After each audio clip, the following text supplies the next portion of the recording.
Any news? Disfigured Beauty inquired as she galloped further and further away from the maze with blood rights. Nothing up north. South is clear as well. I am already 100 meters away from the scent. Wait, I just spotted Peng Fu. Where? And what about Landlord? Blood rights asked. Western Zone. No sight of Landlord. We are chasing after Peng Fu right now. His response threw everyone off as they didn't expect that those two would separate like this. Fuck! Blood rights punched the wall in anger, not liking their decision one bit. After all, they would be forced to split their forces even further. You guys keep chasing after Peng Fu no matter where he goes, okay? Disfigured Beauty said. No need to engage him, just keep him under your vision. Fuck that, if he crossed the 4 kilometers mark, we will be returning. Fair enough. Disfigured Beauty agreed to their proposal. After all, no sane player would want to put too much distance between him and the exit. The instant Felix gets eliminated, the game would return to a battle royal and they would be too far away to participate. Why does it appear like Peng Fu is baiting those two away? Let Omar knitted his eyebrows as watched the ongoing manhunt. The insightful viewers spotted the same thing as well from the way Peng Fu controlled his pace to keep himself always in the 35-meter zone between him and his hunters. Don't tell me he is planning on fighting them alone? Let Omar's eyes widened at such an exciting thought. He knew that Peng Fu possessed the capabilities to do it. He didn't know if he would win or not, but it was still a viable plan.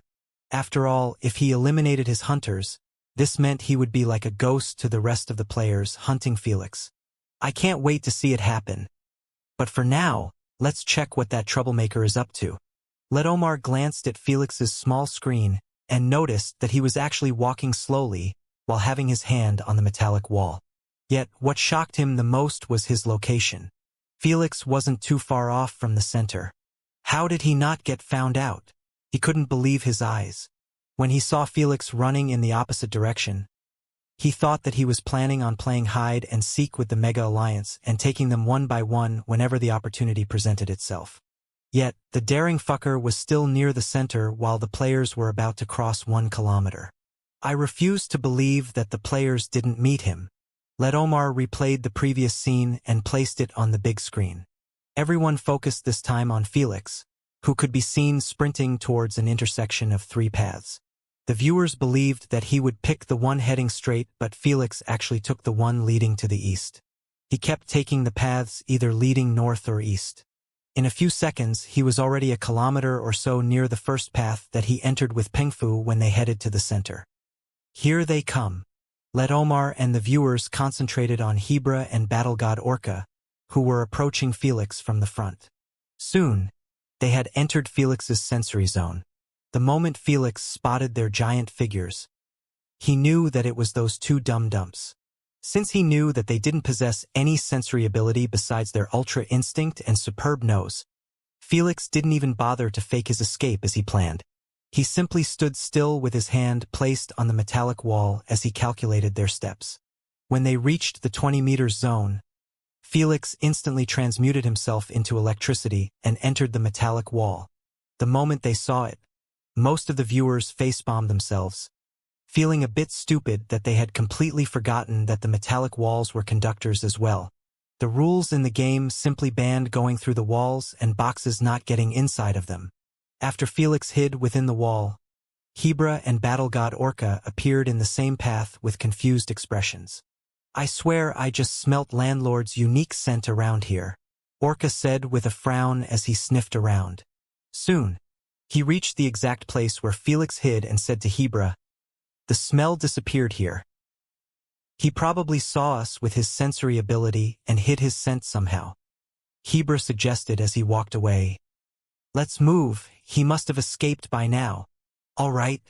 Battle God Orca knew that Felix was quite quick, so he stopped wasting time on the wall and forwarded the information to the Alliance. Then he followed after him. 20 seconds later, Felix emerged from the wall with signs of exhaustion written all over his face. "Asna, how much is left?" "About 80% worth." Asna warned, "Use it wisely, idiot. It's barely enough if I don't engage in a prolonged fight." Felix nodded his head with a serious expression. He had been using transmutation ability all over the place. But that didn't come at a cheap price. Felix wiped his sweaty forehead and restarted his journey. So that's what happened. Omar removed the replay after figuring out the method Felix used to sneak past the players. I got to admit, it truly worked quite well. He praised as he showed that the Alliance members had already reached 3 kilometers away from him, believed that he should have arrived there. But in reality, Felix had already reached his destination.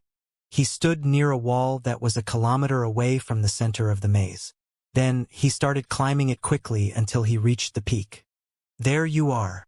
Felix smirked faintly as he touched the silver nail that was attached to the wall. Before the camera could change the angle to show what he was holding, Felix transmuted into electricity and entered the wire. The camera automatically followed him, showing that he had suddenly emerged on the peak of another wall. This led Omar and the viewers were shocked to see that the wall was connected to the path leading to the center.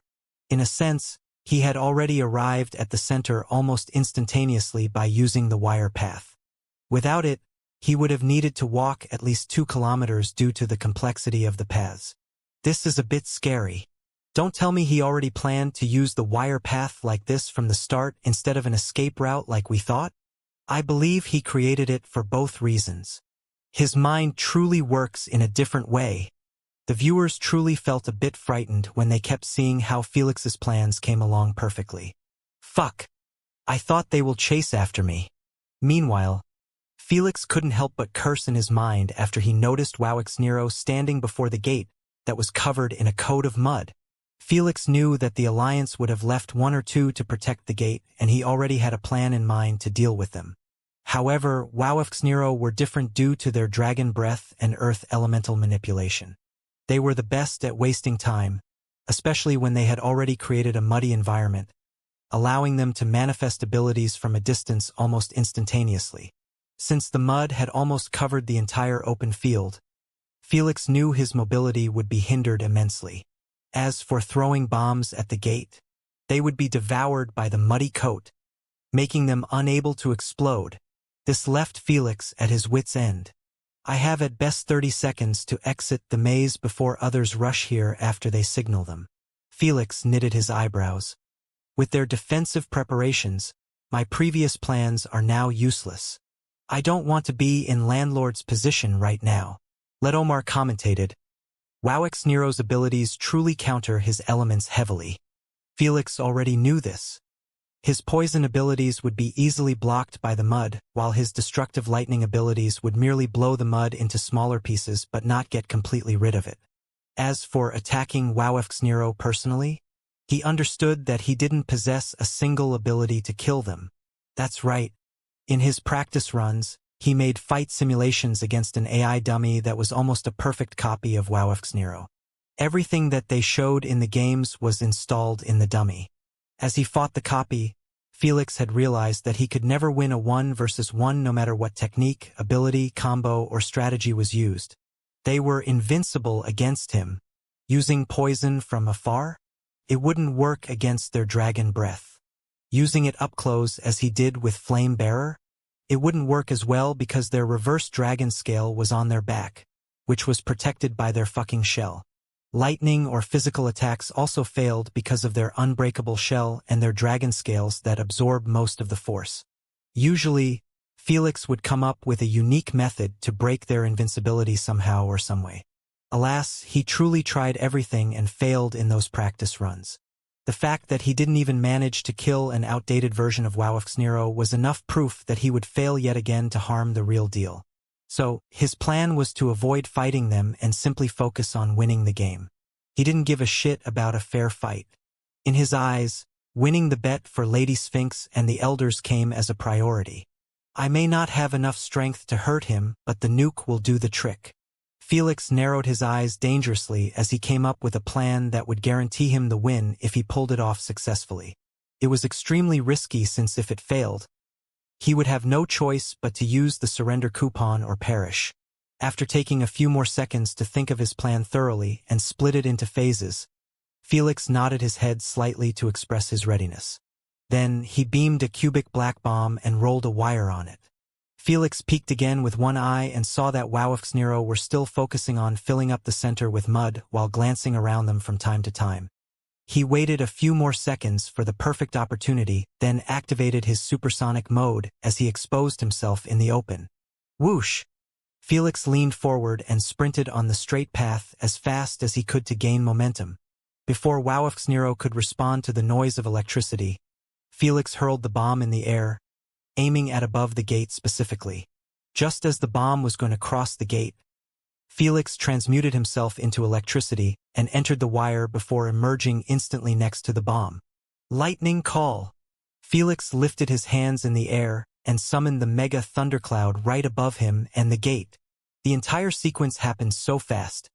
Neither Nero nor the viewers managed to react before the thundercloud had already formed. Rumble, rumble. Thunderclaps resounded boomingly in the maze, forcing every player to turn around and gaze at the mesmerizing gray clouds with a stupefied expression. No one dared to believe their eyes, but the rumbling noise of thunder made them swallow their intense emotions and accept this unbelievable situation. Return to the center now! Bloodrights roared with veins popping in his neck. He wanted nothing more but to slay the party that fucked up and allowed Felix to sneak back to the center. But he reeled in his murderous emotions and simply sprinted as fast as he could towards the center. Disfigured Beauty and the rest also didn't say anything as they focused all their attention on their speed. However, their ugly expressions made it obvious to their fans that they were beyond pissed. Rumble, rumble. Meanwhile, the lightning bolts had just begun raining down on the field, creating a truly breathtaking scene but horrifying nevertheless. Cover us! Nero ordered as he withdrew his head inside his shell. Wowf lifted his palm that was spewing mud and manifested a large hardened umbrella. He connected its base with the mud field, making it possible to regenerate almost immediately every time a lightning bolt landed on it. Thud thud. It sure worked like the perfect shield, leaving Nero to focus on Felix, who was still suspended in midair. How exactly? He used his electrical pull ability on the nearest opposite walls. Then he manipulated the lightning arcs to move from his palms into his waist. This freed his hands, allowing him to move on to the second phase of his plan. Felix covered his hands in a small pitch-black poisonous mist. Then he beamed 2 bombs in his hands. The mist automatically covered the bombs, making it almost impossible to discern their shape even with vision abilities. After all, his pitch-black inducement was so dark, it was able to absorb the light. Oh no! Wowf's heart skipped a beat in fear at the scary implication of Felix throwing unknown bombs at them. How would they know which one was a nuke and which one was a weak bomb? Get your shit together. Bombs are useless in our mud field. Nero screamed at Wowf as he prepared to breathe his dragon flames at Felix. In his eyes, the best defense is offense. Felix's current position made it obvious that he would have a difficult time dodging his dragon breath.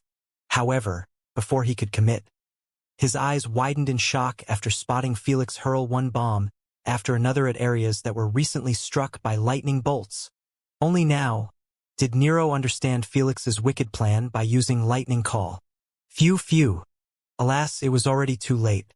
Because Felix was in supersonic mode, Nero and the viewers could only stare with shaken spirits at the sight of him pitching bombs akin to a machine gun. 5, 10, 15, 20. Before they could spot a bomb, they see 2 others flying in another direction. He was emptying his entire inventory on the field. The scariest part was that all of them were covered with the poisonous mist. Try to block them! Nero shouted at Wowf as he pulled a deep breath until his throat had bloated up. Then, he didn't hesitate to breathe crimson deadly fire at Felix. Felix didn't even flinch at the incoming hellish flame that could turn him into a burnt toast. He simply placed his left arm in front of him and ordered, "Size manipulation, left arm, X4. Almost immediately, his arm grew big enough that it had covered his torso, appearing like a meaty shield. SHSH6. The instant the fire landed on it, sizzling noises began to resound in the area, resembling chicken getting fried. Felix bit his lips as hard as he could while his eyes had already turned bloodshot from the agonizing pain of having his arm getting burnt to crisp. The viewers drew a cold breath at the scene, feeling like their arm hurt just by seeing it happen. Landlord needs to retreat. The moment his arm get turned to ash, the fire would reach him. Boom. Boom. BBBOOM. Let Omar manage to announce only this comment before his voice was completely engulfed in a symphony of mismatched explosions. The bombs were finally set off. The viewers instantly switched their focus to the sheer beauty of such colorful chaos and anarchy. Boom! Nero was forced to stop his dragon breath after a superior sound bomb had exploded somewhat nearby. The shockwaves were strong enough that it blew both of his eardrums as well as Wowif's. Fuck! He touched his bleeding ear as he cursed painfully. It was rare for them to feel pain due to their almost perfect defenses. Alas, ears and eyes always remained soft spots for almost everyone. Glad it worked. Asna wiped her sweaty forehead after seeing that Felix was finally given a break. She knew that he threw his last superior sound bomb at the nearest exposed area to them because it was going to cause some damage unlike the rest of his bombs. Arg! Felix groaned painfully as he cut off his own arm willingly. It was beyond saving and would merely waste his time if he tried to heal it. After he sliced it, he closed the wound and observed the mayhem below. What a mayhem it was. There were bombs that kept spreading chilling blue air, freezing the bits of mud around them. Some of them had spread flammable liquids before igniting them, creating raging fire. There was even a bomb that actually left behind hundreds of brown vines moving like snakes.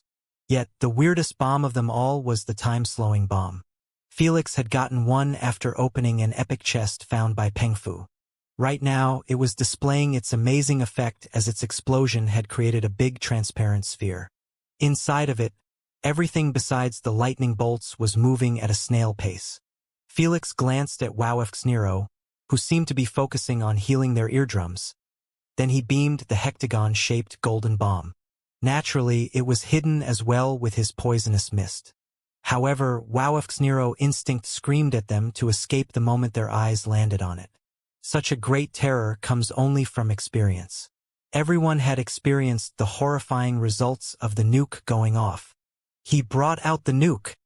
Let Omar commented with widened eyes after outlining the bomb shape inside the mist for the viewers.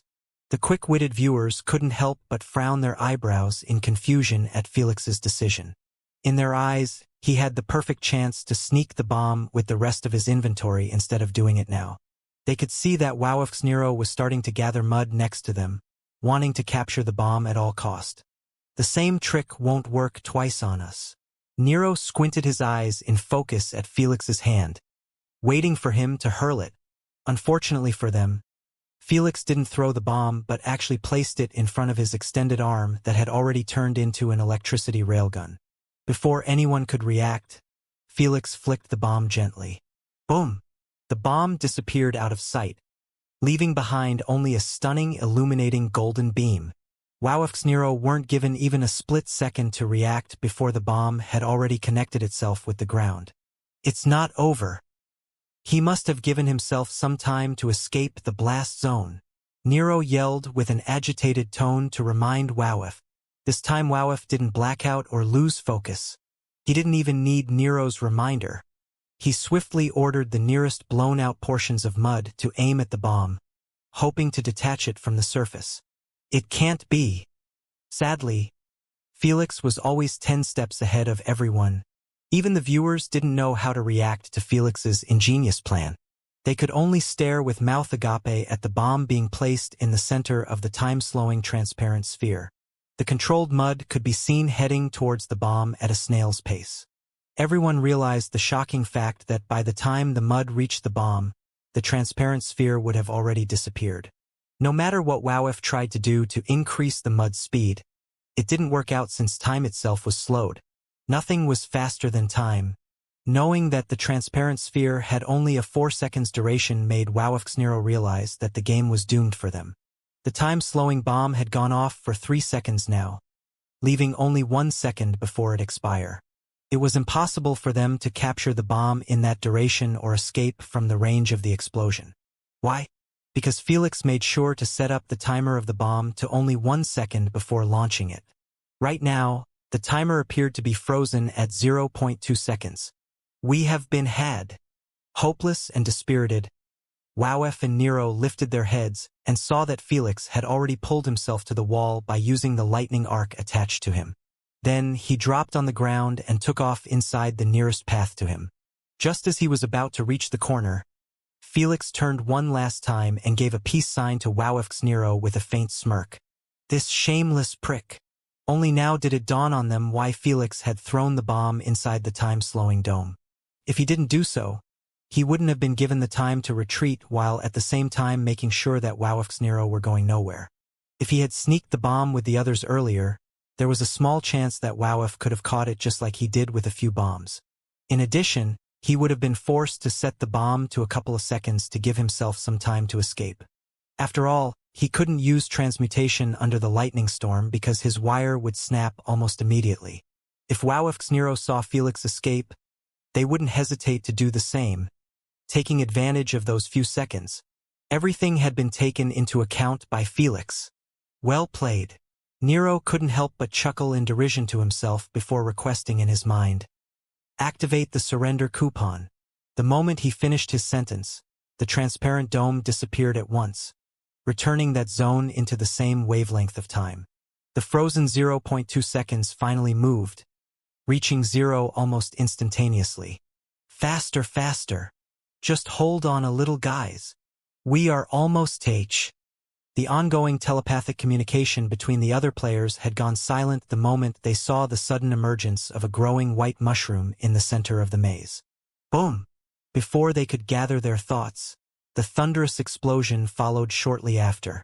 Thankfully, they were still a few hundred meters away, helping them avoid getting their ears blown up again. Too bad. No one felt even slightly pleased by finally seeing the second nuke go off without killing them. They knew that if Felix had been eliminated by the explosion, they would have gotten notification of their contract breaking. Instead, the only notification they received was, "Your allies Wowef's Nero have been eliminated from the game." The last guardian in front of the gate had been removed. When they saw the explosion disappearing at once, it finally clicked in their minds that Felix was the only one near the unprotected gate. "I refuse to accept this." Maddened, Bloodrights howled with his face flushed red as he restarted his sprint. "He might be wounded heavily. It's not over yet." Disfigured Beauty, the traitor, Battle God Orca, Hebra, and even Pungfu. None of them remained in their places or let despair take over them. Alas, in the eyes of the viewers, their final attempts resembled half-dead men trying to draw their last breaths. When Bloodrights and the rest made it finally to the center, they also felt the same. How could they not when the first thing they saw was Felix taking his first step inside the humongous gate? When Felix spotted them appearing one by one from the paths, he gave them a cheeky wink before wishing, "Better luck next game." Then he swaggered through the gate, leaving the players to feel like absolute shit. Fuck! Bloodrights was the first to break down, feeling like his heart and blood were set ablaze after recalling Felix's wink and the threat he gave him in his first fight. The fact that everyone had seen him act tough just to have his ass handed to him was truly one of the most humiliating experiences he had gone through. Too bad. The Queen didn't care about his wounded self-esteem as she announced throughout the entire maze. Congratulations to the champion landlord for being the first player to leave the maze. The moment this announcement echoed twice, Felix and the dispirited players had been healed back to peak form and teleported to the stadium, marking the unexpected conclusion of this game. God of Thunder, I love you, landlord. Pride of the human race. 9 wins in row, 8 more to go. The moment Felix opened up his eyes, he found himself basking under his fans' feverish cheers and applauses that boomed throughout the entire stadium. The cameras focused on some humans, showing that all of them were screaming with flushed cheeks or tearing up with ugly laughs. Time after time, no matter how hard it got, Felix had brought a well-needed win to the human race as a whole. To win against high-ranked players in the universal platform was almost a foreign concept to the human race. After all, there were only a few bloodliners representing them, and they rarely take part in those games. Sometimes, tens of years go by and not a single human player participate in Platinum Plus games. So, to see Felix kicking the other snobbish race's ass consistently and in such a short period of time was the same as giving every human a high dose of dopamine equals taking the best drugs in the universe. Omar didn't let Felix's fans steal the light from him for too long, as he brought the mic near his lips and shouted at the top of his voice, "Ladies and gentlemen, your champion, the undefeated, La and Lured. Wooah! Clap, clap." Felix's fans were already screaming until their throats started to hurt. But still, the noise went up a few octaves due to some spectators from the other races joining in the fun. Although they weren't humans, they still could appreciate a good game. Felix did one hell of a job to give them the entertainment that they paid for. Alas, only a minority of viewers felt this way. Just like Flame Bearer's fans. They were truly unwilling to accept seeing a mere human gets awarded with a trophy in those high-ranked games.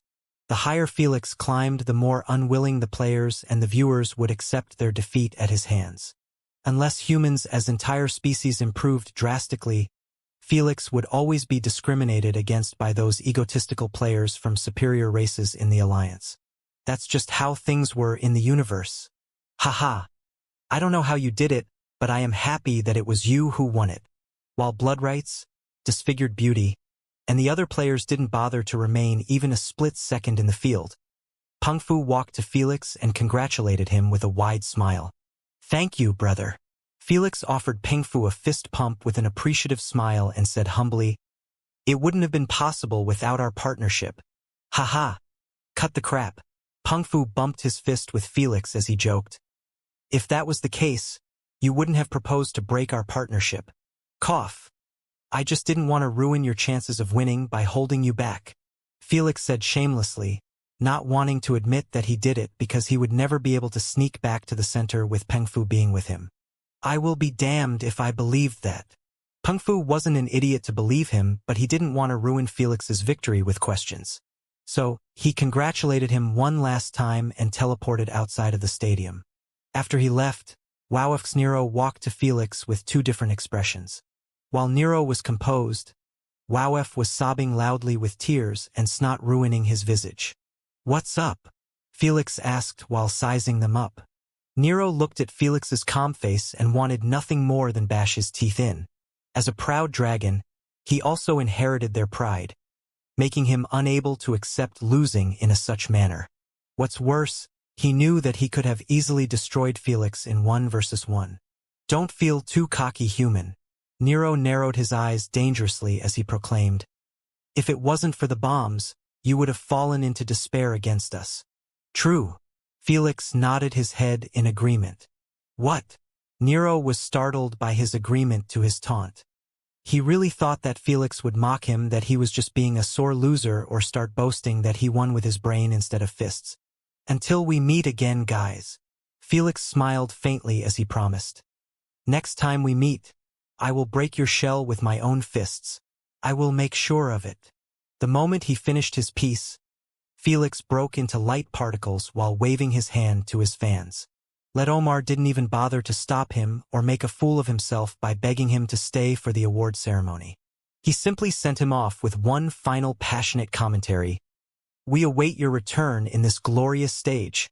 We await your return, our Lord. We await your return, our Lord. We await your return, our Lord."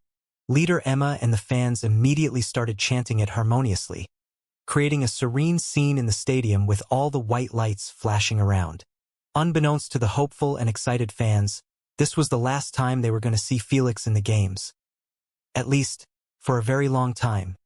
Meanwhile, in the Primogenitor's Council, a discussion was being held about the ending of two games. Felix's game and Saurus's champion game. "Saurus, you are quite vocal about their champion when yours got his ass handed to him by Charuf's champion." Erebus snickered mockingly. "I have to agree with this perv on this one." Kumiho smiled charmingly as she defended Felix. "It doesn't matter what method or external items that Cutie used in the games. The only thing that matters is clutching the victory." The other primogenitors chimed in their own opinion too, and most of them backed Felix. All I am saying is that the human will not be lucky next time to have bombs at his disposal to do the job for him.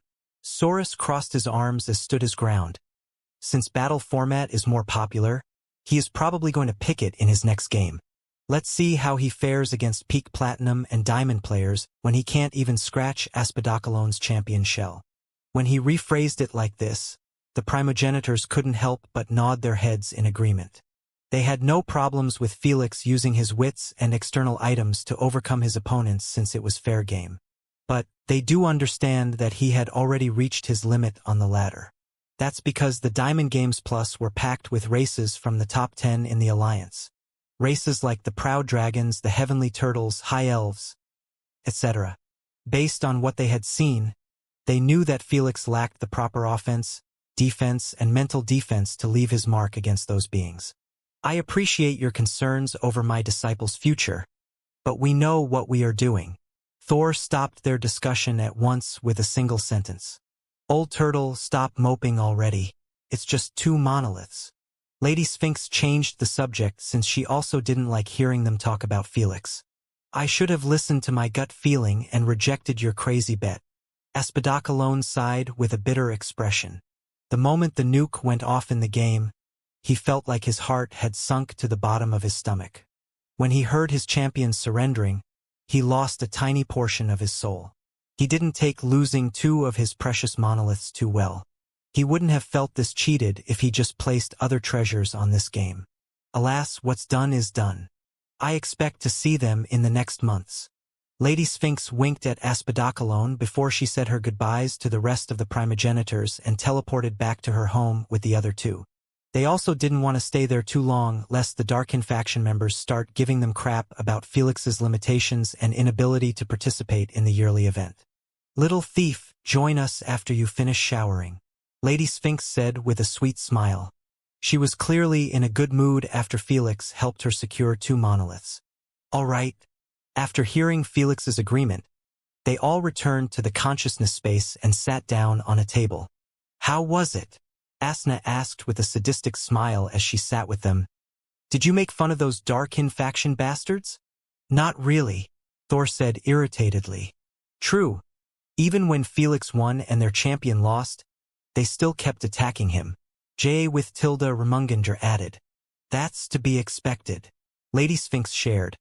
Unless he completely dominated other champions by relying solely on his strength, they will keep repeating the same crap over and over again. Tisk, if I was there, I wouldn't have given them a single chance to open their traps. Asna clicked her tongue in criticism. She didn't like hearing others badmouth Felix at all. In her eyes, only she had the right to do so. We might take you next time with us. Thor laughed. I am quite eager to see you ripping them apart. Asna raised her eyebrows in surprise as she asked, Can I actually attend? Of course, it's just a meeting to watch a game together, not a serious gathering. J with Tilda Remungander shared. Asna's eyes brightened up in delight at the sound of that. Though you have to hide your identity, Lady Sphinx mentioned. It's better for the Darkin faction members to be ignorant about your race. It was one thing for neutral primogenitors to find out about Asna and another for their enemies. Who knows if they would rat Felix to a Unigen elder. I don't mind doing that at all. Asna grinned. As long as I can flame those old farts, I am okay with anything. Seeing her sinister smile made Lady Sphinx and Rest feel a bit of anticipation to see that scene. Unlike them, Asna didn't care about her appearance at all. So, when they hold back their curses, she would not hesitate to insult the living hell of Wendigo and the other 2. Is it just I, or her emotions are starting to show more and more? Thor spoke telepathically with the other 2. I feel the same way. J with Tilda Remungander chuckled to himself. Before, she would laugh her ass off if someone insulted or beaten Felix instead of defending him. How cute. Lady Sphinx smiled. I think we will see some development when she enters the UVR and meets him. What are you guys doing? Seeing them go silent as they started to eye her weirdly made Asna a bit suspicious. Cough, nothing. Look. Felix has finished showering. Thor and J with Tilda Remunginger immediately changed the subject, not wanting to provoke her with their conversation. They knew that Asna would instantly lose her shit if they ever brought out the fact that she caught some feelings for Felix. In a few moments, Felix had entered his consciousness space and went to sit with them at their table. Before he could say anything, Lady Sphinx stood up and gave him a long, gentle kiss on his cheek, stunning him and the others at once. You. Agitated, Asna pointed her finger at Lady Sphinx with flushed cheeks, not able to even spit out a single sentence. Tisk, lucky dog. Where is mine? Meanwhile, both Thor and Jewithtilda Remunginger showed an envious expression as they eyed the shell-shocked Felix. Thank you for winning this game. Lady Sphinx smiled as she returned to her seat. I have secured 2 more monoliths at once thanks to you. I am just doing my part, master. Upon hearing so, Felix broke out of his daze and coughed a bit embarrassed, feeling too overwhelmed. A kiss from Lady Sphinx was truly divine even if it was just on his cheeks. He still couldn't get rid of the sensation of her soft lips touching his cheek. Still, he reeled in his emotions, knowing that it was the same as a mother's kiss. You have no idea what it means for me to get my hands on those 2 monoliths. Lady Sphinx looked at him and promised. So, you can ask for anything and I will try my best to get it done. Really? Felix was startled by her offer. He truly didn't expect that he would be getting anything from her, since it was his duty to win a champions game. After all, he was representing all of his masters, and he didn't want to shame them in front of their enemies. They believed him and gave him their most precious gift in the universe. Even Lady Sphinx had given him a high-quality devourer's heart that was desirable even by primogenitors, not mentioning other benefits. In his eyes, no matter what he did, he would never pay them back for their generosity. You better ask for something while I am still in a good mood, Lady Sphinx said as she created a book in her hand. The moment Felix saw the book, he knew that she wasn't messing around. So, he stopped acting shy and requested with a serious tone. I need something to help me grow my elemental energy capacity. Since he was told to ask for anything, Felix decided to take advantage of this opportunity to deal with one of his biggest weaknesses. In this game, he barely won by relying on bombs and Asna's emergency tank. Hell, when he stepped into the maze's exit, he had only 6% left in his tank. One shouldn't forget that Asna's emergency tank allowed Felix to have 500% extra on his original tank. If he participated in the Bomber game without it, he would have been out the moment he dealt with Flamebearer. True, your energy capacity is a priority. Thor and the rest nodded their heads in agreement, knowing that Felix would not be able to rely on Asna's emergency tank anymore in the games. After all, she would join the UVR in 2 weeks at most. Increasing energy capacity. Lady Sphinx sized up Felix a couple of times before giving him the bad news. I can help you out, but no matter what I did, it will always be just temporary and limited since it's not a natural increase. In other words, Felix would end up with the same problem sooner or later even with Lady Sphinx's help. I see. Felix sighed, not liking the sound of that one bit. He wanted a permanent solution that would make him forget about his energy capacity for a very long time. Lady Sphinx didn't like seeing him dejected when he had just secured her 2 priceless monoliths. So, she looked at Thor and Jewithtilda Remunginger and stated telepathically, I think it's time that he learns one of the benefits of entering the 3rd stage of elemental manipulation. Thor and Jewithtilda Remunginger's eyes widened in surprise for a bit at her proposal. But when they thought about it, they realized that she was right. Since he is heading to Jewithtilda Remunginger's galaxy later to increase his poison affinity, he will manage to master the 2nd stage of manipulation in a year or 2. Thor agreed. I see no problem telling him now. Agreed. Jewithtilda Remunginger nodded his head in support. Upon hearing their confirmation, Lady Sphinx looked at Felix with a serious expression and said, Little thief, how much you know about neutral elemental energy? Felix was confused by her sudden question. But after seeing the seriousness on the primogenitor's expression, he answered truthfully, I know that neutral elemental energy is in every planet, star, meteor, and other cosmic entities. Usually, this energy adapts to the environment it was in. If it was in a volcanic environment, the energy transforms into fire, earth, and magma energy. If the environment is too cold, it transforms into wind, water, fog, and ice energy. After a long period of time passes, this unique type of elemental energy gets filled inside stones, rocks, tree trunks, and other objects surrounding that environment.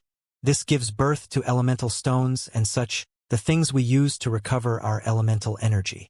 Felix pondered for a while and added, "Naturally, this process happens only in environments that are too extreme and absolutely unlivable. That's why planets like Earth never gave birth to those types of elemental stones, since the neutral energy remains static throughout its lifespan." Lady Sphinx nodded her head in approval and corrected him. "It's not that your planet never gave birth to elemental stones. It's just that it is impossible for you to extract them, since they are at least hundreds to thousands of kilometers under the surface." Felix immediately figured out that she was speaking about fire and magma elemental stones.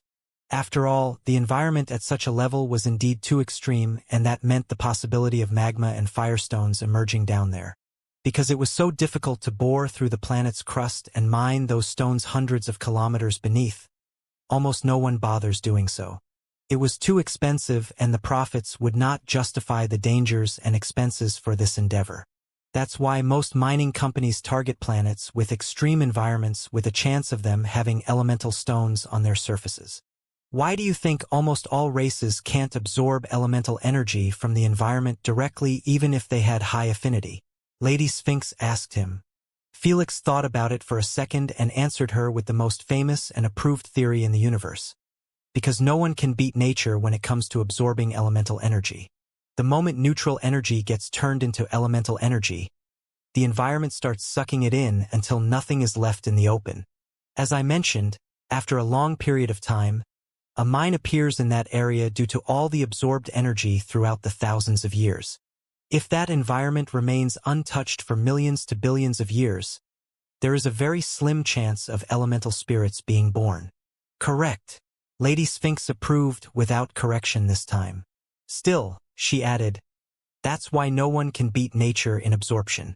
Because the universe had programmed it to desire gaining consciousness. Even primogenitors can't beat it. Jormungandr confessed with a chuckle. It can't be. Felix was shocked at the sound of that. Primogenitors of elements, the real first elementalists in the universe, can't absorb their own elements out in the open. What kind of twisted joke is that?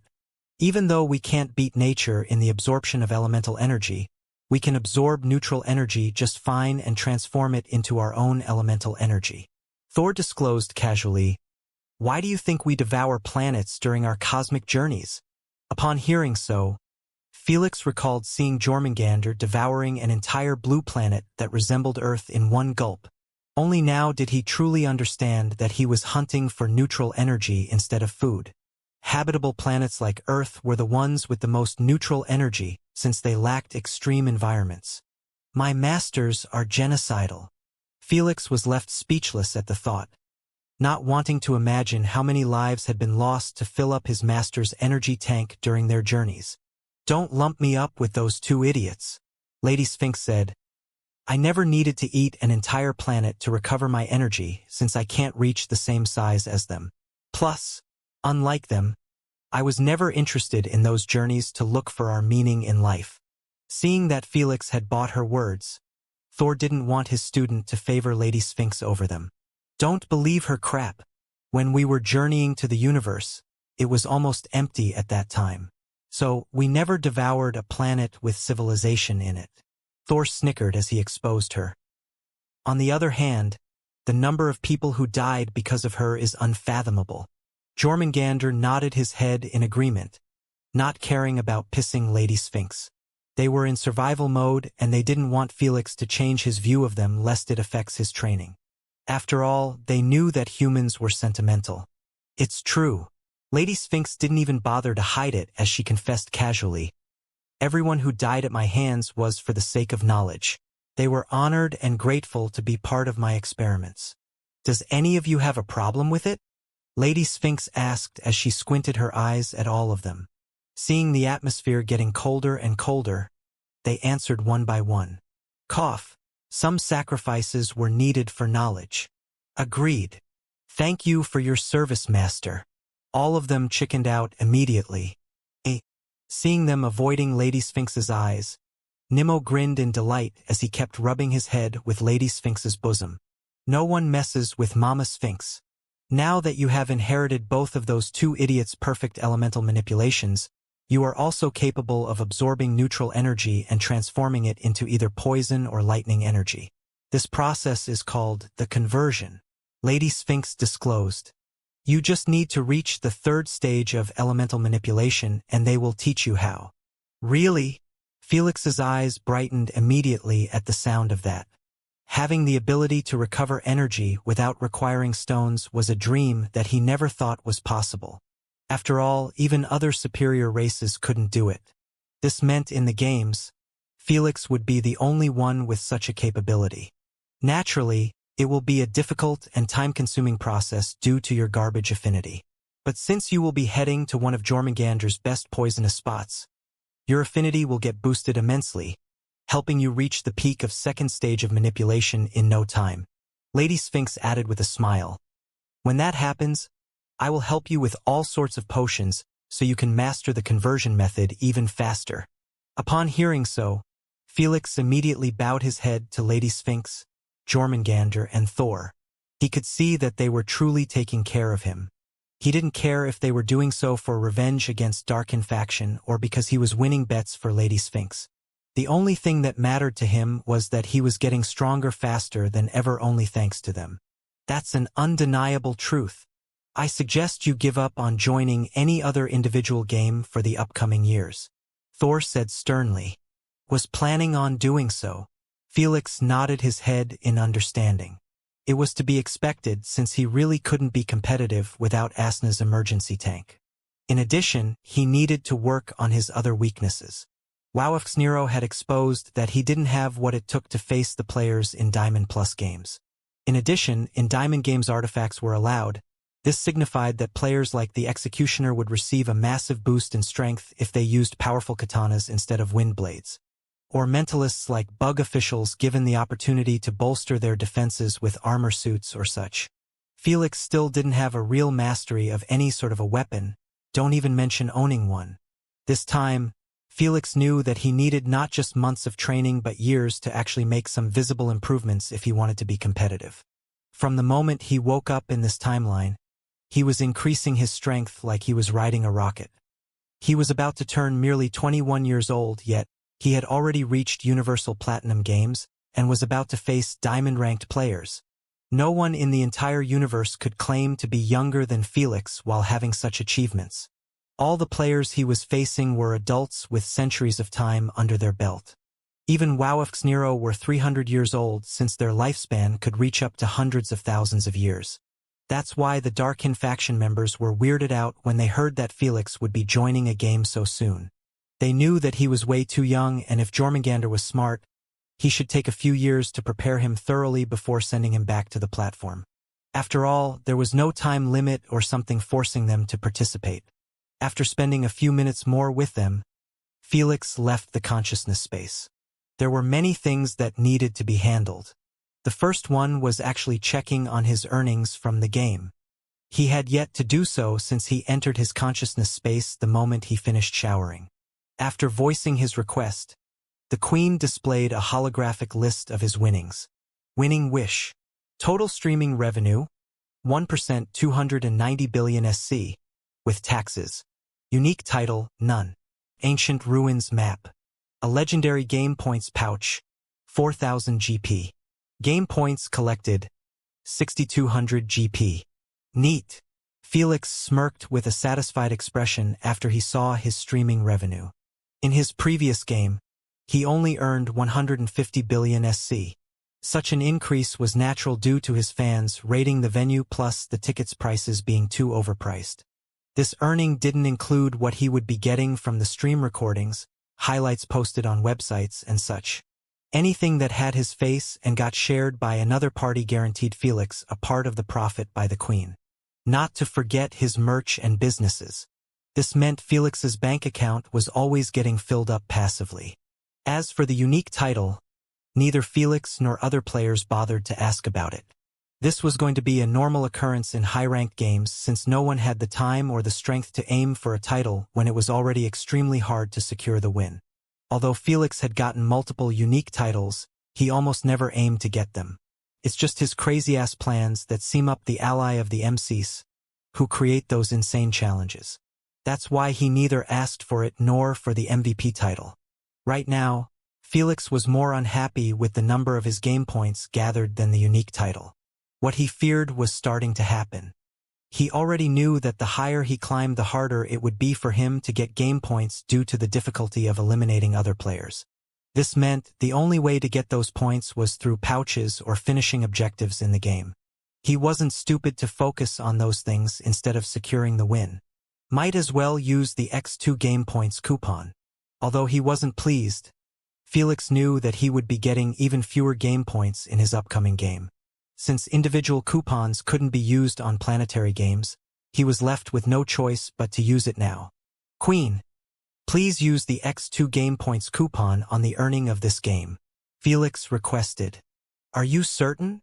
Yes. Upon receiving his confirmation, the coupon disappeared from Felix's inventory and what was left behind was an additional 6,200 GP in his account. I have now 32k. I should check on the prize pool before they empty it out. Usually, Felix would check the prize pool the moment he leave the stadium so he could secure as many good items as possible. After all, they get sold in the blink of an eye in the Ivy League, earning him even more game points. It seems like everyone is broke, Felix murmured after he saw that there were still plenty of good items in stock. Without further ado, he spent all of his capital on securing artifacts like Infinity Gauntlet and rare potions. He wasn't planning on keeping any of them since they didn't fit his fighting style at all. After he was done, he closed the prize pool and requested the Queen to display his profile. Name of the participant: Unpaid Landlord _6996. Age: unknown. Address: unknown. Integration level: unknown. SG platform: Universal Individual Supremacy Games. Rank: Mid-tier Platinum. Games played 009. Wins: 009. Loss: 000. Win streak: 009. Click to obtain rewards. Loss streak: 000. Eliminations: 063. Felix ignored everything else and pressed on his win streak icon. Unfortunately for him, this time all the 5 coupons were common. At least I got 1-tier advancement coupon. Felix used it at once, pushing his rank to high tier in platinum. Then, he closed his profile interface and opened a hologram with daily news in the Milky Way galaxy. As he expected, his victory was trending in most news outlets. When Felix read some articles and comments, he couldn't help but snicker to himself. Praise your Lord and Savior, Landlord, the only current player that actually is giving the human race some face. Plus 178,458,455,445 upvote. I am glad to be an OG fan of my Lord. I followed him since his first ever game. Plus 478,455,441 upvote. No one was talking crap about him anymore. Everyone was praising him and glorifying his name like he was the chosen one or something. If someone dared to badmouth him, he would get rated by thousands of comments and downvotes until the system automatically deleted it. However, there were still a lot of questions and theories about his lightning abilities. The majority believed that he had used another lightning bloodline in his third replacement, but some were doubtful about it. Something is fishy about his newest lightning abilities. Lightning shield, lightning whips, weak-ass magnet? Give me a break, even an epic tier 3 bloodliner offer better abilities than those. I'm glad some people are noticing it. Everyone is too scared to ask questions nowadays about Landlord. Preach. It's impossible for the Phantom organization to replace a mythical bloodline with a garbage one with such weak-ass abilities. Since you guys are clearly geniuses in the comment section, can you tell us exactly how he got those abilities? The moment this question was brought up, No one responded to it with a legit answer supported by logic. Naturally, there were some who wrote that he was using lightning manipulation, but all of them were perceived as clowns for suggesting this and had their comment get downvoted until it was deleted. 2 manipulations? Humans were still having wet dreams about getting just one. In their eyes, it was a miracle that the organization managed to get Felix poison manipulation somehow. The big dogs should be more believing than those people, but they will require evidence. Felix scratched his cheek as he closed the comment sections. He glanced at his inbox and saw that it was packed with emails from no other than them: the Galactical Army, superpowers from the Bardo Empire, the Anti-Royalty Alliance, and famous bloodline clans, all wanting to reach him and know if he had used another lightning bloodline or it was lightning manipulation. Too bad. Felix ghosted all their asses, sending them a single reply.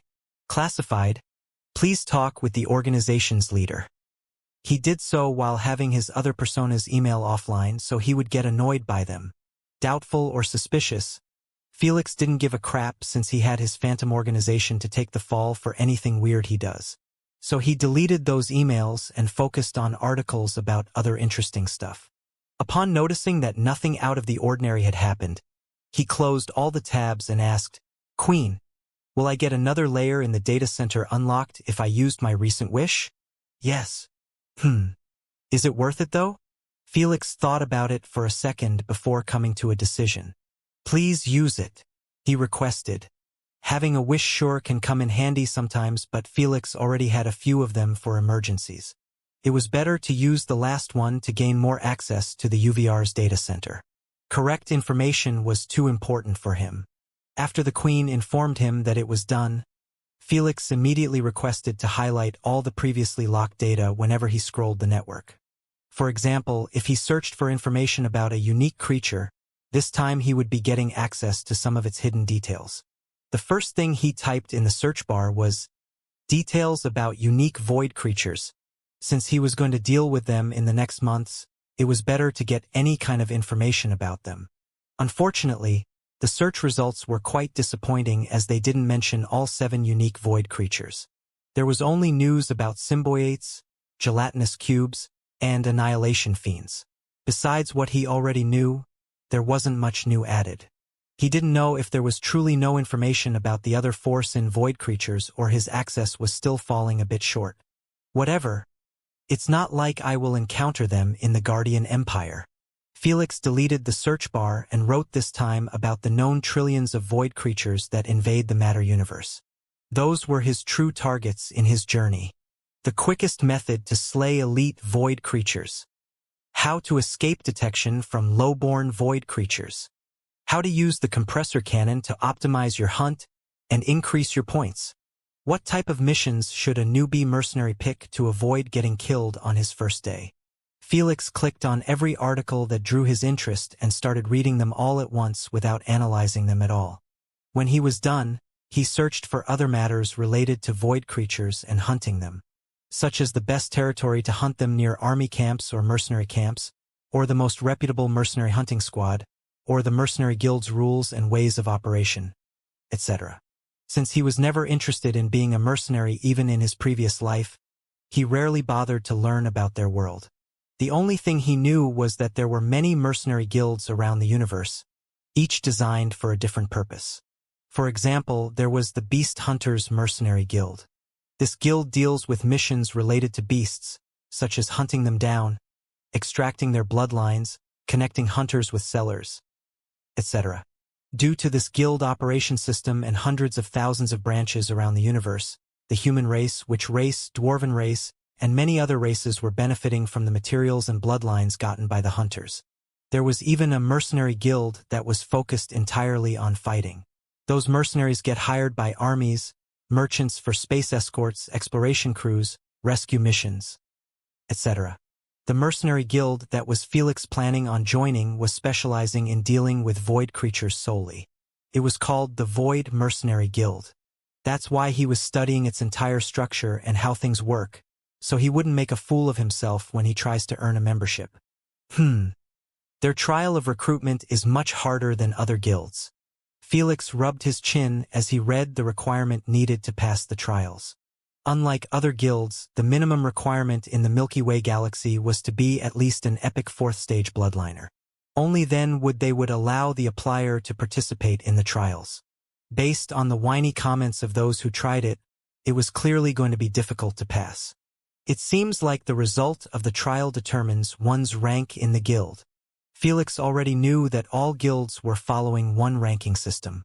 It starts from F and ends at SSS. This ranking system wasn't just for show and bragging rights but actually plays a huge role in the guild system. Firstly, the mercenary's rank determines the number of missions and difficulty he could accept.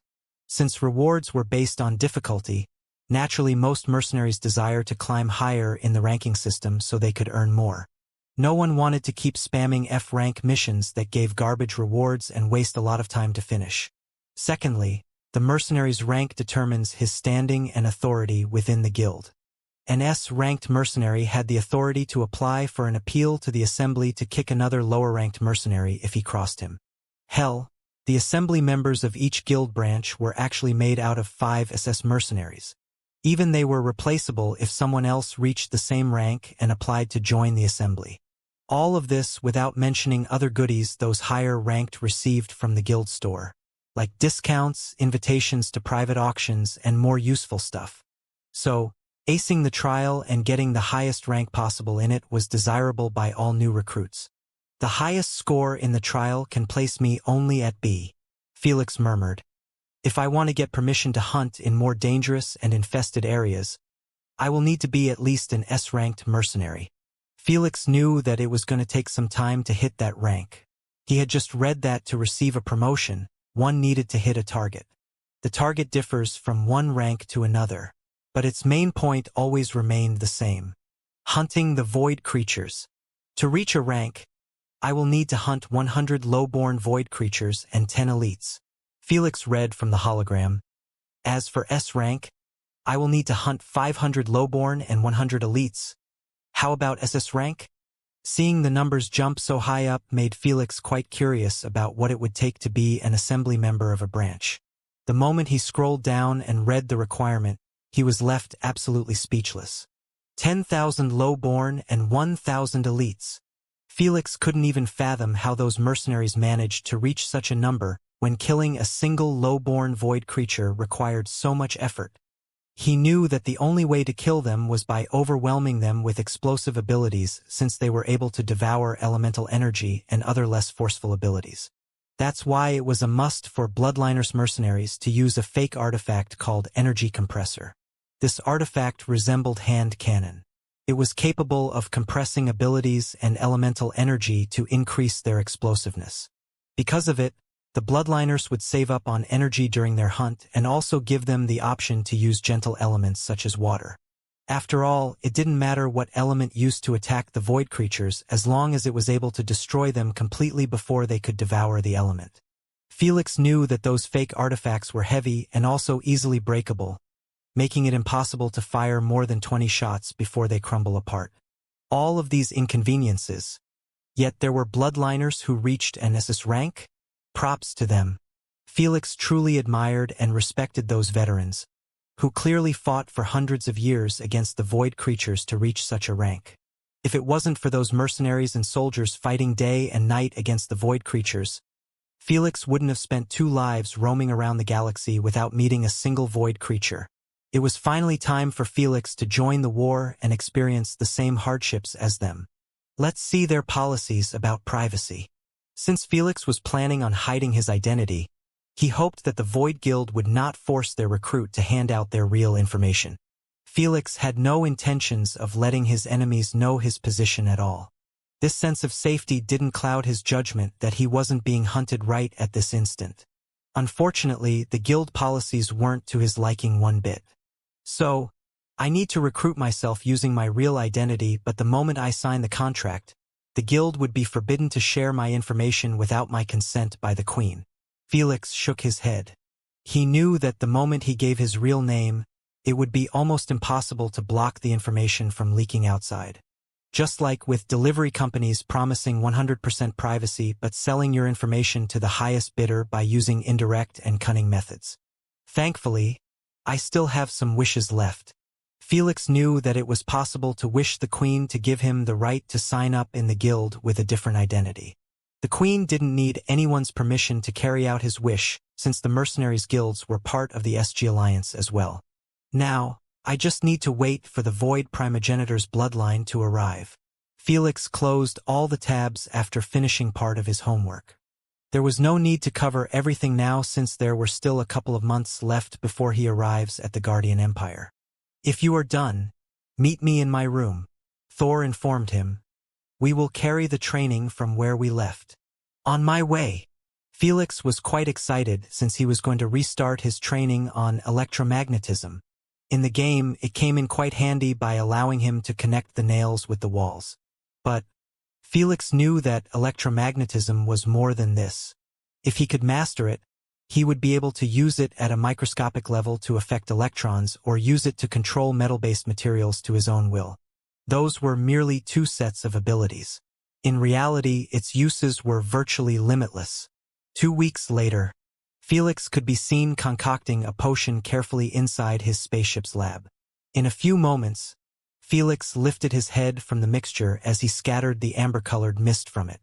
Then, he lifted it up and placed it inside the secondary cauldron with other supportive materials. Next, he closed the lid on them and let out a long sigh of relief. The potion he was concocting was for Fatty Botadai to assist him with the promotion exams. He had already succeeded in concocting one and failed in the second one. He truly wanted for this one to succeed as well because he had no intentions of putting even more money into another attempt. Come on, goddess of luck. Have pity on that fat fuck. He will die starving if he didn't get promoted. Felix started praying devotedly with his eyes closed for a few seconds before he was interrupted by the cauldron's silent inactivity. Felix opened one eye and peeked at the cauldron. The moment he noticed that it was starting to emit a fragrant smell, he dropped his prayers immediately and bragged, I am just too good at this. Lady Sphinx and Asna rolled their eyes at him but didn't bother to deal with him right now. Good. Those 2 potions will boost that idiot's intelligence and reasoning greatly. Felix poured the cauldron content inside a bottle and beamed it in his spatial card. Then he called Botadai, telling him to bring some items that he purchased online in the previous days. After he was done, Felix left the lab and went to his VR pod. However, on his way there, Lady Sphinx suddenly asked, Give me your current coordinates. The moment Asna heard so, she immediately teleported beside Lady Sphinx and asked with eyes sparkling in anticipation, Is it the soul-splitting potion? Yes. Lady Sphinx chuckled as she pushed Asna's excited face away from hers. The moment she agreed, Asna's heart started thumping rapidly in agitation and eagerness. Who could blame her? For more than 20 million years imprisoned in a cage, she was finally going to obtain her freedom. Naturally, it was just the UVR, but with its 100% realism, Asna wouldn't be missing much from real life. At least one of us is excited. Felix's eyelids twitched as he gave his coordinates. He recalled that Lady Sphinx told him about the agonizing pain he would experience during the process. Still, he was confident in his pain tolerance to handle it just like he always does. Upon hearing his thoughts, Lady Sphinx merely shook her head in silence, not wanting to burst his bubble. In a few moments, a space tunnel was opened next to Felix, sucking in all the air in the area for a second before a delivery worm emerged from it. Without asking any questions, the delivery worm beamed a box and gave it to Felix before he retreated inside the tunnel and closed it shut. If only Fatty was more like him, Felix said enviously. He wasn't worried that the delivery worm would expose his location since he was contracted with Lady Sphinx exclusively just like his relationship with Fatty. Quickly drink it. Asna rushed him with eyes glittering in anticipation. I will drink it when I am mentally prepared. Felix shooed her away as he walked back to his bedroom. He is right. Lady Sphinx warned Asna. I know that you are impatient, but splitting a soul isn't a process to be taken lightly off. Upon hearing so, Asna realized that she was acting like an eager brat. She had already waited for a very long time to regain her freedom. Waiting for a short while shouldn't be an issue. After regaining control of her emotions, Asna stopped bothering Felix, allowing him to begin his meditation. On a scale of 1 to 100, how painful is it going to be?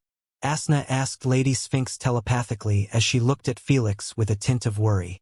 When it comes to souls, pain varies from one to another. Lady Sphinx said, just like physical pain, if one experienced it constantly and consistently, he is bound to build some tolerance to it. Since Little Thief rarely experienced a true pain coming from his soul, all I can say is that he will never want to repeat this process ever again. Should we stop him then? Asna felt heartache at the thought of Felix going through this agony for her. That's not for me to decide, Lady Sphinx replied as she flipped a book page. Upon hearing so, Asna knew that it was up to her to stop Felix from going through this. The excitement of regaining her freedom had faded by the wind the moment she knew that the pain would topple everything that Felix had gone through. She understood that Felix's confidence in succeeding was due to his abnormal pain tolerance. But he didn't know that his physical pain tolerance had nothing to do with soul's pain tolerance. Asna felt like she would betray Felix's trust yet again if she allowed him to go through this without knowing the risks involved. In her heart, she would rather stay imprisoned in his consciousness forever than betray him again. Felix, how about we do it later? Asna stuttered a question with a heavy heart, feeling like the world was crumbling around her. Be quiet. Let me meditate in peace. Felix shushed her. No, I don't want you to do it. Asna did the opposite as she yelled, it's my freedom, so I get to decide when to get it. Upon hearing her retarded response, Felix was forced to open his eyes and ask her weirdly, what's going on with you? Nothing. I just don't want you to do it today. Asna crossed her arms as she started bullshitting. In my race calendar. This year is ominous and I don't want to wah. Enough. Felix interrupted her with a slightly pissed expression. He spent enough time with Asna to know that there was something wrong going on. You either tell me what's going on, or I will start immediately, he threatened as he beamed the box. Fine. Just put the box away. Knowing that he always commit to his threats made Asna spill the beans immediately in worry. She shared with him everything that Lady Sphinx told her. When she was done, Felix asked only one question. If I failed the process, will our souls get affected negatively in any way? Asna was taken back at his response since she didn't ask Lady Sphinx about it. After all, the moment she heard about the agony of the process, she wanted to pull the plug of the operation at once. Don't worry. If you passed out in the process, your souls will simply merge back without any issues, Lady Sphinx answered. Good. Felix sighed in relief and said, since it's not deadly, let's carry on. Felix closed his eyes and returned to his meditation. But, before Asna could finish her sentence, Felix said, don't worry too much. I am doing this for me as well. I will have to build pain tolerance for my soul one day. Felix smiled confidently. It just happens to be today. You dishonest bastard. Asna's eyes reddened a little bit. Asna would have believed him if she wasn't able to hear his thoughts and read his emotions. Fuck this sadistic universe. Everything needs to be painful. Soul pain? What is this bullshit? Why is it even a thing?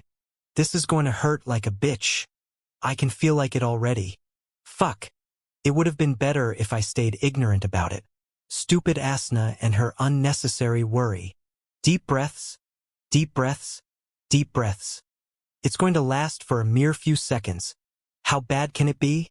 Through meditation, Felix kept trying to empty his mind from those negative thoughts. He knew that if he started the process while feeling terrified, the pain would be enhanced tenfolds, making him pass out in the first second. It was the same strategy used by most patients who were about to get a shot. They always try to look in other directions or think of other things instead of focusing on the needle. Knowing that it was a crucial element, Asna stopped harassing Felix. She already knew that he had made up his mind and wasn't going to change it no matter how she tried. Instead of ruining his efforts to prepare mentally, she lowered her head while biting her lips. I don't know why you didn't tell little Felix about it yourself, Jormungandr asked Lady Sphinx with a suspicious look. I wanted to see how little Asna will behave. Lady Sphinx chuckled to herself. It seems like she truly cares for Felix a lot to tell him. You manipulative vixen, Thor murmured to himself after hearing her response. He didn't dare to voice it out, though. After a long while, Felix's eyes were opened gently, showing a tranquil serenity behind his pupils. Let's start. He spoke in a calm manner while unsealing the metallic box. Asna and the others merely watched him work without saying anything to not affect him. Felix threw the box to the side and held the potion gently. He brought it close to his eyes and looked at the misty content within the pyramid-like glass bottle. To use it, simply inhale the mist through your nose, Lady Sphinx informed. All right. Felix nodded his head and placed the bottle at the side. Then he beamed a black AP bracelet and wore it on his left wrist right above his own bracelet. Next, he took the leather strap and affixed his wrist with his head. This allowed the AP bracelet to be facing his eyes, so when Asna calls for the queen, the bracelet will respond. This process was needed every time a new consciousness wanted to connect with the queen. No one truly knows why, but the most famous theory was that the eyes were the windows to the soul. The small screen of the bracelet was the eyes of Queen AI. So, when they align, it gave the queen permission to look into one's soul and connect with the consciousness residing within. Prepare yourself, Asna. You have only a few seconds to connect your consciousness with the Queen AI after our souls get split up, Felix said sternly as he turned on the AP bracelet. Don't worry about me, Asna answered while biting her nails nervously. Upon hearing her response, Felix exhaled deeply and opened the lid. Then, he placed it below his nostrils and inhaled all the mist within the bottle in one breath. That was the last breath he took as the moment the mist invaded his body. It swiftly targeted his soul barrier, encasing all of it. Asna and the primogenitors all glanced around them with multiple emotions. Asna was getting nervous by the second. Thor and Jormungandr were eyeing the mist in wonder. Lastly, Lady Sphinx was noting down everything happening. After all, it wasn't like a common occurrence for a human and Unijin to share one soul and split it. Crack, crack. It's happening. Asna folded her hands as she watched the soul barrier begin to crack little by little. Crash! The moment she wanted to check on Felix, the soul barrier abruptly exploded into tiny pieces, shocking all of them besides Lady Sphinx. Ah! Now it began. Lady Sphinx murmured as she watched Felix release the most heart-wrenching scream in his life while banging his hands on his forehead like a madman. Thud. Meanwhile, Asna fell on her knees while clutching her head in pain. Since their souls were merged as one, it was only natural that she would experience the same agony as Felix. However, unlike Felix, she was a soul master, making her able to negate the pain by simply forcing her soul to merge faster than intended. Felix wasn't able to do so on his own, making him rely on the same mist to help him gather the pieces of his broken soul. That's the only reason they didn't die instantly after having their soul got blown up like this. If it wasn't for the mist holding into every tiny wisp, both of them would have been doomed just like what happened in their first meeting. I need to help him. The first thing that Asna tried to do wasn't to connect to the UVR like Felix had asked her, but to help make his soul be complete again. Asna! Focus! Lady Sphinx scolded sternly. The moment his soul get completed, both of your souls will merge together. When that happens, you can forget about entering the UVR in the next decade. It was to be expected that splitting a soul shouldn't be repeated right after it got merged again. Especially Felix's soul that was still quite fragile and couldn't handle the process multiple times. Don't waste his efforts. He won't like that one bit. Thor spoke sternly. Upon hearing so, Asna knew that Felix would be extremely pissed if she failed to do her part even when he told her to prepare herself. So, instead of wasting those precious seconds in hesitation, Asna hardened her heart and quickly called out loud, Queen AI! The moment she did so, Asna's eyes automatically got closed shut as she fell into the raging lake. Jormungandr appeared beside her and lifted her up. Then, he hovered in the air with the other two, watching Felix twitch continuously with his eyes rolled at the back of his head. He appeared like he was having a deadly seizure, yet Felix still didn't pass out. Meanwhile, Asna had just opened her eyes and found herself sitting inside a white empty room. Welcome, Madam Asna. Your AP bracelet has been successfully bound with your consciousness. From now on, only you can use the features of your device. If you tell me about it later. Log me out now. Before Queen AI finished her scripted introduction, Asna interrupted her with a rushed tone. Obedient as always, Queen AI logged her out without any further questions. The moment Asna opened her eyes, her heart sank to the bottom of her stomach at the miserable sight of Felix. Messy hair, twitching all over the place, foam covering his lips, and white eyes.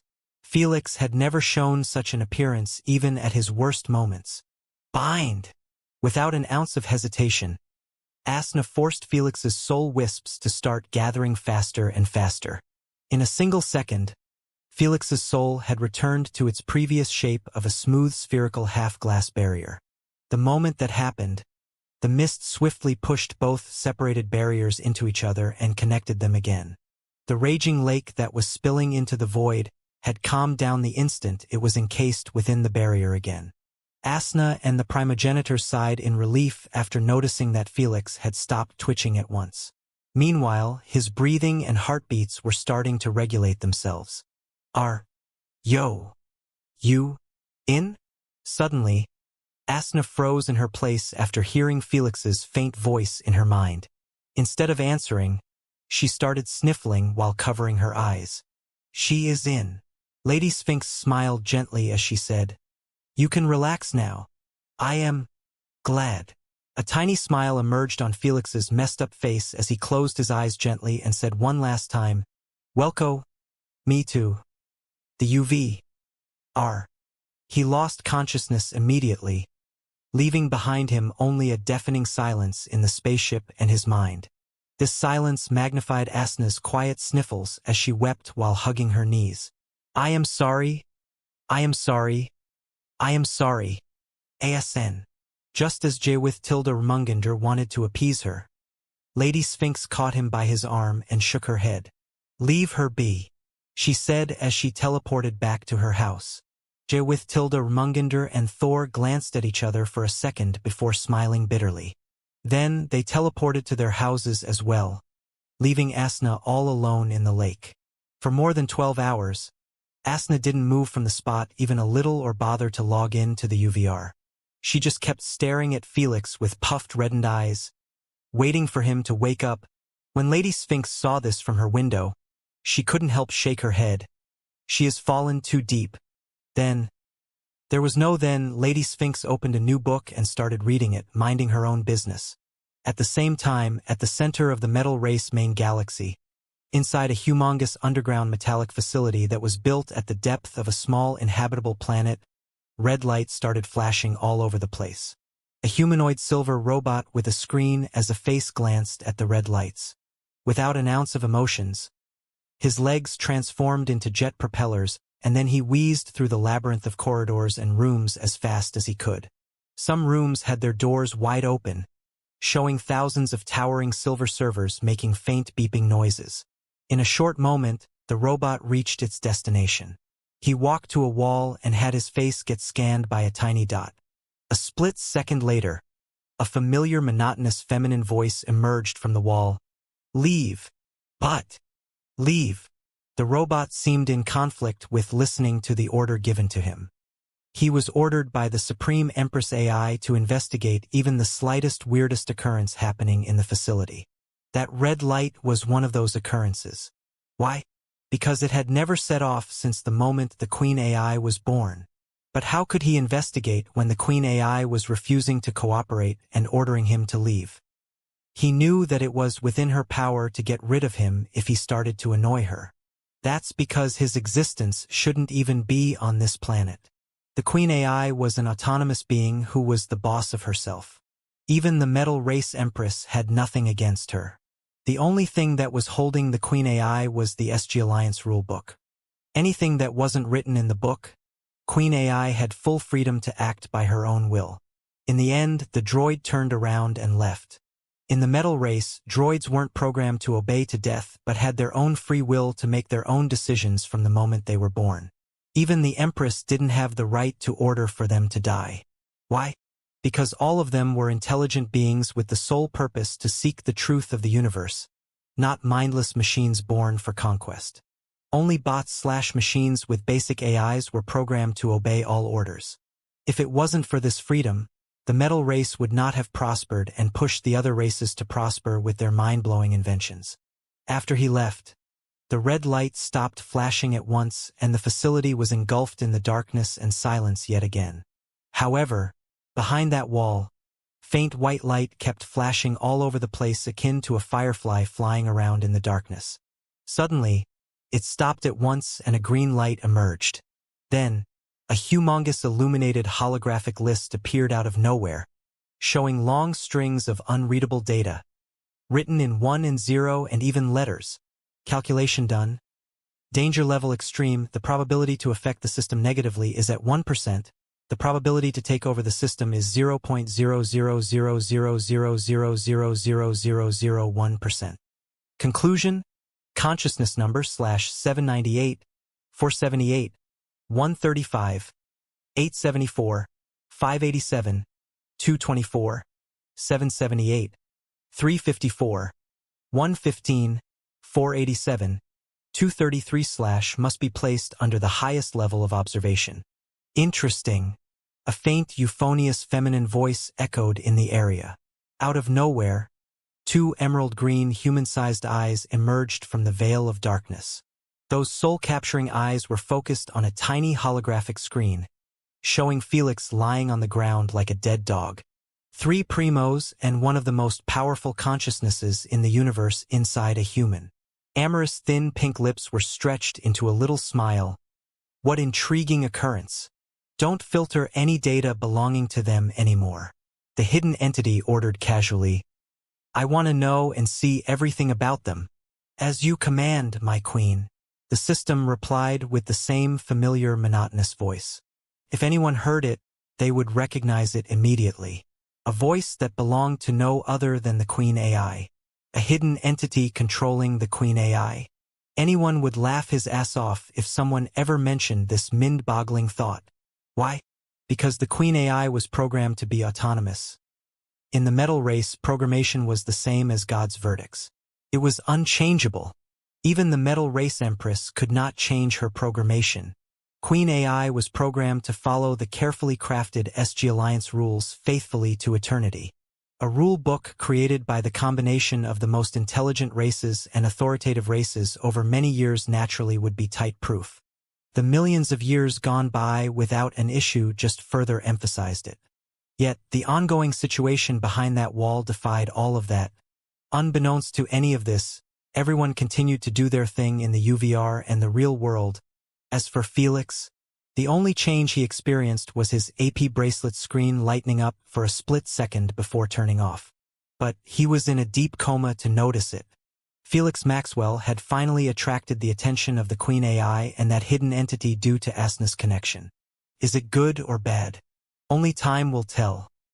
A couple of weeks later, the Dark Deviant spaceship had finally entered the Milky Way galaxy through a VIP wormhole, connected with the Mariana Empire.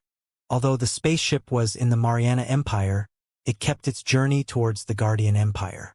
The Queen AI had no intention of changing its course without Felix's approval. In this regard, nothing much changed. Felix was still sleeping soundly in his VR pod.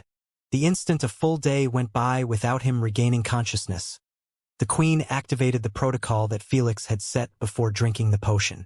Although he was clearly physically and mentally sound, he had yet to show any signs of waking up. Naturally, this started to get in Asna's head since she expected that he would wake up only in a few days. He truly received a massive mental shock, Lady Sphinx murmured as she played with her cat's mustache. She also didn't anticipate this long duration. She predicted that he would be up in a week or so at best. What should we do?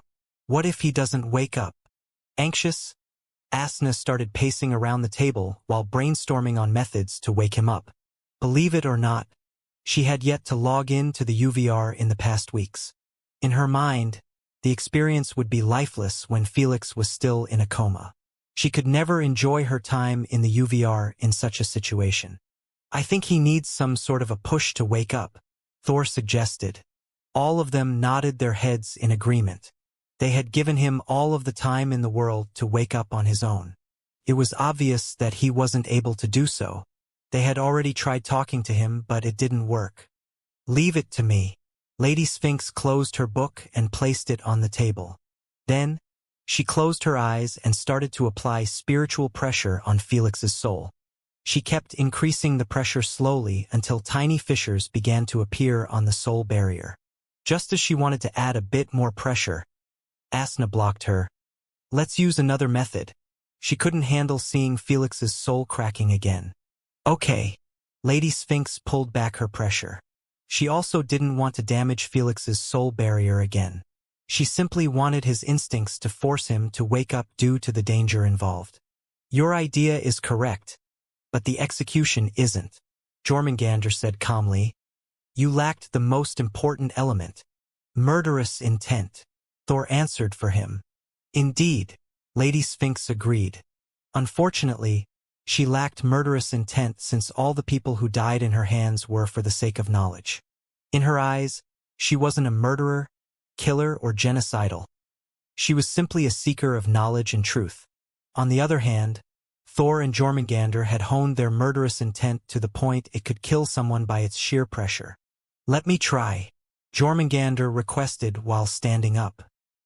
He affixed his attire as he took a deep breath with his eyes closed shut.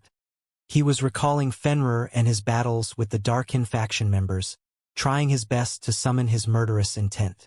The moment he thought of Fenrir's current situation and the Darkin faction members who forced him into it, his serpent-like eyes were snapped wide open. Asna couldn't help but gulp in fear at the new horrifying appearance of Jormungandr. That's it, the true appearance of the Ragnarok bringer. Thor's senses tingled in excitement as he watched Jormungandr's robe flutter without any wind around. They were moving by the aura of his murderous intent. The kind and gentle Jormungandr was nowhere to be seen. In his place, only a murderous cold predator remained behind. This was the true suppressed nature of the world serpent. "Felix, you either wake up now or remain in slumber for eternity," Jormungandr threatened with a suppressed tone while aiming his murderous intent at Felix. Almost instantaneously, Felix's drowsy instincts started tingling like there was no tomorrow. Felix's blood pressure started to climb through the roof, while his heart started pumping high dosages of adrenaline. The heart monitor started peeping rapidly, while showing that Felix's heartbeats had reached 160 and still climbing. "Wake up now, you little brat," Jormungandr shouted furiously as he banged the table with his fist. Just like electricity traveling his body, the shockwave of Jormungandr's shout sent goosebumps throughout Felix's limbs as well as chills down his spine. It was the last nail in the coffin as the moment Felix felt everything at once. He could not remain in a sleep for even a second. "Don't eat me. I am not as delicious as Asna. Eat her," Felix murmured with muddled eyes, having absolutely no idea where he was and what was going on. The only thing he remembered was a cosmic serpent opening its wide jaw while trying to devour him. It turned out, Jormungandr's murderous intent had manifested a nightmare in his mind, forcing him to wake up instinctively. "You prick, cursing me even in your sleep."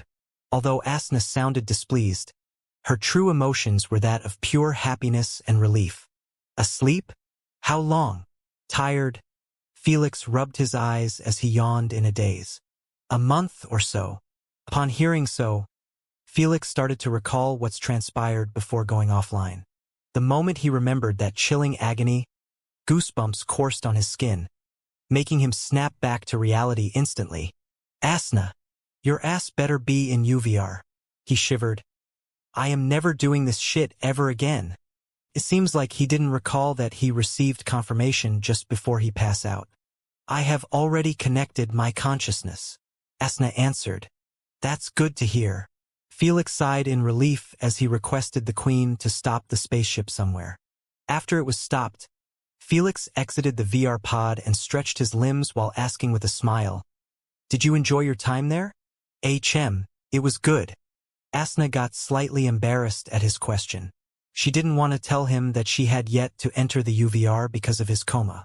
"So?" She did a classic Asna behavior, lie about it. Just okay? It seems like you haven't done much in it. Felix smiled as he walked towards the bathroom. Give me a moment. I will log in after a quick shower and I will take you for a date. A date? Who wants to go on a date with you? Asna got jumpy all of a sudden, not realizing that Felix was just teasing her.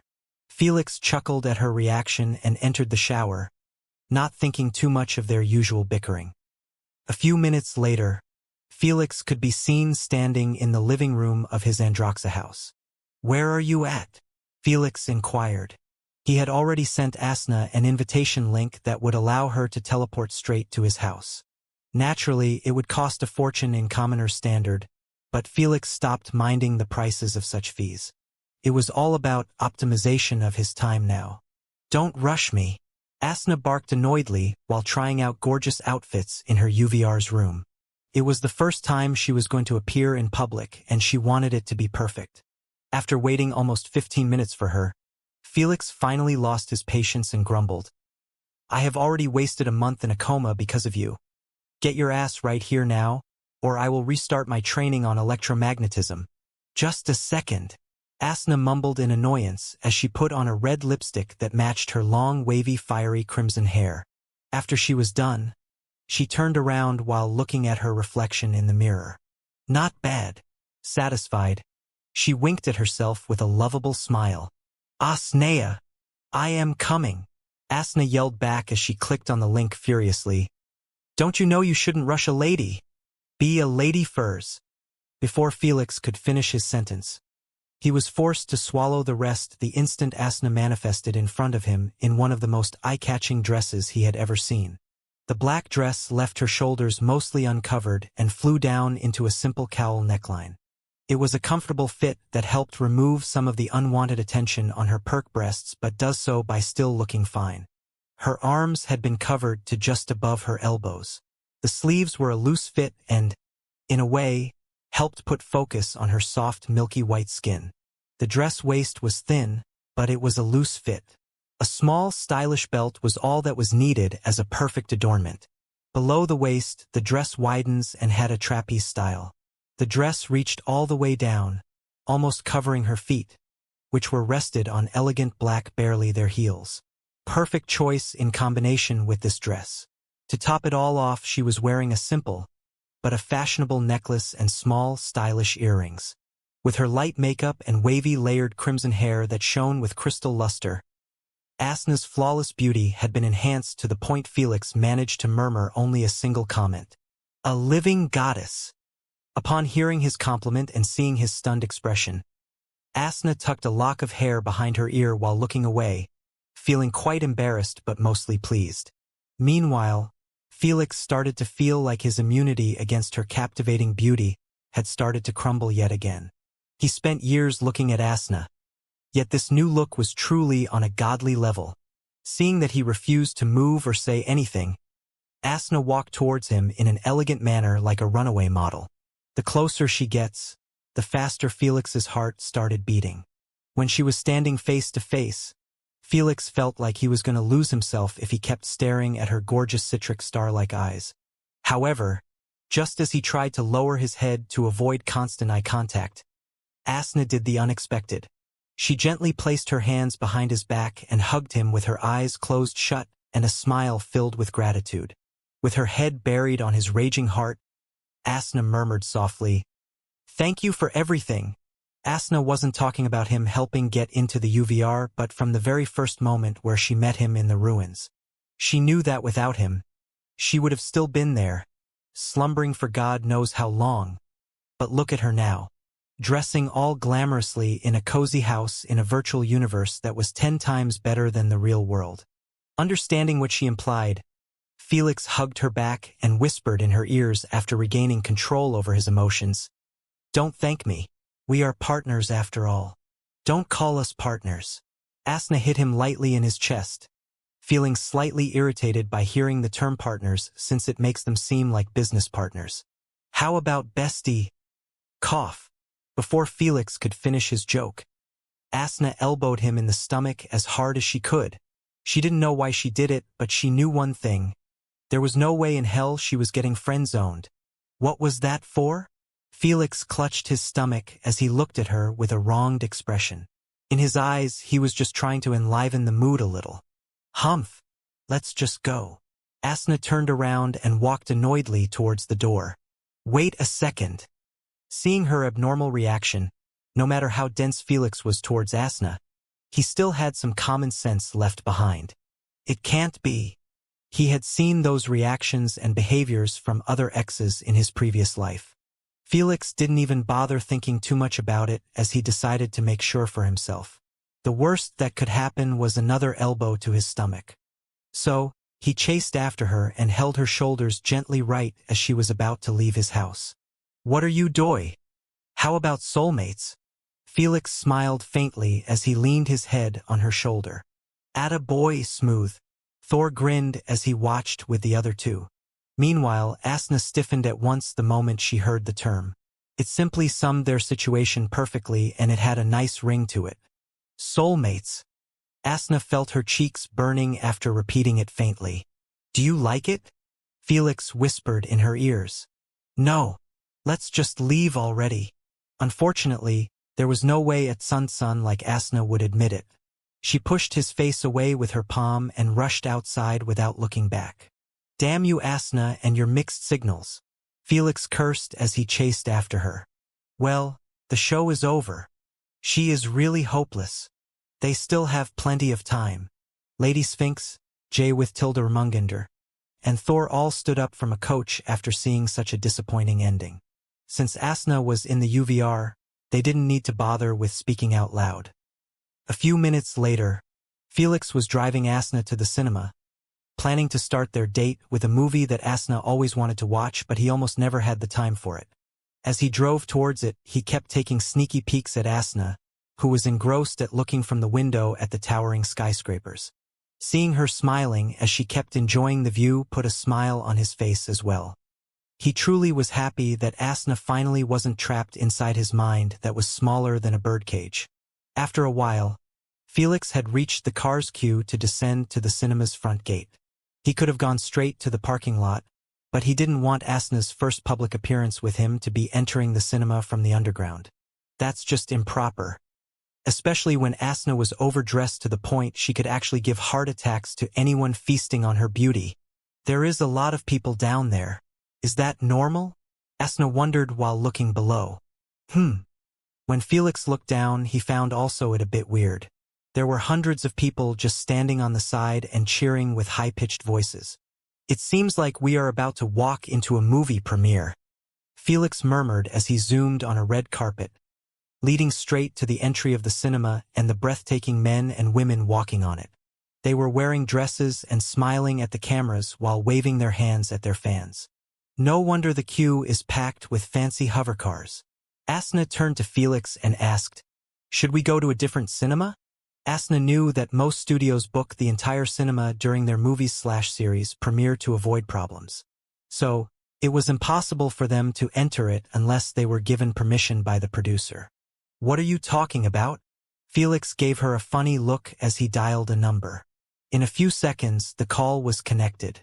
"Mr. Igris, please give me direct access to Megafilm Cinema in the Androxa capital. There seems to be a movie premiering right now." Felix got straight to the point. "Do you want to watch it with the actors and staff or get a private movie room?" Mr. Igris replied. Felix peeked at Asna and coughed. "Private, please. Consider it done." Mr. Igris confirmed and hung up. He was also just as busy as Felix. The only difference was running Felix's uprising business empire. "Problem solved," Felix said, smiling. "You better not try anything funny when we are inside." Asna squinted her eyes at him after hearing that he asked for a private room. She knew about his shenanigans with girls and private rooms. "Don't worry about that." Felix looked outside of the window as he said casually, "I will never treat you like other girls." Asna didn't know if she should feel happy or mad that she was happy at the sound of that. "Get a grip of your stupid emotions. Stop reacting to anything nice he says." Asna pinched her thigh in a hidden manner to wake some sense into her. Felix didn't notice her actions as he was deep in thought about the movie premiere. With Asna walking down the red carpet, those poor hard-working actresses are going to be forced to change careers after she kidnaps their fans. At least, they will be paid handsomely after this premiere will go viral. Felix had not a shred of doubt that Asna was going to flip the UVR upside down by her appearance. Since he couldn't tell her to wear a disguise lest he gets elbowed again, she was bound to go viral sooner or later. Wait a second. The moment this thought crossed his mind, Felix did a quick search on news about Asna and was shocked to find nothing. It can't be. She told me that she spent her time in the UVR. Did she never show herself in the open? Knowing that Asna didn't care about people's eyes on her made him scratch this thought. This left him with only one conclusion. Asna never entered the UVR. When Asna saw that he was looking at her weirdly, she decided to take a peek at his thoughts. I am screwed. The moment she read them, she felt like her soul was about to escape from panic. Seeing her trying cutely to avoid having eye contact with him made Felix even more certain about his conclusion. Asna. Kathump. For the first time since he met Asna, Felix's heart had skipped a beat, not because of her unparalleled beauty that could shake nations but due to this unnoticeable gesture. Instead of being mad at her lying at him, Felix felt warm knowing that she preferred to stay with him when he was in a coma than go and have a fun time in the UVR.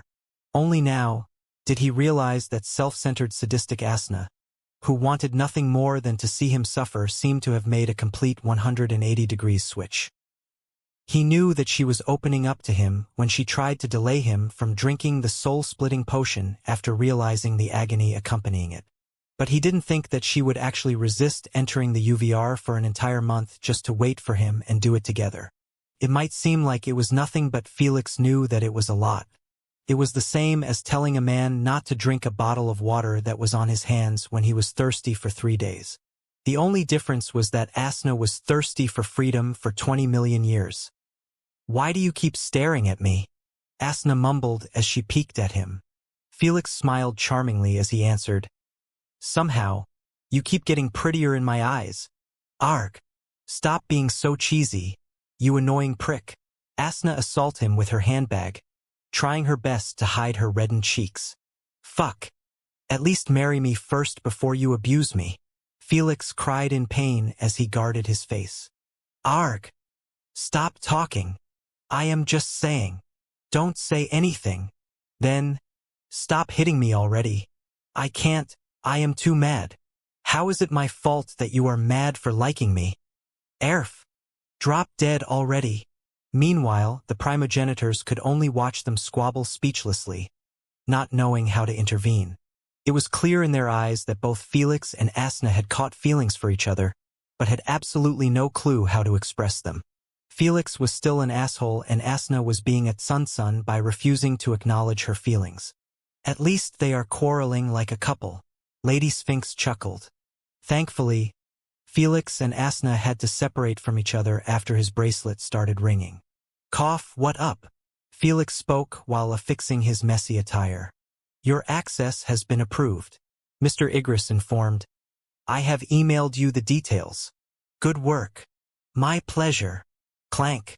Felix hung up and turned to Asna, who started to apply her makeup again with an irritated look. If only you cared about your looks enough to hesitate about getting physical. Felix mumbled under his breath as he fixed his hairstyle with a snap of a finger. Looking for a round two? Asna squinted her eyes at him while holding her ruined handbag. Cough, enough playing around. It's our turn soon.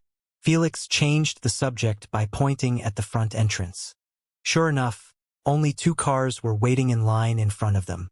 They had already descended to the ground and were merely a few meters away from the screaming crowd. Fortunately, Felix's hovercar had a tinted window, blocking the prying eyes from seeing their squabble. After he was done fixing his appearance, Felix focused on the actors and actresses on the red carpet, wanting to check if he knew anyone. Due to his business expanding heavily in the film's industry, his Primo company had acquired many uprising studios, actors/actresses, screenwriters, directors, and many more talented individuals. From time to time, Felix read the weekly report sent by Mr. Igris to check on the numbers and see if he was being ripped off or not. With his photographic memory, He remembered all the actors/actresses that were in his weekly reports. Oh, is that Nancy and Jamal? Felix had spotted two of them already on the red carpet. They were taking pictures behind the movie posture. He knew them quite well since they were in his recommendation list of actors/actresses that he gave to Mr. Igris. That list included all the actors/actresses that had plenty of talent but no real opportunity to show it sooner. It seems like they made it to fame earlier this time. Felix smiled, feeling a bit happy that his actions were affecting the timeline positively to some people at least. You have arrived to your destination. The car's AI announced after stopping it at the side of the red carpet. The front passenger seat was facing the reporters and the fans, who were clearly excited and anticipating the appearance of other guests. Any guesses? A reporter asked his coworker while pointing his AP bracelet at the fancy hovercar. My bet on Nico or Leo. The coworker responded as he watched the driver's door get opened. The moment he saw Felix stepping off the hovercar while wearing a blue marine tuxedo, his eyes couldn't help but widen in disbelief. He was too shocked to even take pictures of Felix as he walked composedly towards the front passenger seat. Everyone had gone silent as well, not knowing how to react to the sudden emergence of Felix. Even the actors and actresses were dumbfounded. No one expected the current most famous mainstream person in the Milky Way galaxy to show up in a movie premiere unrelated to him. Before they could make a sense of things, Felix opened the passenger door slowly and offered his hand inside in a gentlemanly manner. Asna held his hand with her long, pretty fingers as he pulled her gently outside. Asna locked her hand around his arm intimately, and they started walking on the red carpet with indifferent expressions. They passed by reporters, actors, actresses, film directors, guests, and everyone who was standing on the long red carpet. No one blocked them or said a single word. A few moments later, Felix and Asna entered the wide-open front gate and walked straight to their private movie room. Everyone simply watched their back disappear after going through a movie gate. The previous lively atmosphere filled with cheers and light flashes was nowhere to be seen. The only thing left behind was a piece of soothing music in the background that no one ever knew was there due to the noise. Thud, thud, thud. Suddenly, tens of people started dropping to the ground akin to flies. Reporters, fans, and even actors/actresses. As for the others remaining up, most of them had a nosebleed or actually peed their pants, losing complete control over their bladder. Yet still, no one moved or dared to breathe out loud. Hell, they didn't even glance at the people who fainted near them. How could they do anything when their minds had only a single picture frozen in it? Asna's bewitching beauty as she walked elegantly on long heels and a dress that stole their souls. Although Felix was also extremely handsome due to his primo bloodline's mutations and immense reputation, his image next to Asna was completely obscured in everyone's minds. All of them, without exceptions, had fallen under her spell. A spell that was the dream of every charm elementalist in the universe. Natural mental shock. I must be hallucinating or something, Jamal murmured while touching his bleeding nose in bewilderment. When he saw Nancy staring into the void with a widened pupil and those who fainted on the ground, he felt his heart skip a beat. This is really happening. Jamal clutched his raging heart as he started taking deep breaths, trying to control his agitation. However, he realized that it was impossible since Asna's bewitching appearance kept resurfacing in his mind. The worst part, her appearance was a bit foggy in his mind, like his brain was having difficulty reimagining her perfect beauty. How can one be this beautiful? Even artificial beauty can't hold a candle against her. It's against universal laws. The more Jamal thought about it, the higher his blood pressure rose, forcing his nose to bleed yet again. For a famous actor like him, his unsightly appearance should have been captured by the reporters by now and turned him into a laughingstock in the network. Thankfully for him, the reporters were all frozen solid in their positions, trying to understand what the hell had just transpired before them. Arg, my head. What happened? Did I die? I remember seeing an angel. Soon, one by one, the passed-out people in the crowd began waking up while voicing their concerns. The dead silent atmosphere began to get noisy real quick as more and more people began speaking about the situation. A scoop. Move. Fuck. I didn't take a picture of that goddess. The reporters were the first to succumb to their reporting instincts as they ignored everyone on the red carpet and dashed towards the front entrance like their lives depend on it. I want to see my goddess too.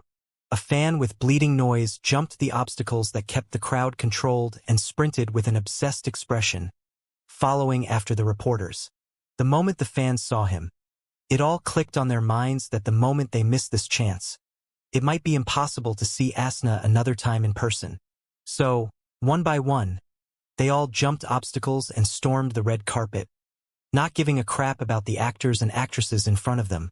They shoved them to the side like some used goods and charged as one like some uncontrollable herd. Jamal and the actors who were nearer to the front entrance didn't hesitate to run inside, fearful for their lives from this madness. Close the gate. Scared shitless, the captain of the guards yelled as he jumped inside the cinema, not having any intentions of stopping those lunatics. Kathump. Queen AI responded immediately and closed the gate shut a few meters before the crowd could burst inside the cinema. Thud. Smash. Thud. Let us in. You bastards trying to have her all to yourselves. I just want another glance, please. Nancy, you bitch. I supported you for years. This is how you treat your fans. Jamal and the ones who made it inside the cinema could only stare in disbelief at the frenzied looks of their beloved fans as they tried to smash through the gate. This is madness, madness. Frightened, Jamal could only take a step away from the gate. He could see it in his fans' eyes that they wouldn't hesitate to stamp on him if he blocked their path from getting to Asna. The moment he thought about her, she resurfaced in his mind almost immediately like a curse. He lost control of his emotions yet again and started obsessing about her just like his fans. The only difference was that he didn't want to just see her but actually own her. She belongs to me. A goddess like her belongs to no other than me. I need to have her. Jamal was so far in his obsession, he completely forgot that Asna wasn't alone. She was accompanied by no other than Felix, landlord, and the boss of his boss's boss. Meanwhile, inside the movie world, Felix and Asna were enjoying their time greatly. They were seated next to each other as they experienced the movie unfold before them. They neither knew about the mayhem that Asna caused nor did they care to know about it. They simply engrossed themselves in the movie, laughing at jokes and cursing at retarded decisions by the main character. As Felix looked beside him and saw that Asna was having the best of her time within the movie world, he felt at ease like a burden was lifted from his shoulders. Now, he didn't need to feel a bit guilty whenever he tried to have fun in the UVR since Asna would be with him in it instead of being locked in his consciousness space. Will you look at this moron? She clearly likes you. Just kiss her already. Asna booed at the male main character, who was standing in front of the female main character's house, playing with his keys shyly like an idiot. The primogenitors didn't even bother to make fun of Asna's delusion anymore after hearing her statement. Don't worry. They will kiss eventually in part 2, Felix said casually while stuffing his mouth with popcorn. Ting. Before he could chew, a remote control smacked him right in the head. You prick. Why did you spoil it? Asna huffed angrily and pressed play on the new remote control. Knowing that he was at fault, Felix didn't even protest this time. He closed his mouth shut and continued watching the disappointing end of the movie. The male main character chickened out and the female main character thought that he was simply trying to take their relationship slowly. What a crappy ending. No wonder they made part 2. Asna criticized as she stood up. What are you doing? Felix asked. Don't you want to watch part 2? No, the story is predictable at this point. Asna clapped her hands with a big smile and said, I want to try amusement park. Felix didn't object since he also wanted to avoid rewatching the second of that crap. If it wasn't for being Asna's requested movie, he wouldn't have glanced at it. Soon, both of them exited the movie gate. The moment they did so, they were shocked to see hundreds of people trying to push themselves into the closed front gate of the cinema. Let me in. I am willing to be her dog. I want to see my goddess. Break the door. Kill landlord and save the goddess. Everyone went absolutely bonkers, appearing like a bunch of zombies, wanting to storm the building to eat them. This scared Asna a bit. She knew that she was beautiful, but she didn't have expected that she would receive such an insane reaction. Who could blame her?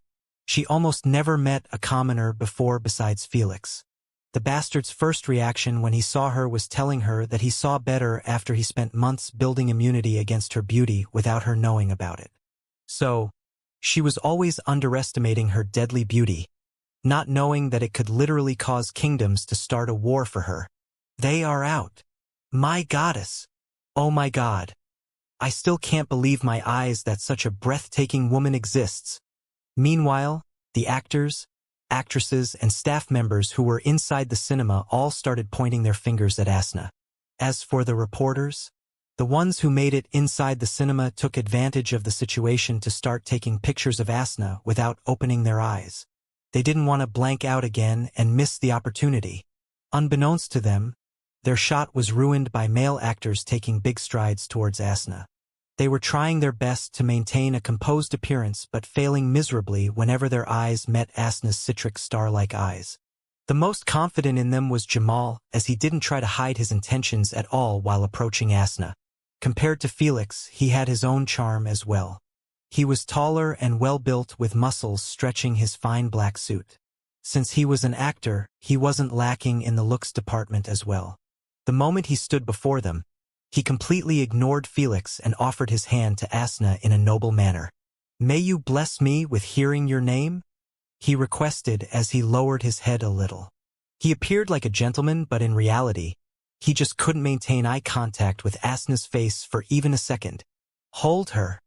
Take her away. Ravish her.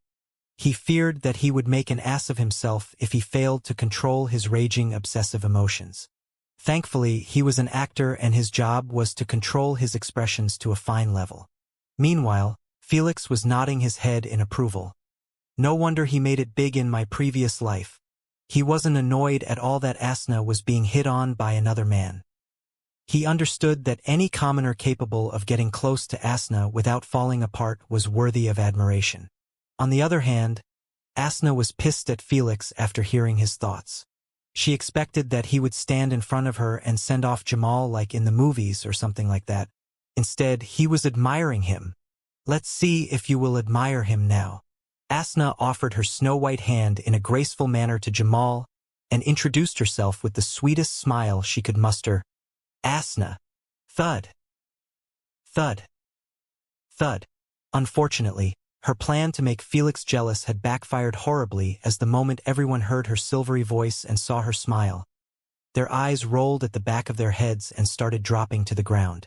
This time, everyone who had their eyes open fell victim to Asna's natural mental attack. Especially, the poor Jamal, who was the closest to her. He didn't even manage to touch Asna's fingers before his brain short-circuited, trying to analyze Asna's perfect smile and angelic voice. Sigh, poor thing. Felix gave him a sympathetic glance before locking his arm with Asna's.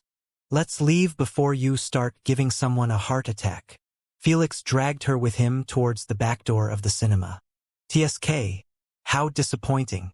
Asna looked behind her at Jamal annoyedly for not playing along with her. Still, when she noticed that her arm was locked with Felix intimately, she murmured, "This is not bad either." "What's that?" "Mind your business." "Geez. I doubt anyone will love you if they knew about your bitchy personality." "Wanna bet?" Cough. "We are getting late to the amusement park."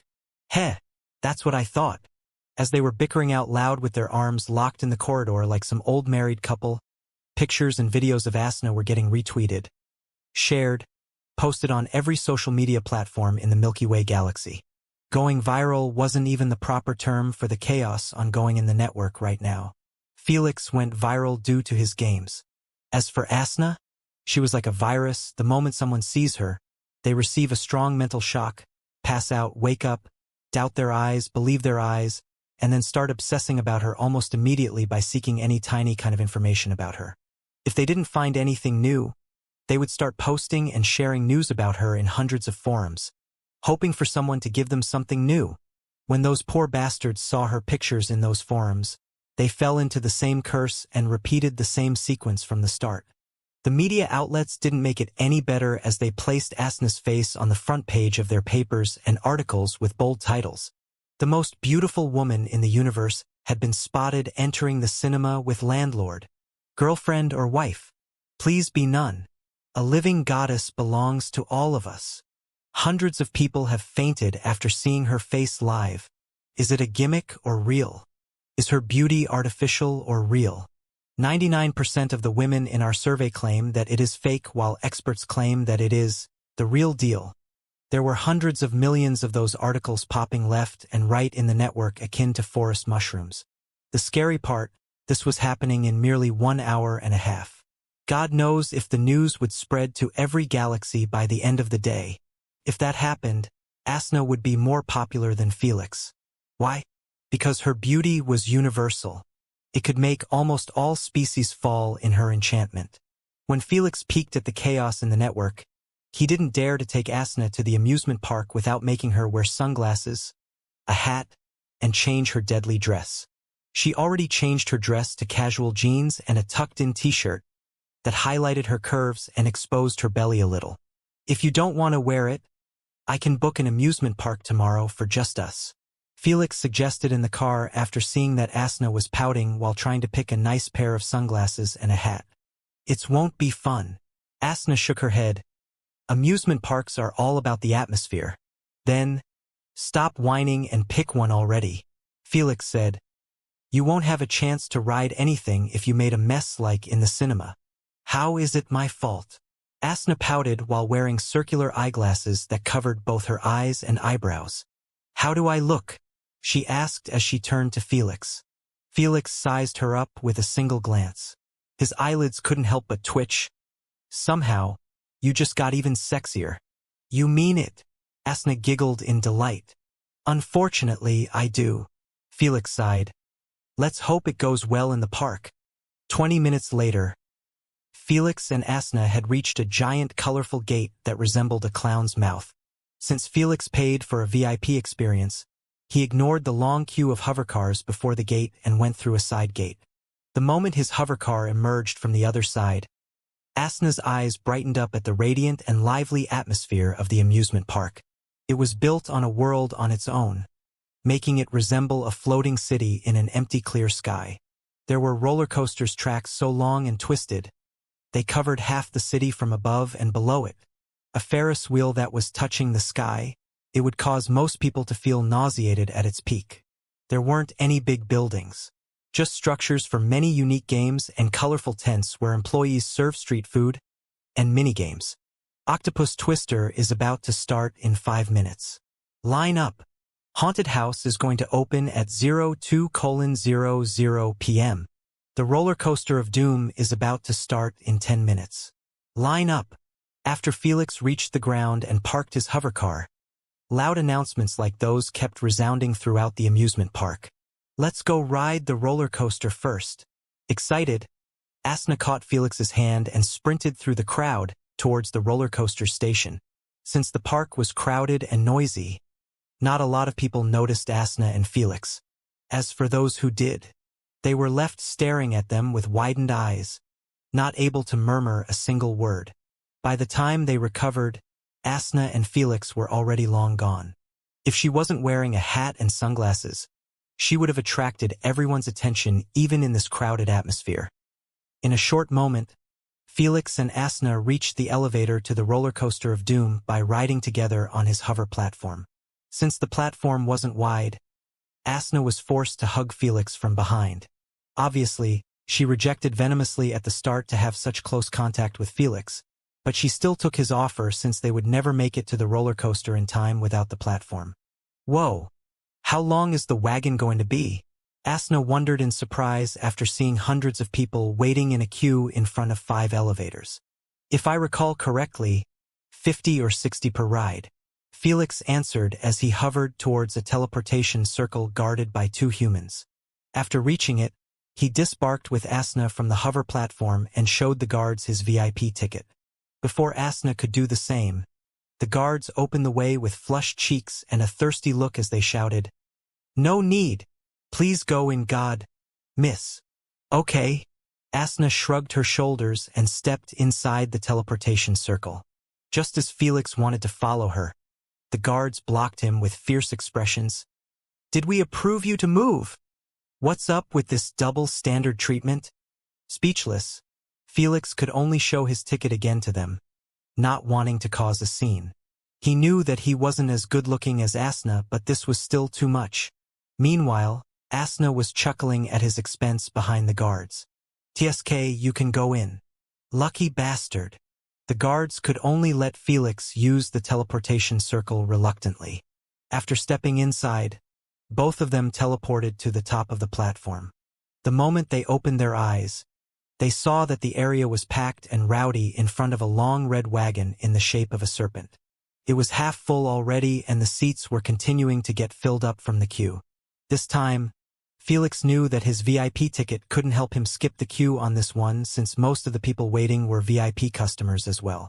But he didn't want to wait for his turn, since he had counted that more than 100 people were in front of him. This implied he would need to wait for 2 rides to finish. Felix examined the wagon and noticed that the very front seats were left open. It seems like no one wants to have a heart attack in this ride. Felix grinned, knowing that the front seats in this roller coaster were equivalent to suicide. That's because the speed of the roller coaster could reach up to 200 kilometers per hour. In its descent, it was able to reach up to 300 kilometers per hour. It was already too much for commoners to handle. How could they go further and sit at the very front? As he expected, the wagon soon had filled up entirely, leaving only those 2 unwanted seats. Neither the adults nor the kids in the queue dared to step forward. The operator had seen this happen many times to bother himself with it. So he simply yelled out, "Last call! Let's go!" Felix caught Asna's hand and rushed with her towards the wagon, uncaring about the people's looks. He jumped inside the front seat and pulled Asna quickly inside, making her yelp in shock. He fixed her seatbelt for her, not caring about her pissed look, and then he fixed his own. The moment he finished, the wagon shook slightly and then started moving forward. "Now we good." Felix smiled at Asna, not bothering with her annoyed look. "You didn't need to be so rough," she complained as she massaged her palm. Although she had one of the strongest consciousness in the universe, she was merely a mortal inside the UVR. There was no way the Queen AI could allow beings like her to attain their overpowering strength within her universe. Either that or everyone will storm on us again. Felix shrugged his shoulders. When Asna glanced behind her and saw that everyone on the wagon was staring at her with a spell-struck expression, she couldn't find fault with what he said. "Look in front." Felix grinned as he poked her.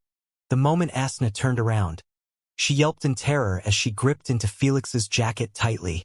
Who could blame her for reacting like that? They had reached the arched part of the track rail. It was bent at 90 degrees, making Asna able to see the entire amusement park from a height of 2 kilometers. "I changed my mind. I don't want to do this." Asna cried in fear as the wagon started moving downward slowly. Asna knew that the moment the other half of the wagon crossed over the arched track rail, the wagon would be in a free fall. "How can this scare you?" Felix already lifted his hands in the air, preparing for the descent. In normal cases, this kind of speed was nothing to him, but Felix was smart enough to nerf himself so he could feel the thrill. "Please, please, Felix. Felix. Woa. Mommy." A symphony of high-pitched, terrified, and excited screams boomed loudly in the sky as the wagon smashed through clouds in its rapid descent. Typically, normal roller coasters would never reach such a height for the safety of their passengers and the structural integrity. But this was the UVR. Everything was possible, making the owners of this amusement park go wild. Whoosh! Whoosh! They sure went wild with this roller coaster as the moment it reached the bottom, it started twisting in cone-shaped track rail, forcing Asna's hair to flail all over the place. "Fuck! Keep your hair away from my mouth." Felix cursed telepathically as he kept spitting Asna's hair strands. "I hair-ate you." Alas, Asna was too scared to care about Felix's comfort. She had her eyes closed shut while hugging the seatbelt like her life depended on it. Such a reaction was normal for someone who almost never did anything fun besides watching movies and painting her nails. "Aren't you going to open your eyes? You are about to miss the view." Felix tempted. "I don't want to talk to you. You will regret it if you missed it." Felix said sincerely, "The wagon is slowing down. This is your best chance." Sensing that the speed had indeed dropped to a reasonable pace, Asna decided to trust him and see what he was talking about it. She opened her eyes slowly and started glancing around. The first thing she saw was Felix looking above him. Asna lifted her head and was surprised to see tens of mermaids dancing in a giant lake below the amusement park. The roller coaster track was long enough it covered the entire city from every direction. Unfortunately, Asna opened her eyes late, making her miss almost the entire show. Right now, the wagon was climbing up from below the park. Since its speed was manageable, Asna kept her eyes open and watched the people having fun in other games as the wagon passed over them. Memories of the time she spent in the ruins resurfaced in her mind, making this scene seem like a dream to her. Even the time she spent before she was imprisoned was lifeless compared to this moment. "I am really free." Asna smiled charmingly as she enjoyed the breeze caress her cheeks gently. This was the first time in a very long time she experienced the wind like this. Felix peeked at her and couldn't help but feel his heart start racing yet again. This time he didn't do anything to stop it. He let his emotions out, knowing that Asna would believe that he was reacting this way due to the ride. Felix knew that he shouldn't be feeling like this for Asna since it could ruin their relationship forever, but he couldn't help it. He had already fallen, and the only thing he could do now was play it safe. At least, until he was certain of her emotions directed at him. He understood that Asna was quite fickle in her behavior and emotions. "Oh no, not again." Felix's thoughts were broken by Asna's panicky voice. When he looked in front of him, he realized that the wagon had already reached the peak and it was about to descend one more time. "Kaya iya. Nuu. I want to go home." While Asna was joining the others in their screams with her eyes closed shut, Felix placed his hands behind his head in a relaxed manner as he thought to himself, "The worst that can happen is embarrassing myself." A few minutes later, the wagon finally returned to the original platform. The people in the queue cheered in excitement while the ones in the wagon either escaped with shaky legs or remained seated with eyes closed shut.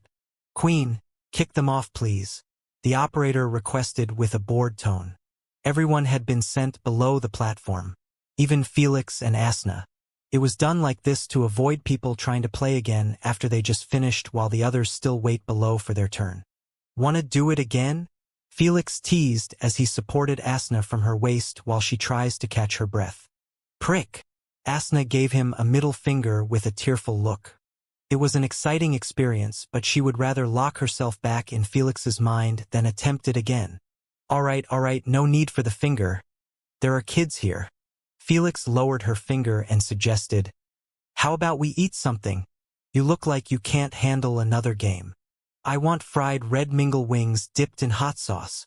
Asna's eyes brightened up at him mentioning food. She was quite excited to experience UVR's cuisine fully.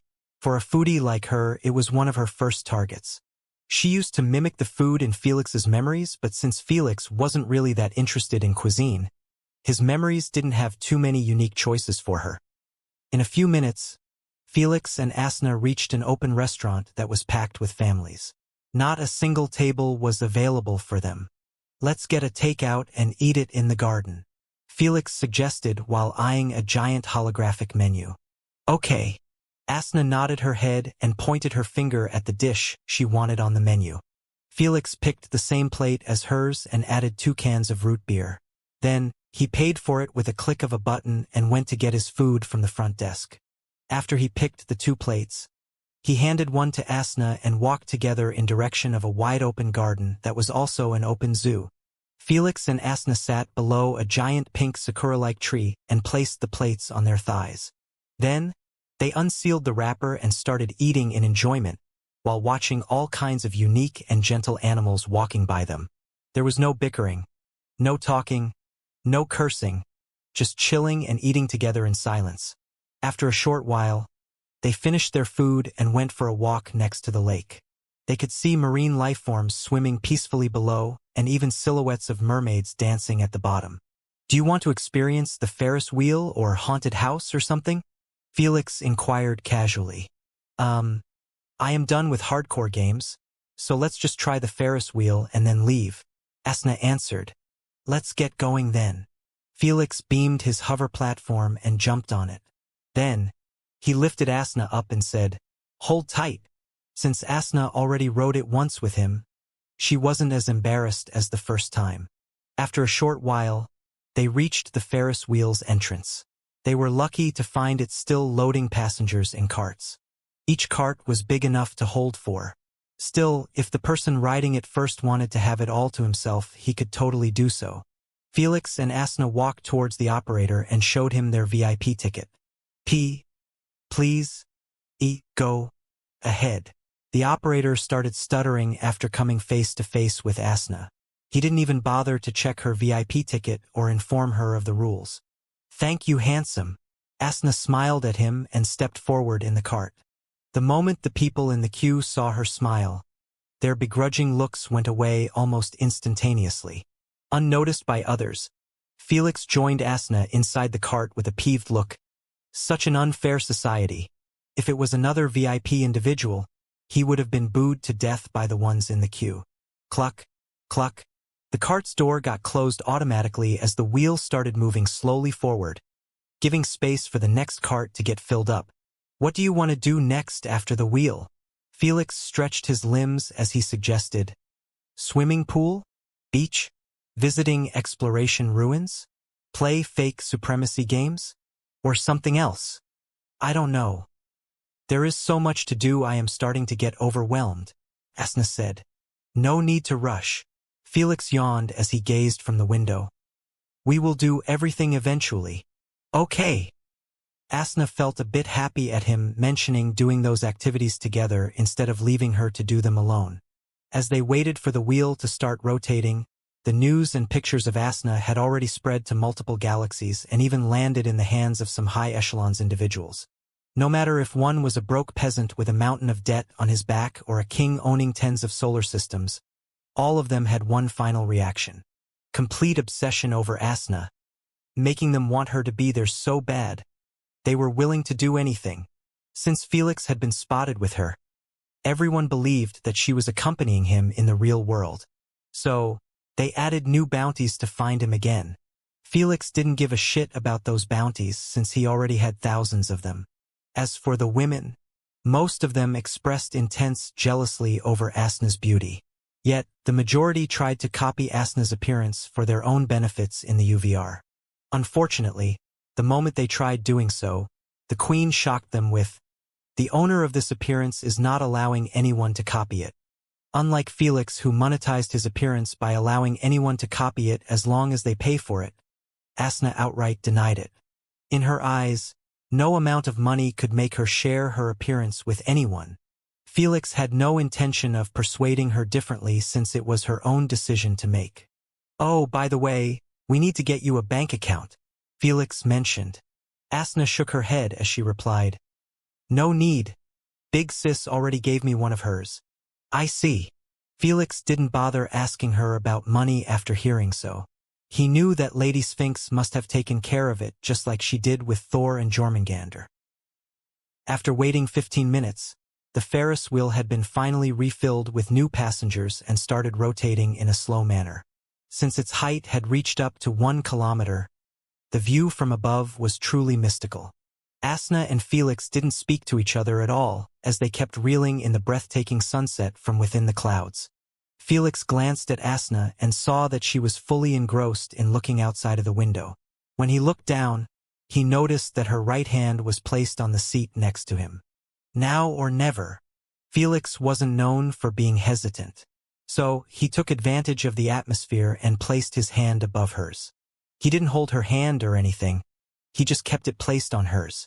Asna flinched when she felt his warm palm, but she didn't turn around or pull back her hand back. She simply kept her head facing the window without saying anything. When Felix looked at her blushed face reflected on the window, He couldn't help but smile faintly and hold her hand. Asna tensed up for a little bit, but soon, she relaxed her shoulders and connected her fingers with his hand. No one spoke, no one thought of anything. Yet both of them understood completely what each other wanted from the other. Still, neither Felix nor Asna voiced it out loud.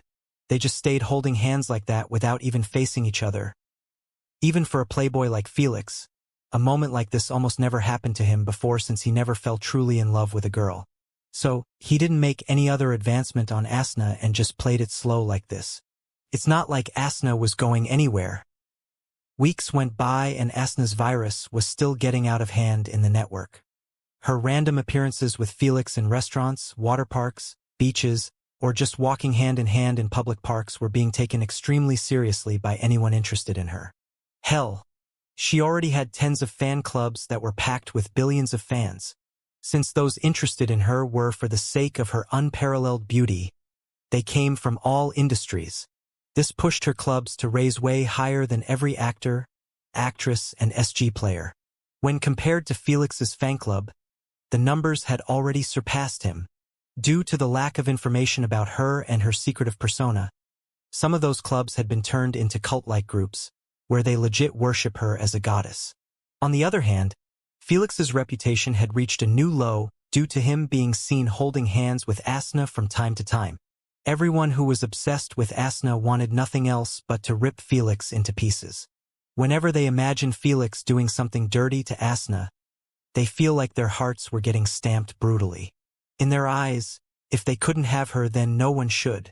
Hence, Felix had been getting cursed a lot lately in the network due to Asna. Those curses or snarky remarks were coming from commoners, SG players, and even authoritative figures. Unfortunately for them, Felix's face was thick enough to handle every hateful remark thrown at him. In fact, the more hate he received, the happier he got, since they just keep emphasizing his relationship with Asna. Speaking about their relationship, it was progressing slower than a snail pace. Weeks went by already, and they had yet to do anything besides holding hands. In fact, they were just bickering more often now. It seemed like there was some sort of emotional barrier that was hard to break for them. Lady Sphinx, Thor, and Jay with Tilda Ermunginger didn't try to help them out, since they wanted them to figure out on their own. Right at this moment, Felix was going hard on his training. He wanted to master electromagnetism as fast as possible so he could be ready to learn Psychic Shield. It was an ability that assisted Thor in resisting mental attacks, though it was quite difficult to learn due to its high requirement on electromagnetism control. Meanwhile, Asna was hanging around in Lady Sphinx's house, spending most of those days sunbathing near the pool. "Aren't you planning on working or something? Didn't you get thousands of offers in films and such? It can be fun," Lady Sphinx said while lying beside Asna in front of her massive pool. "I am too lazy." Asna yawned and started stretching like a cat on her seat. She was wearing a beautiful white one-piece that highlighted her curves. If Felix was around, his mouth would be watering already. "Won't you be bored wasting your days like this?" Lady Sphinx wondered. "Maybe later, but now?" Asna wore her sunglasses as she smiled happily. "I just want to relax like this." "Help! He is going to kill me. You brat.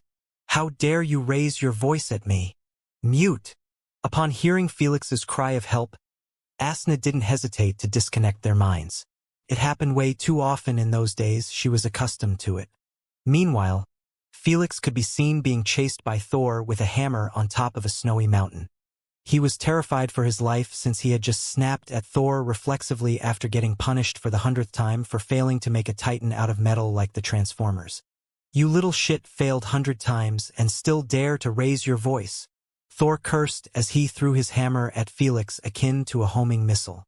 "It's just impossible right now," Felix cried out loud with an aggrieved expression as he blocked the hammer with electrical arcs. "I told you many times to let him learn at his own pace." Jay with Tilda Ermunginder fired shots at Thor. "Maybe that's why he liked training with me more. No wonder his poison manipulation is falling behind." Thor snickered as he teleported in front of Felix and caught him by his neck. Since Thor was 3 meters tall, Felix appeared like a baby chick held in his palm. Felix stopped resisting at once. knowing that he couldn't do anything inside Thor's room. He was a god in it after all. I will give you one more chance. If you failed, the punishment period will double, Thor warned as he teleported with Felix back into the snowy peak. The moment Felix was thrown to the ground, he started shivering at the thought of his punishment getting doubled. Who could blame him? The punishment was getting showered under thunderclouds with weakened lightning resistance instead of his immunity. The pain wasn't a joke. You got this. You already failed 100 times. Just don't repeat the same mistakes. Felix pumped himself with some encouraging words. Still, his biggest motivation was avoiding the punishment at all costs. Begin! Thor yelled as he manifested hundreds of metallic parts. Some of them were as tall as a tree and some of them were as tiny as a nail. Felix had to make a precise humanoid robot out of those parts in less than 15 minutes without relying on his supersonic mode. First, separate the limbs and the torso to the side. Felix aimed his palms at the biggest parts and lifted them up by using electromagnetism. It made him appear like he was using lightning arcs to lift heavy objects. Thud thud. After placing them down, Felix started separating the smaller parts on each side. He paid special care to the bolts and nails since they could easily disappear under the snow. If he forgot even one of them, Thor would give him crap about it. Selzels. The way he got them together was by making them attach themselves to a bigger metal part by using electromagnetism. Then, he placed it near him and swiftly focused on the bigger parts. Let's try the torso this time. Felix took a deep breath and used all he got to lift the torso in the air with tens of electrical arcs.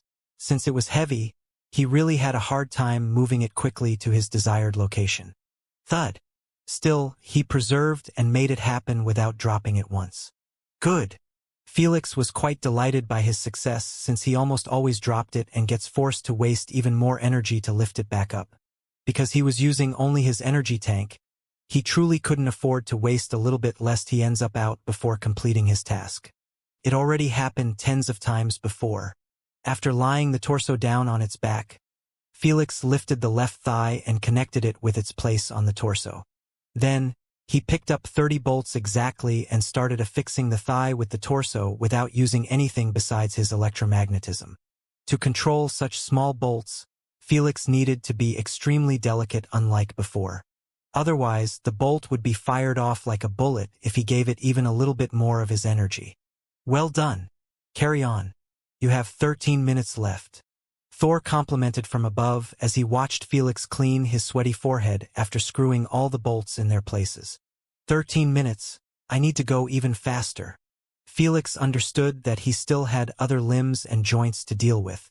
If he wanted to get this over within time, he needed to increase his efficiency without compromising his work. So, he quickly repeated the same process with the other thigh and moved to the knee joints the moment he was done.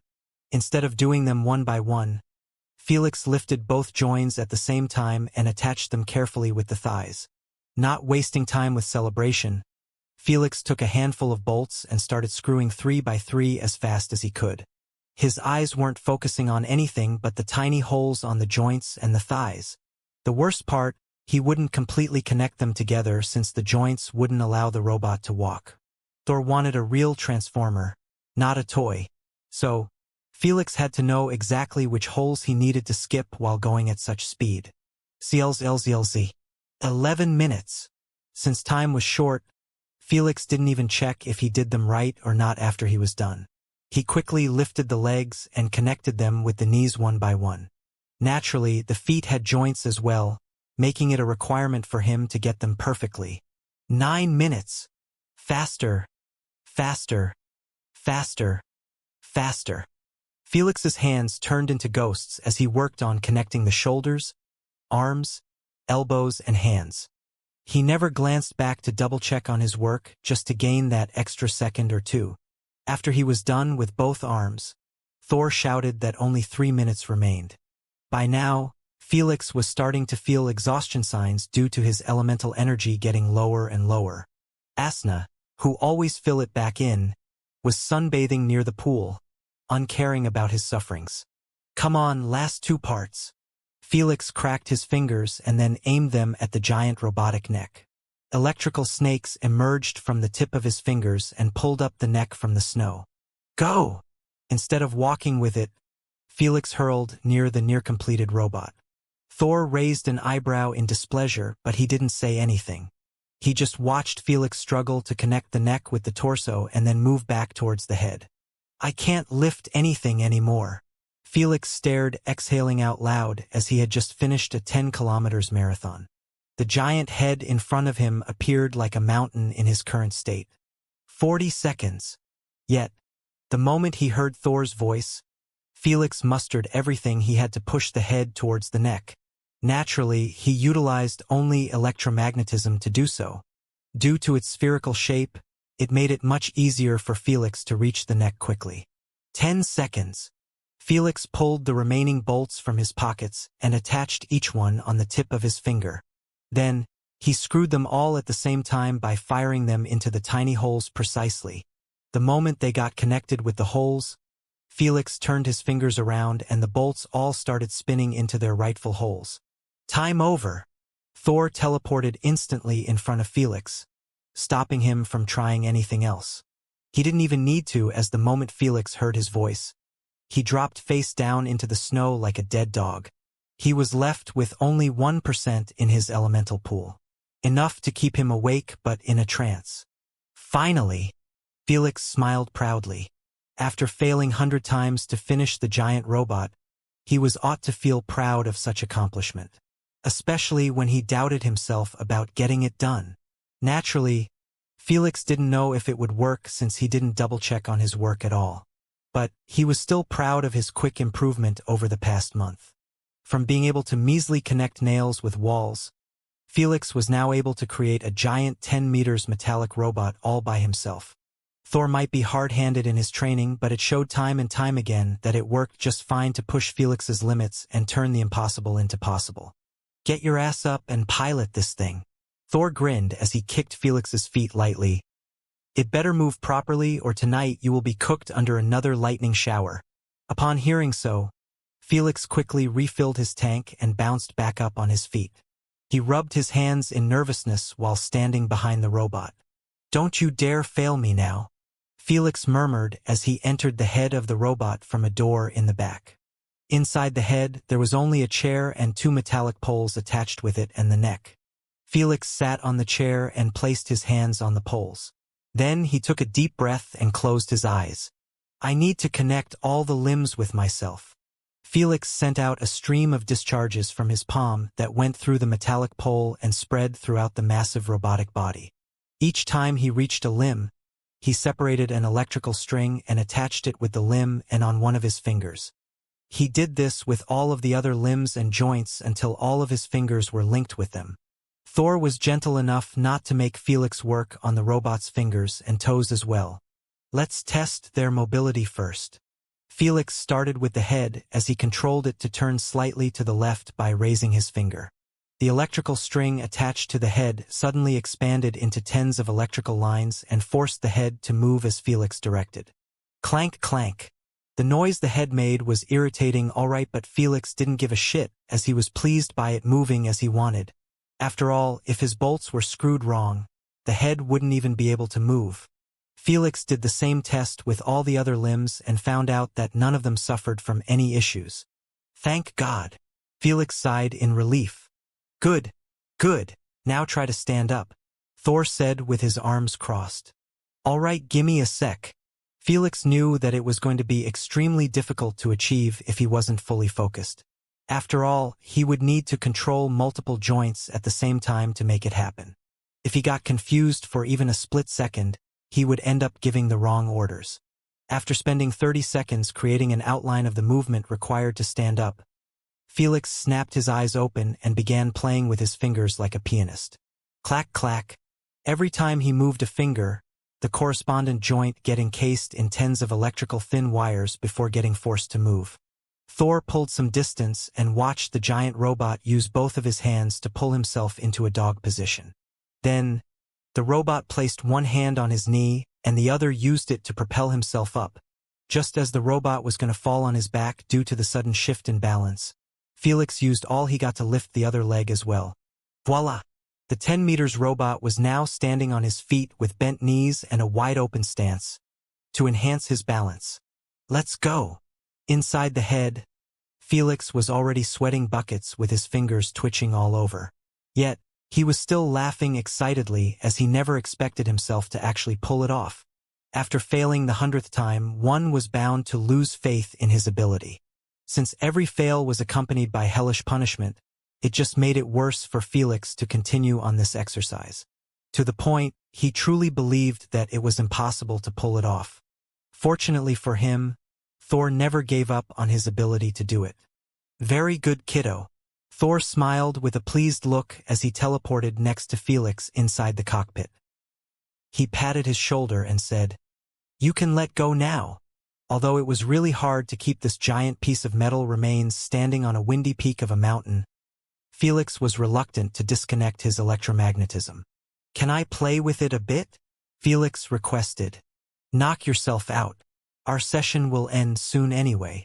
Thor shrugged his shoulders and logged out of the UVR. Hee. Queen, remove the limitation on my energy and take us to a smooth surface, Felix requested while grinning in glee. It was a dream of every man or boy to pilot a mech and fuck some shit up. When Felix was sent to a normal white room, he didn't hesitate to ask for another mech AI to fight him. Unfortunately, even without energy limitation, he got his ass handed to him. After all, he was piloting a clunky piece of the junk while he was going against a real mech. Nevertheless, Felix was having fun utilizing nothing but his electromagnetism to operate his robot.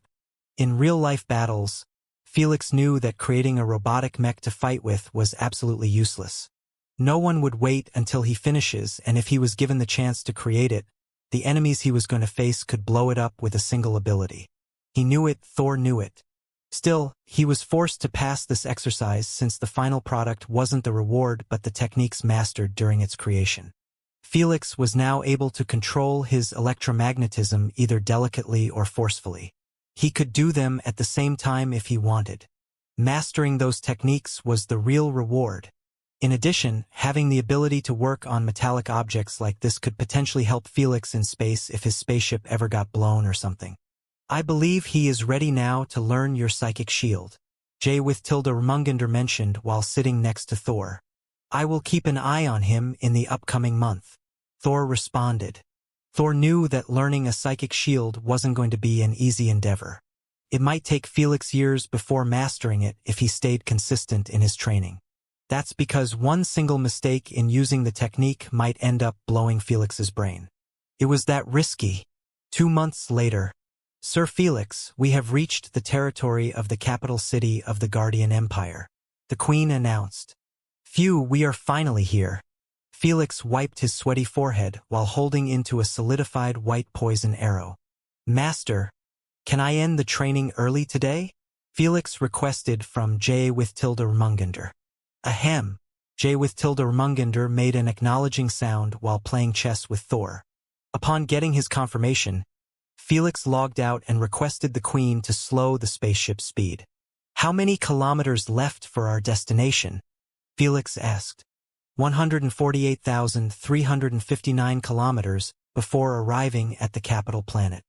Felix thought about it for a second before responding, "Keep going at this pace." Felix didn't want to enter the planet before his void bloodline arrives. It was safer and easier to attempt entering the 3rd stage of replacement in his spaceship than in an unfamiliar environment. Felix was told by Lady Sphinx that the bloodline would reach in the next upcoming days at best.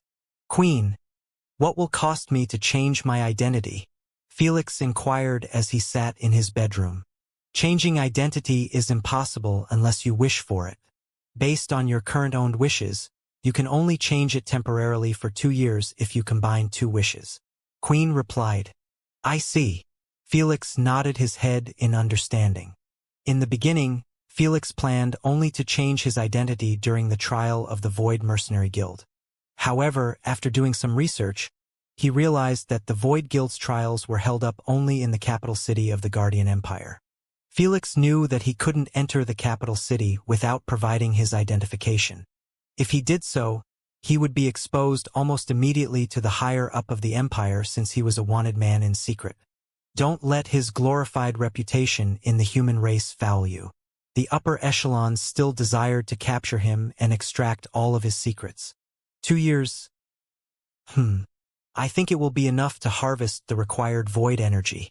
Felix nodded his head as he requested, Queen, let me check the list of identities. Almost immediately, Felix was presented with a list of randomized identities that were generated by her. Felix clicked on one of them and started reading its details. It had everything about the character: age, school, address, job, financial situation, etc. There was even a picture accompanied with the list of information. The moment Felix agreed to this identity, he would be this person for 2 years without worrying about getting discovered. That's because the Queen didn't just generate those details randomly. She manipulated the system to make this character real by putting all these data in its right places. The identity was as legit as Felix's own. In front of Felix, there were hundreds of those randomized identities, giving him a headache on which one to pick. After a gruesome 30 minutes of nitpicking each identity, Felix finally settled with this one. Name: Lancelot Kelly. Age 31, born 12th of September. Social class: middle class. Education: went to Mercy Public School. Address: Lot El Doha, NR 458, Imperial City, Ragos Planet. Criminal record: not applicable. Marital status: single. Job: Galaxy's Explorer. Financial status: struggling slightly. The reason he chose this identity was due to his job.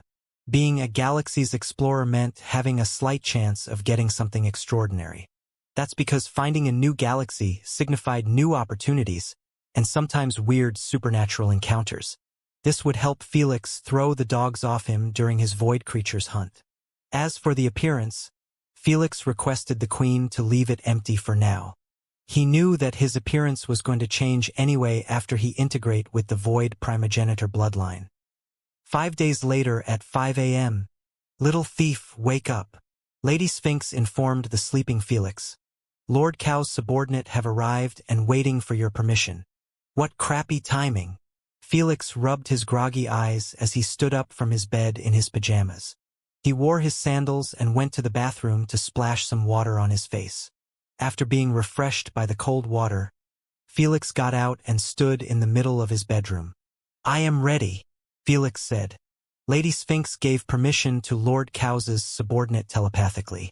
The moment she did so, the space in front of Felix began to twist and flicker like it was made out of candy. Felix took a step back instinctively as he sensed a great danger in front of him. Before he could react, a 4 meters thin humanoid purple mass of energy appeared in that place. He had no facial features besides a reversed eye in the center of his forehead. His arms were long enough he was dragging them on the floor. He truly appeared like a doodle made by a kid. What the hell is this thing? Weirded out, Felix sized up the being that was emitting so much pressure. The sheets and furniture kept moving around. One of the pacified void creatures made by Lord Cow's. Lady Sphinx answered as she watched the void creature hand out a tiny spatial card to Felix. Pacified, you say? Felix gulped a mouthful as he took the spatial card and retreated a few meters back. His instincts refused to calm down, forcing him to keep his guard up. Fortunately, there was nothing to worry about. The moment he caught the spatial card, the weird-looking void creature disappeared as sudden as he appeared. How the hell does he keep appearing and disappearing like this? Although Felix's instinct calmed down, he still kept his distance from the void creature's place. You can be at ease. He already went back to the void realm, Lady Sphinx replied. Felix was honestly spooked to hear that. He always thought those void creatures were required to go through void portals to enter the matter universe. When Lady Sphinx told him that Lord Cow's subordinate would be traveling through the void realm, he believed that he would exit from the nearest portal to his position then heads towards him. Not swagger into his spaceship and go back to the void realm like it was nothing special. Don't worry too much, Lady Sphinx informed. Only a few unique void creatures had such an ability like void succubus and greedy jinns. The majority still required to use portals. Why is that?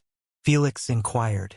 Because to travel through both universes, the void creature is required to have the void eye. Lady Sphinx answered.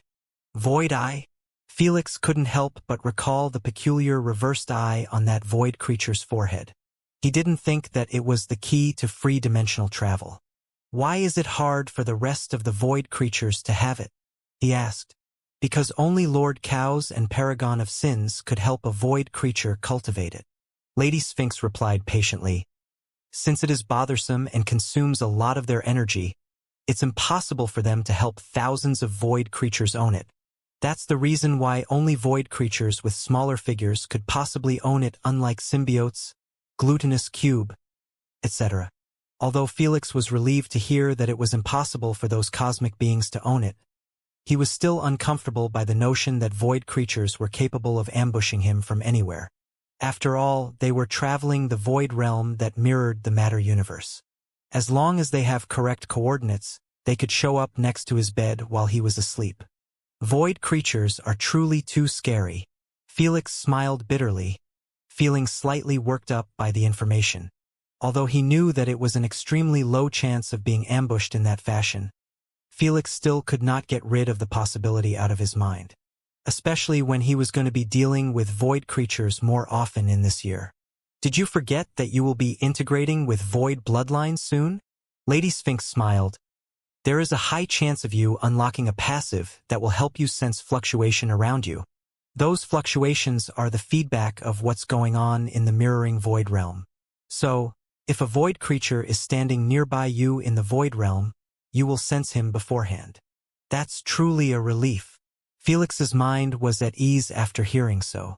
Heh, let's just hope your shitty luck won't screw you over. Asna chuckled while getting a full body massage by Lady Sphinx's maids in her house.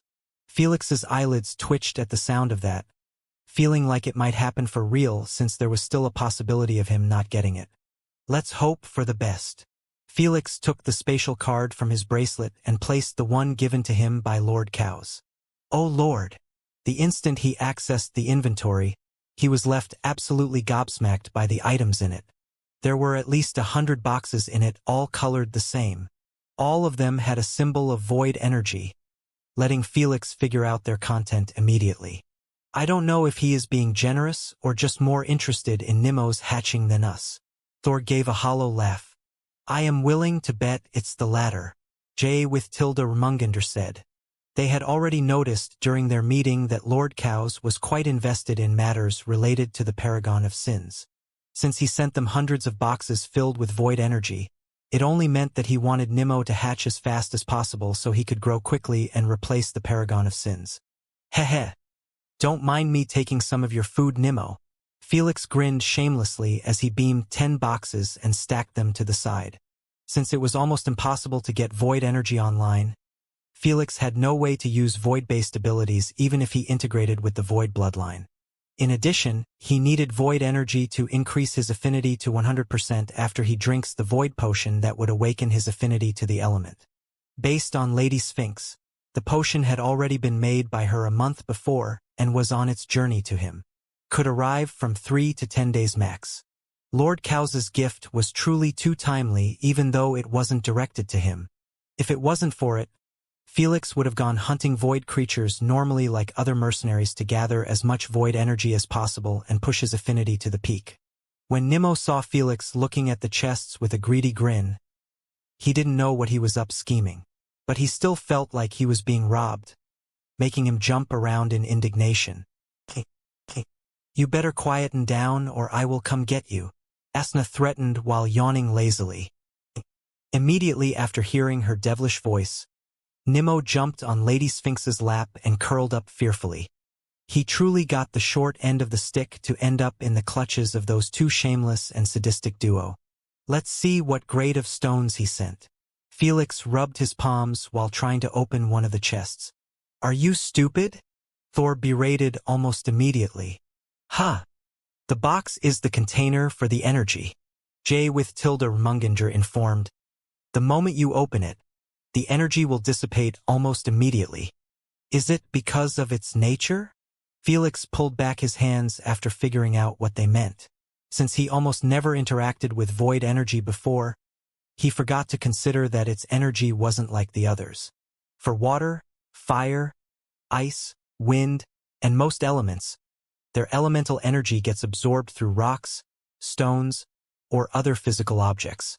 Felix believed that he would find void rocks inside the chest instead of the energy itself. Rare elements should never be treated the same as uncommon and common elements. This container must be special for it to keep the energy within. Felix examined the black chests thoroughly, knowing that elemental energy shouldn't be contained physical objects. It could actually travel through them quite easily like microwaves and such. Only void material can hold into void energy. Lady Sphinx answered his doubts. As expected of Lord Cows. Felix admired, knowing that it was almost impossible for him to create solid material through his elements and actually make them remain permanent or self-sustaining. The best he could do was create solidified tiny poison objects that could break quite easily. He still had too much to learn to reach the level of primogenitors when it came to elemental manipulation. After finding out that he couldn't check on the energy, Felix ignored the boxes for now and started searching in his spatial inventory for the bloodline bottle. There you are. Felix had found it in a jiffy and beamed it on his hand. It was a medium-sized common glass bottle that looked like an empty bottle for a soft drink. It was filled to the brim with a purplish gooey substance. This is more than enough for me to reach 120% in my integration. Felix was quite speechless by the amount he received. For the first time ever, he wasn't required to go hunt for primogenitor's essence in beasts' bloodlines, a process that he dreaded immensely due to how bothersome, wasteful, and time-consuming it was. Although he knew that Lord Cows was going to give him enough to reach the peak in his integration, he truly didn't expect that it would be this much. Thank you, Elder. Felix showed his appreciation by bowing slightly to the bottle. Then he beamed it inside the spatial card. Before he reached 100% in his void affinity, it was impossible to integrate with a primogenitor's bloodline. Each time I use a new primogenitor's bloodline, I am supposed to receive a major boost to all of my stats. Felix pondered. Since the enhancement is limited due to my own body, it's better if I entered the third stage of replacement after reaching the fourth mark. Felix recognized that this was the best move to make currently. Since the void potion was still being delayed, it's better to enhance his strength as much as possible before the replacement process. At least his physical strength. The worst that could happen was spending a month or two in hibernation to quicken the absorption process. Elders, you think it's the right thing to do? Felix inquired. Indeed, those opportunities don't come too often. Jay with Tilda Munginger agreed. Same. It's all right to skip training for 2 months if it's something like this. Thor supported. You do you. Lady Sphinx waved her hand indifferently as she focused on her book. Upon receiving their confirmation, Felix beamed many containers, each holding into a high-graded natural treasure. You bastard. Why didn't you ask for my opinion? Asna fumed. It's not like you will answer truthfully. Felix answered mockingly. You. Asna was left tongue-tied at his response. She knew that he was right as the moment he would ask her, she would be too embarrassed to stop him from going into hibernation. See, Felix smiled bitterly. This was the reason why their relationship almost never took off. Asna was still not comfortable with being open to Felix. She was probably not comfortable with being open to anyone.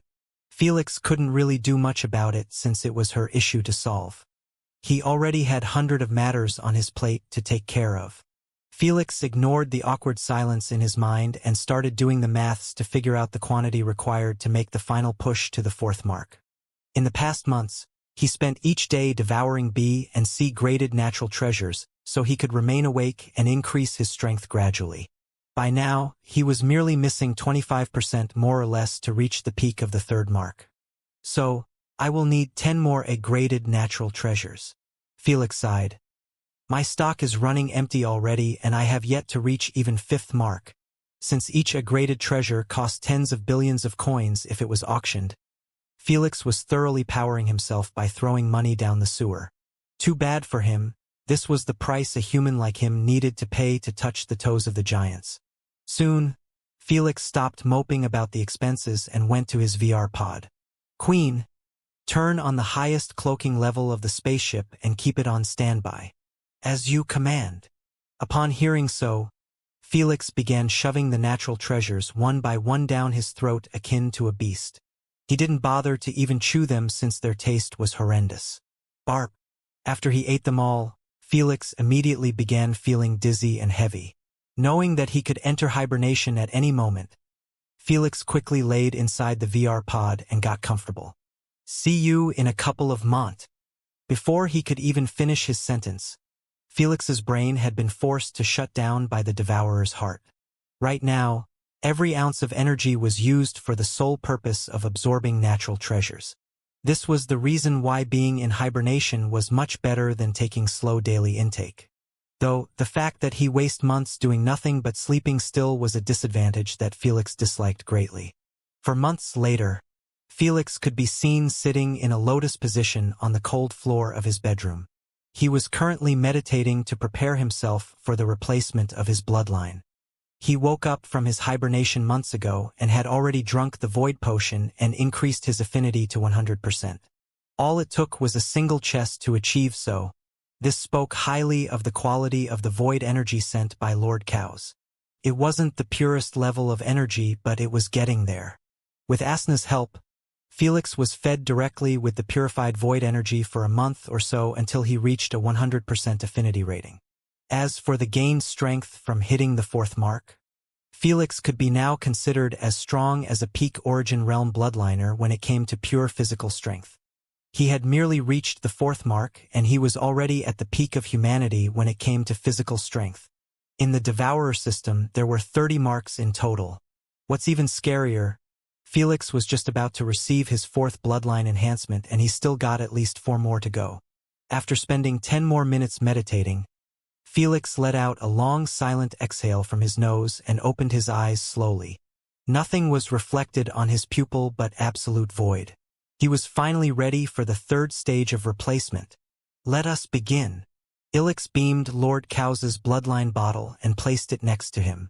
Then, he beamed the rest of the integration materials and equipment. How much are you going for? Asna asked.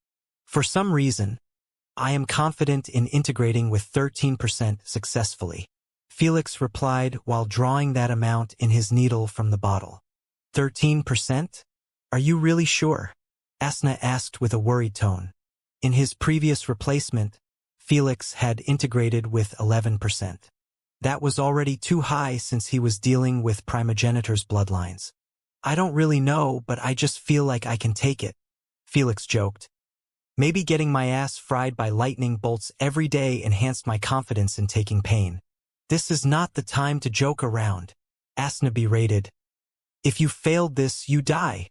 So just play it safe and at least integrate with 12%. Felix shook his head in rejection. He knew that it was smarter to play it safe, but he felt like only those who risk it truly get mutations. He really wanted to receive a mutation from Lord Cows. He didn't know what it was going to be, but Felix was certain that it would assist him greatly in dealing with void creatures. Just as Asna wanted to change his mind, Lady Sphinx intervened. Leave him be. Don't mess with his mental state right now with unnecessary concerns. It will just affect him poorly. Okay. Upon hearing so, Asna could only bite her lips nervously and watch Felix bring the needle right in front of his human heart. He already asked Lady Sphinx if it was possible to inject the bloodline with his devourer's heart, and she rejected it. She explained that in normal situations, his human heart was the one responsible for regulating his bloodstream, even though his devourer's heart was currently his main. Devourer's heart worked only during emergencies and when Felix ate a natural treasure. After taking another deep breath, Felix injected everything at once and followed it by drinking other potions for integration. The tenants in his mind all focused on Felix, who was waiting patiently for the pain to kick off. A minute later, Felix's heart thumped loudly once before an unimaginable agony kicked in all at once, assaulting his entire being. Ah! Since Felix wasn't biting on the leather belt, he screamed at the top of his voice. not caring about anyone hearing him in his spaceship. Both of his hearts kept booming thunderously as Lord Cows's genes kept invading every cell in his body. Since the pain was coming from every part of his body, Felix had absolutely no clue if he received a mutation or lost Thor's mutation. At this point, he didn't bother to think about them, as the only thing he wanted was for the pain to go away already. Yet, no matter how tough it got or how much bloodshot his eyes appeared, Felix had prevailed through the entire duration, lasting full 15 minutes without requiring anyone's assistance, though he still ended up passing out after the entire replacement process had finished. Just like his second replacement, Felix's entire body was left lying on a puddle of sweat and blood, making it impossible to see what were the mutations that he received. This time, Felix had laid on this bloody pool for merely a few minutes before the Queen used the symbiote skin of the spaceship to pick him up. Then, she placed him inside a medical pod that Felix had prepared for himself. She closed the glass door and left him bath in it to treat his shitty condition and also clean himself up. The moment the blood had been cleared from his body and hair, Asna and the rest couldn't help but stare at his forehead in intrigue. After a couple of hours, Felix's eyelids started quivering slightly. "Wakey, wakey," Asna smiled with a relieved look. "How long was I out, FO? Huh?" Felix was forced to close his mouth shut after opening his eyes and seeing nothing but pitch darkness. "Why am I blind?" he inquired in confusion as he kept opening and closing his eyes again and again, hoping to be met with a different result. "You are not blind," Lady Sphinx answered as she stared at his forehead. "You are now looking directly at the void realm." "What?" Felix was left dumbfounded by her response. "Can't you sense something bulging out of your forehead?" Thor chuckled. "Forehead." The moment Felix heard so, he felt chills coursing on his spine after he sensed a spherical object placed right in the center of his forehead. Since he couldn't see for shit, he didn't know what it was. However, after recalling Lord Cows's weird-looking subordinate and the reversed eye in his forehead, Felix had a pretty good guess. "You are right." Lady Sphinx smiled. "Congratulations for inheriting Lord Cows's void eye." "It can't be." In utter disbelief, Felix reached out his finger trying to touch the eye. However, the moment his finger was about to come in contact with the pupil, his instincts started tingling, warning him not to do it. "It has no eyelids?" Felix figured out the reason almost immediately. If it had eyelids, his subconscious would have closed them shut to protect it from direct contact. Since it didn't have them, it was up to his instincts to do the job. "If it has no eyelids, how am I supposed to close it?" Felix kept ordering his mind to close it shut, but nothing happened.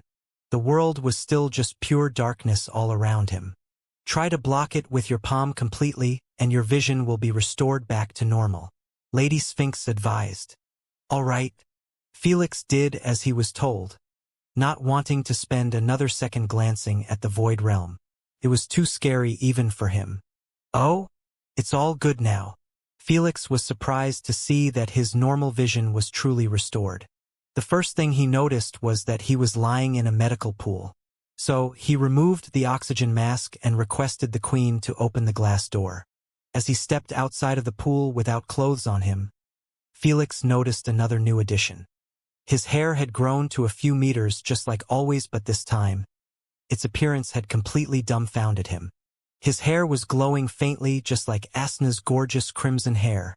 The only difference was that Felix's hair was now colored with a mixture of blue, pink, purple, and black, though the color purple was most dominant. Since his hair was glowing faintly and was 3 meters long, it truly appeared like he was dragging behind him the Milky Way galaxy. It was as flamboyant as it could get, and Felix had no idea what to do with it. "Can't I keep my hair for once? Why do I keep inheriting always a hair mutation?" Felix wanted to cry but had no tears. "It matches well with your eyes." Asna giggled at his depression. "Don't tell me my eyes also changed?"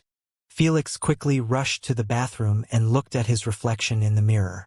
The moment he noticed that his irises had been changed to violet while his pupil remained white, he sighed in relief. "Thank God it's violet." Felix really was scared that it would be pink after he spotted some pinky hair strands in his hair. Soon, Felix's attention was brought back to the void eye on his forehead. Since he was covering it with his palm, he hadn't checked it yet. How am I supposed to see it? Felix thought to himself. He knew that the moment he removed his palm, he would be looking at the darkness of the void realm again.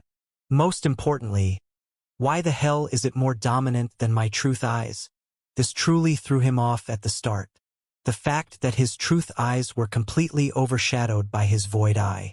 In his mind, the truth eyes were supposed to be the best eyes in the universe. Say what again? Lady Sphinx snapped her book shut immediately after hearing his statement. Cough, I misspoke.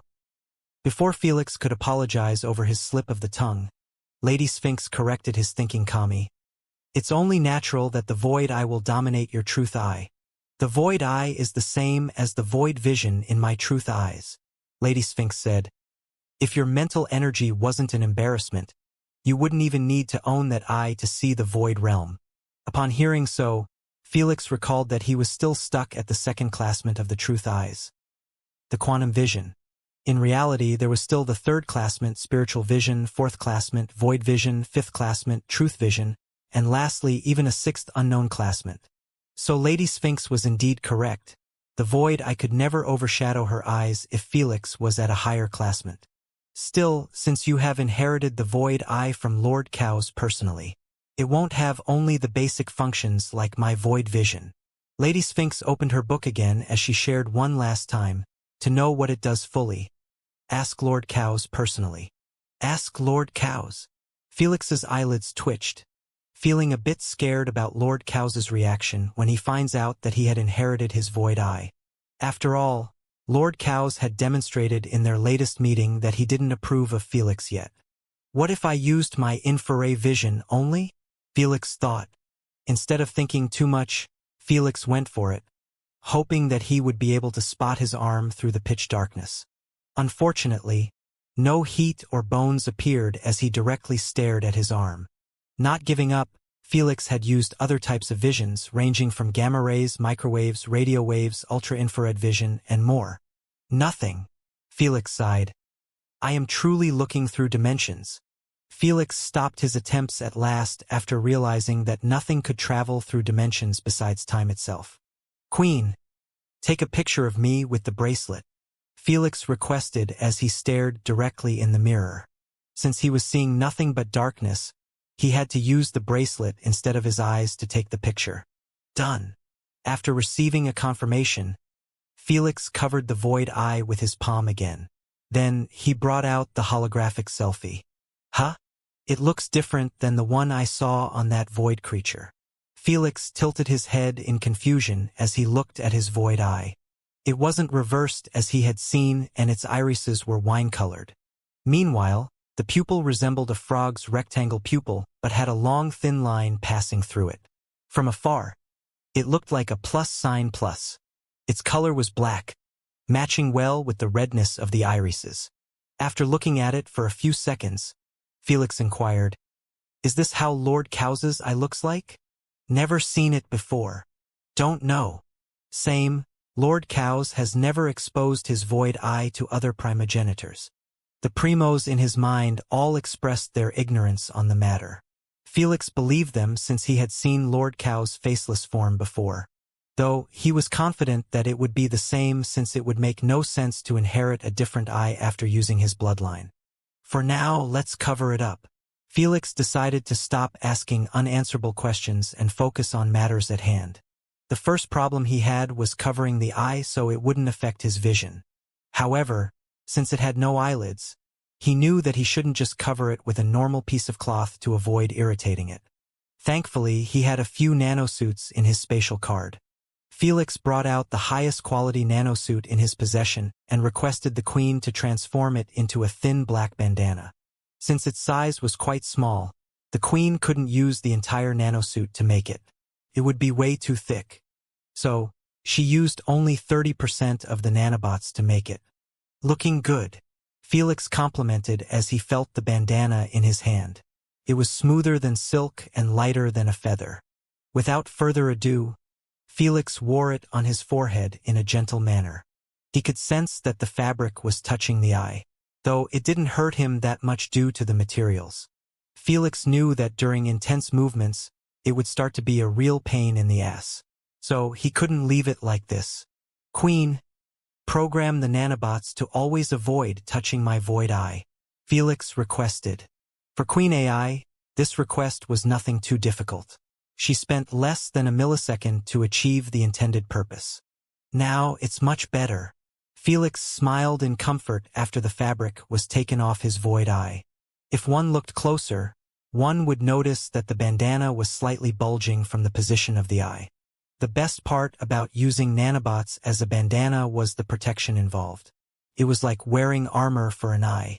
Now that he was done with his mutation, Felix brought out scissors and started cutting his hair to a reasonable length. What a shame you looked fancy, Asna sighed disappointedly as she watched the Milky Way galaxy getting destroyed by his barbaric hands. This hairstyle is already high-profiled enough. Felix's eyelids twitched as he stared at his shortened hair glow in the semi-darkened bathroom. Felix placed the scissors down and pulled his bandana slightly upward to keep his hair standing while also covering his void eye. To be fair, he actually pulled off the bandana look quite well. Anyone who sees him wouldn't doubt that he was using the bandana for style instead of covering the void eye. In a while, Felix exited the bathroom after taking a quick shower to get rid of the medicine smell. While he was within, he had finally noticed that Thor's mutation was gone. His skin had returned to normal without having those tiny holes that helped him absorb lightning. Sigh, if only I can keep it. Felix sat on his bed with a bitter smile. He truly didn't want to lose it forever after all the hard work that he had done to master it. What's worse, the moment he loses it, he wouldn't be able to enter supersonic mode anymore. It was truly one hell of a combination with his passive lightning-quick reflexes. One boosts his speed and the other boosts his reflexes and thinking process, turning him into a god of lightning. If you etched lightning-quick reflexes as your permanent ability, you are almost guaranteed to get back the mutation. Thor shared. Really? Felix's eyebrows rose in surprise. He always assumed that a mutation could be kept only if one etched an ability that had a direct relation with it. For example, he didn't have a single ability related to his tail mutation. That ended up in losing it forever. However, because he had an ability related to Lady Sphinx's eyes, he managed to keep them to himself permanently. That's why I said almost. Thor shrugged his shoulders. It's not really 100% guaranteed. So, if I etched lightning-quick reflexes and didn't get the mutation, I am pretty much fucked, right? Yep. Upon hearing so, Felix felt like he was in a dilemma.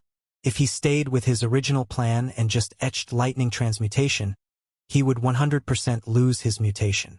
However, if he dared to risk it and attempt to etch lightning-quick reflexes passive, he would have a very high chance of keeping the mutation and the perks that came with it. Naming a few, he would keep his supersonic mode, his potion concoction wouldn't be affected terribly, and he would have a way to absorb lightning back into his body which could be used again like recycled energy. There were truly a lot of perks to this mutation and Felix hated giving them away. Fuck it. Lightning transmutation is a good ability, but I can totally do it on my own after a couple of years of hard work. On the other hand, the mutation will be gone forever if I don't try to keep it now. Felix clapped his hands loudly as he made his decision. He knew that he would regret it greatly years later when he finally have enough mastery in lightning manipulation to transmute himself without relying on a bloodline ability.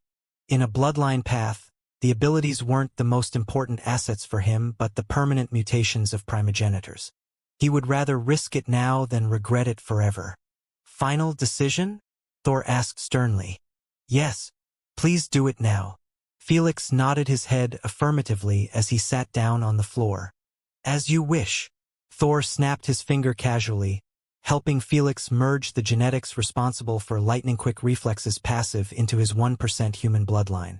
Before Felix could react, he started feeling irritating itchiness all over his body like a colony of ants were treading on his skin. Thank God! Yet Felix didn't seem too annoyed by it. Instead, he was beyond cheerful since he could sense all of his pores widening up.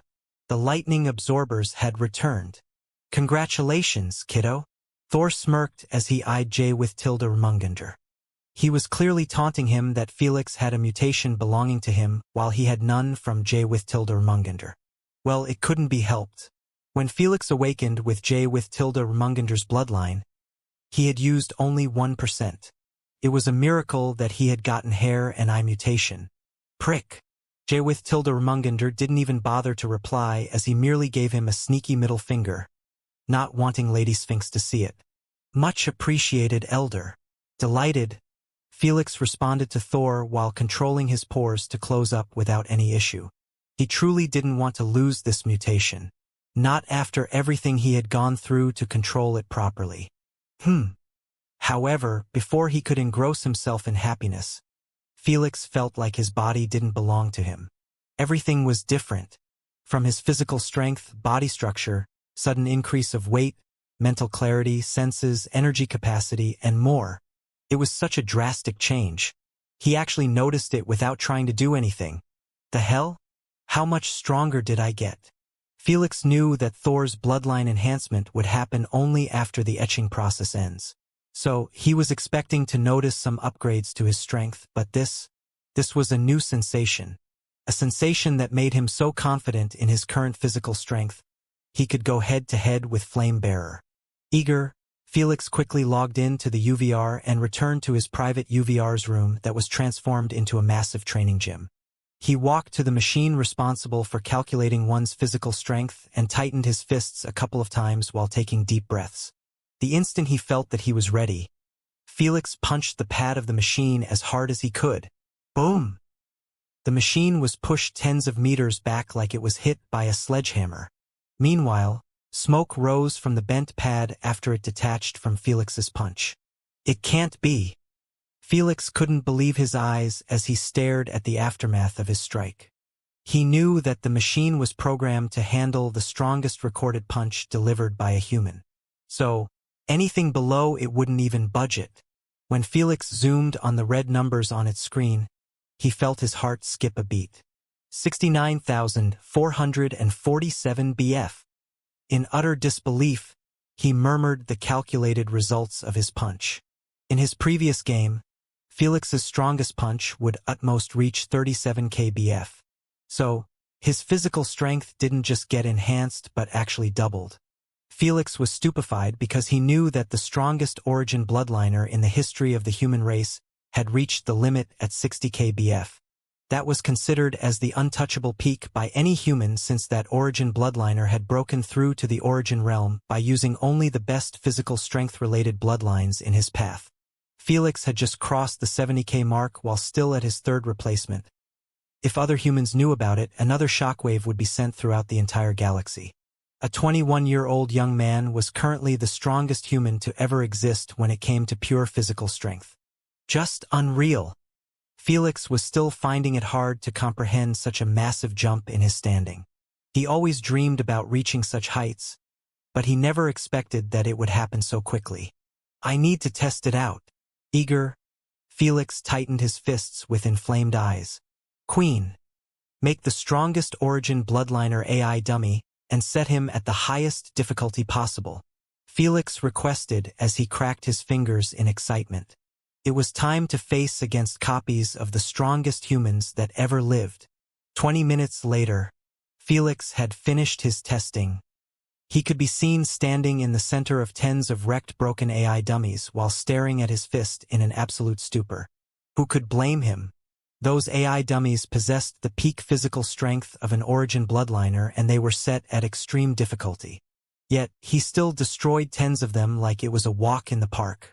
It was now confirmed that Felix could be considered as the strongest human in existence when it came to pure physical strength. This is too uncanny.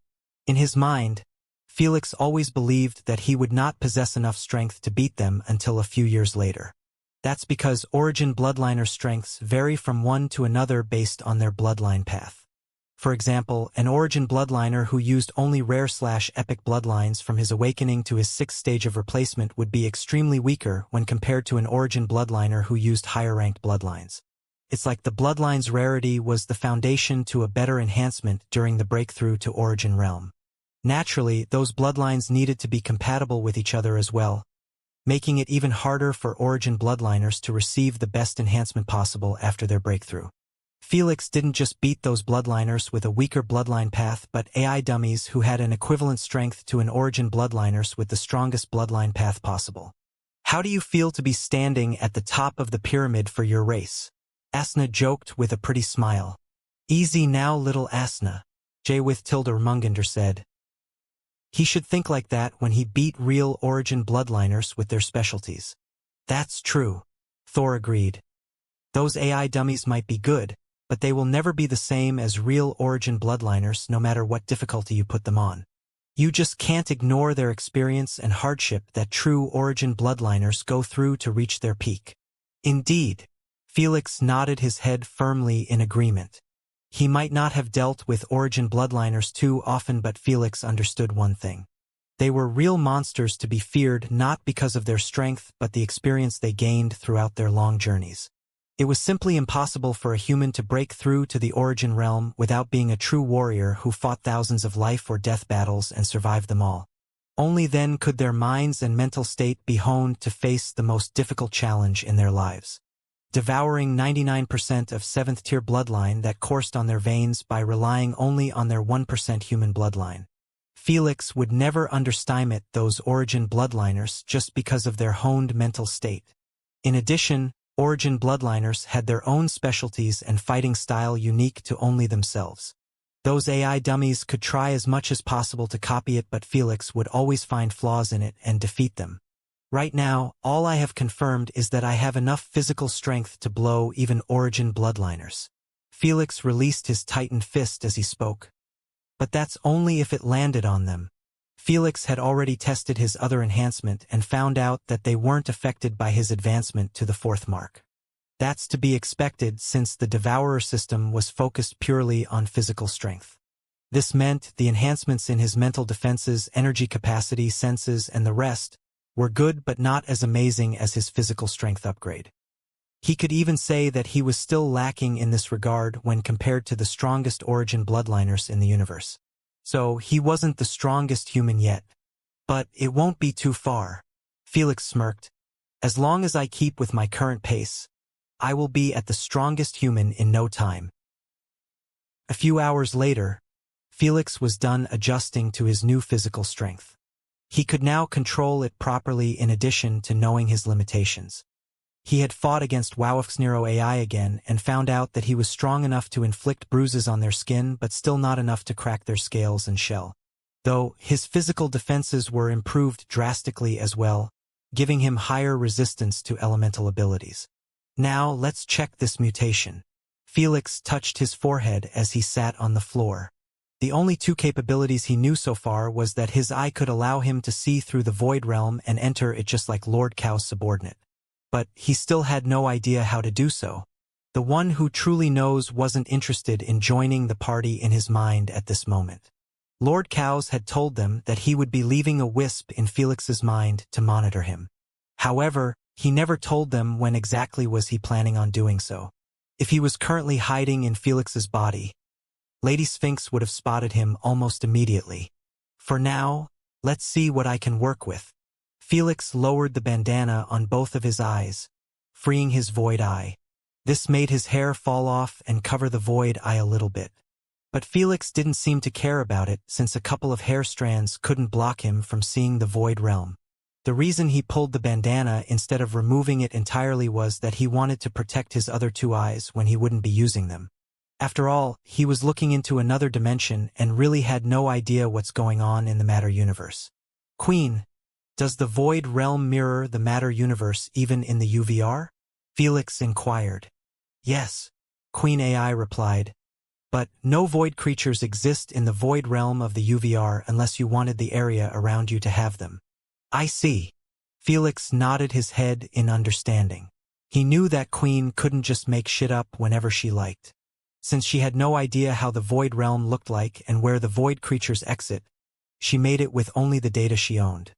Her own data was limited greatly since no one in the history of the universe had stepped in the void realm and returned in one piece. Still, it was common knowledge that the void realm was as dark as a black hole. So, Felix was still seeing nothing but pitch darkness. But unlike last time, he wasn't scared at all because he knew that void creature would not pop out of anywhere. Test number 1.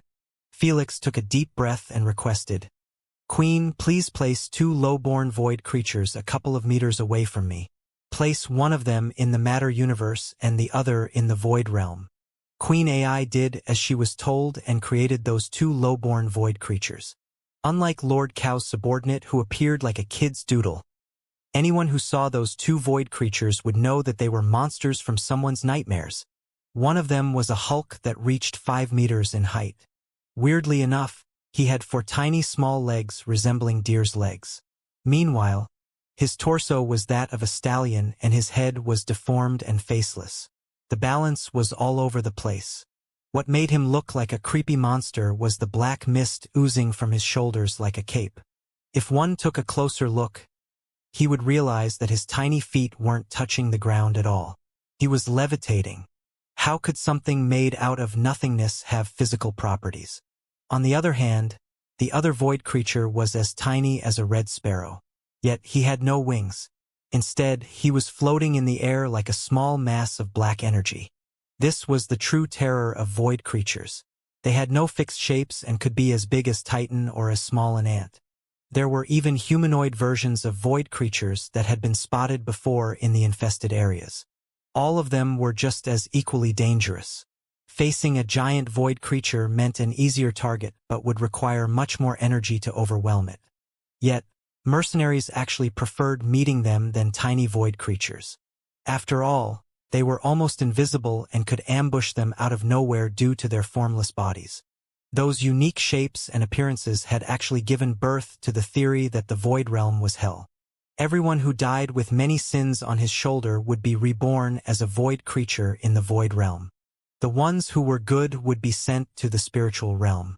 Naturally, those theories were for believers and didn't have solid evidence backing them up. Still, quite a few races believed in them, like the Pandian race. That's why Felix told Asna that he would rather be reborn as a void creature after blowing his soul than giving it to hers during their first meeting. Interesting. Felix scratched his chin as he stared at both void creatures.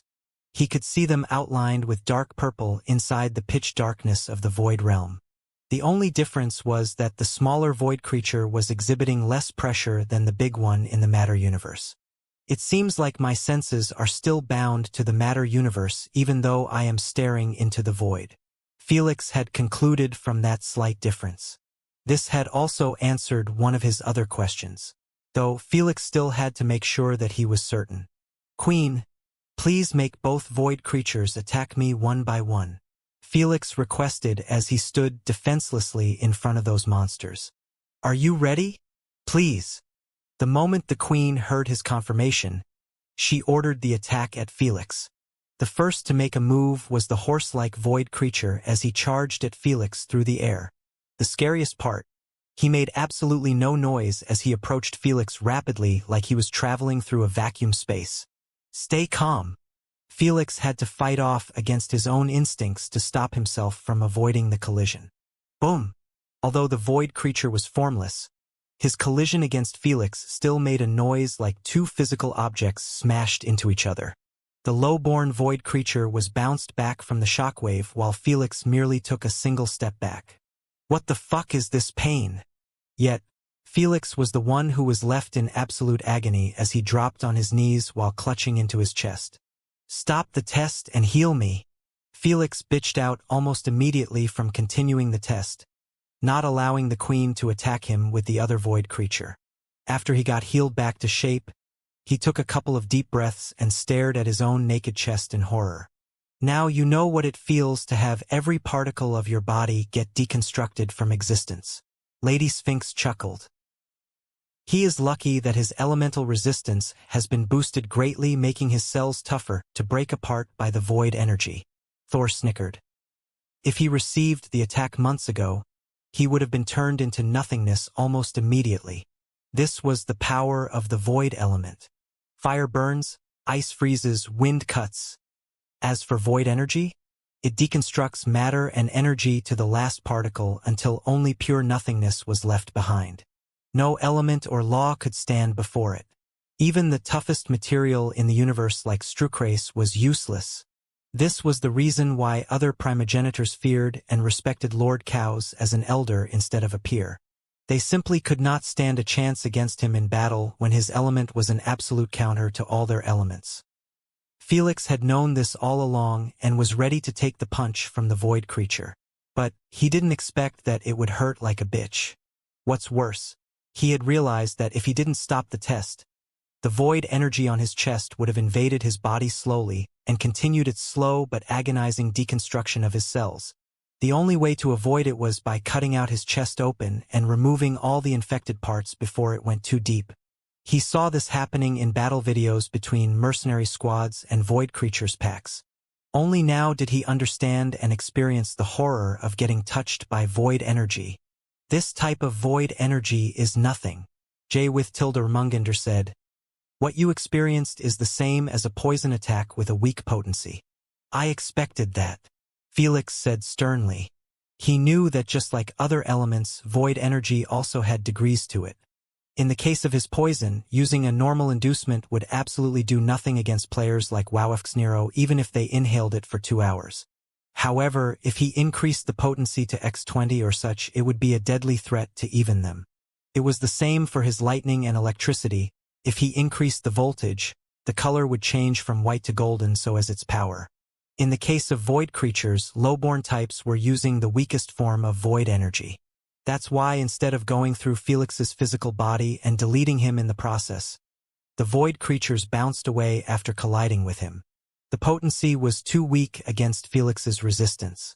However, if an elite void creature or a unique void creature did the same, Felix would have lost his torso instantly. No wonder only epic 5th stage bloodliners and above dare to enter the Void Guild. Felix shook his head. Dealing with those nightmares is truly playing with death. The worst part, since there was no void beast to kill and get its bloodline for integration, no one had a chance to get void element resistance. Not even the weakest form of resistance. In the case of Felix, he was only 2% away from reaching 15% and unlocking the first 2 passives. Felix didn't doubt for a second that he wouldn't unlock void immunity. It was the only ability he was confident in securing. After experiencing the hellish agony of being hit by void energy, he was relieved that he would unlock it. A couple of hours later, Felix had exited his training room after finishing all the tests possible with his level of knowledge. There were not that many, honestly. He tested if he could get hit by a void creature who resides in the void realm while using his eye. The result was quite relieving as the void creature didn't even notice him. Like Felix wasn't even there for it to attack him. So, no need to worry about interdimensional ambushes. Another test he took was for eye strain. He kept gazing at the void realm for more than 3 hours, yet he didn't feel tired at all or mentally exhausted. This implied that he was neither wasting elemental nor mental energy to use the mutation. He did a couple more tests and concluded his training for the day. Unfortunately, he was more excited to actually enter the void realm by using the void eye. But he absolutely had no idea how to achieve it. He tried almost everything but to no avail. For now, Felix restarted his journey to the capital planet of the Guardian Empire after finally confirming the identity he had chosen for the Queen. He had chosen a picture of himself but with a few modifications to his face. Now, anyone who had seen him would not guess that he was Felix at all, giving him an ease of mind to participate in the mercenary trials in the planet city. 7 days later, the Dark Deviant had finally entered the exosphere of the capital planet of the Guardian Empire. Felix glanced from the window at the planet and couldn't help but feel cold just by the mere sight of it. That's because most of its territory was covered in snow with gloomy clouds all over it. This was the reason the planet was called winter. All of its seasons were cold and chilly due to its distance from its star. For a rich empire, one would assume that they would place their capital on the warmest planet in their territory to have a beautiful atmosphere. Unfortunately, the Guardian Empire government was ruled by the great commander of the Galactical Army, the strongest army in the galaxy and the true shields against the void creatures' invasions. He used every method possible to toughen his own soldiers and also demonstrate that the army wasn't filled with a bunch of wussies. That's why the capital city wasn't populated by a single commoner, since they couldn't handle the extremely cold atmosphere every day in their lives. This entailed that only bloodliners were residing on this planet, from servants to the highest-ranked person. After a short while, Felix's spaceship had docked on one of the many transportation stations around the planet. He had received permission to access the planet after his new ID came back clean. When he explained to the Transportation Security Administration that he was here to join the Void Mercenary, he was welcomed with big arms, especially when his criminal record was flawless. Everyone who wanted to join the war against the Void creatures was respected in the Guardian Empire. Plus, they had a few more benefits unlike other visitors, such as a personal space elevator for all new recruits. Hello, are you planning to join the army or the mercs? A long-faced man with a brown mustache asked Felix politely the moment he sat next to him in the space elevator. Mercs, Felix replied. Oh. The long-faced man showed Felix a faint look of disgust before looking in another direction. From there on, he minded his own business, not bothering Felix one bit. It seems like he wants to be a soldier. Felix didn't find the man's treatment abnormal at all. He had already expected for it to happen since the soldiers and mercs always had a bone to pick with each other. The soldiers believed that fighting the Void creatures' invasion was a patriotic act and shouldn't be done for the sake of money and rewards. After all, they had an entire galaxy behind their back to defend. Meanwhile, the mercs believed that getting paid handsomely to fight those abominations was a logical thing to do. The soldiers were also getting paid for their job, but it was a salary with commission. Meanwhile, mercenaries get paid for doing rewarding missions that were placed from the army itself, the guild, high-rank squads, and other interested parties in Void creatures. Felix had no intentions to get himself involved in this dogfight.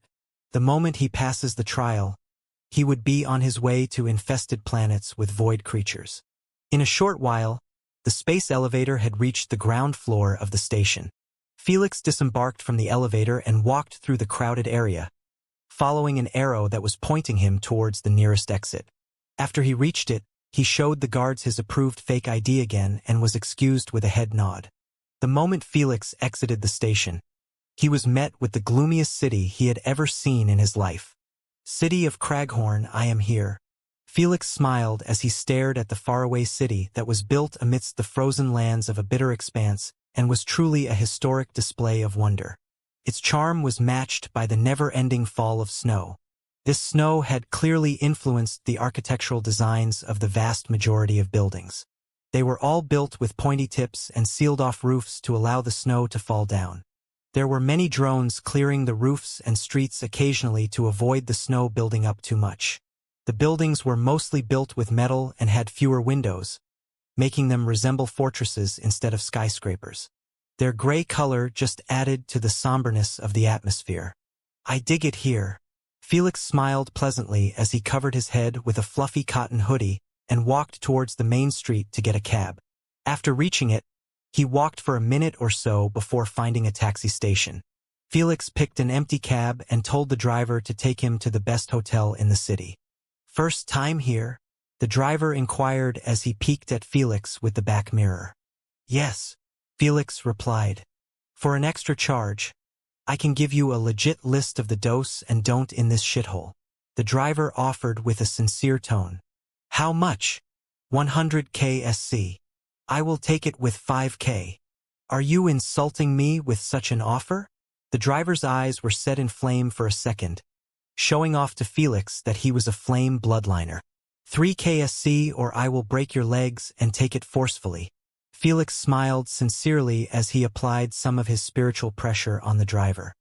His spiritual pressure was a joke compared to the tenants in his mind, but in front of this poor bloodliner, it was more than enough to stiffen him in his seat and look at Felix in absolute terror.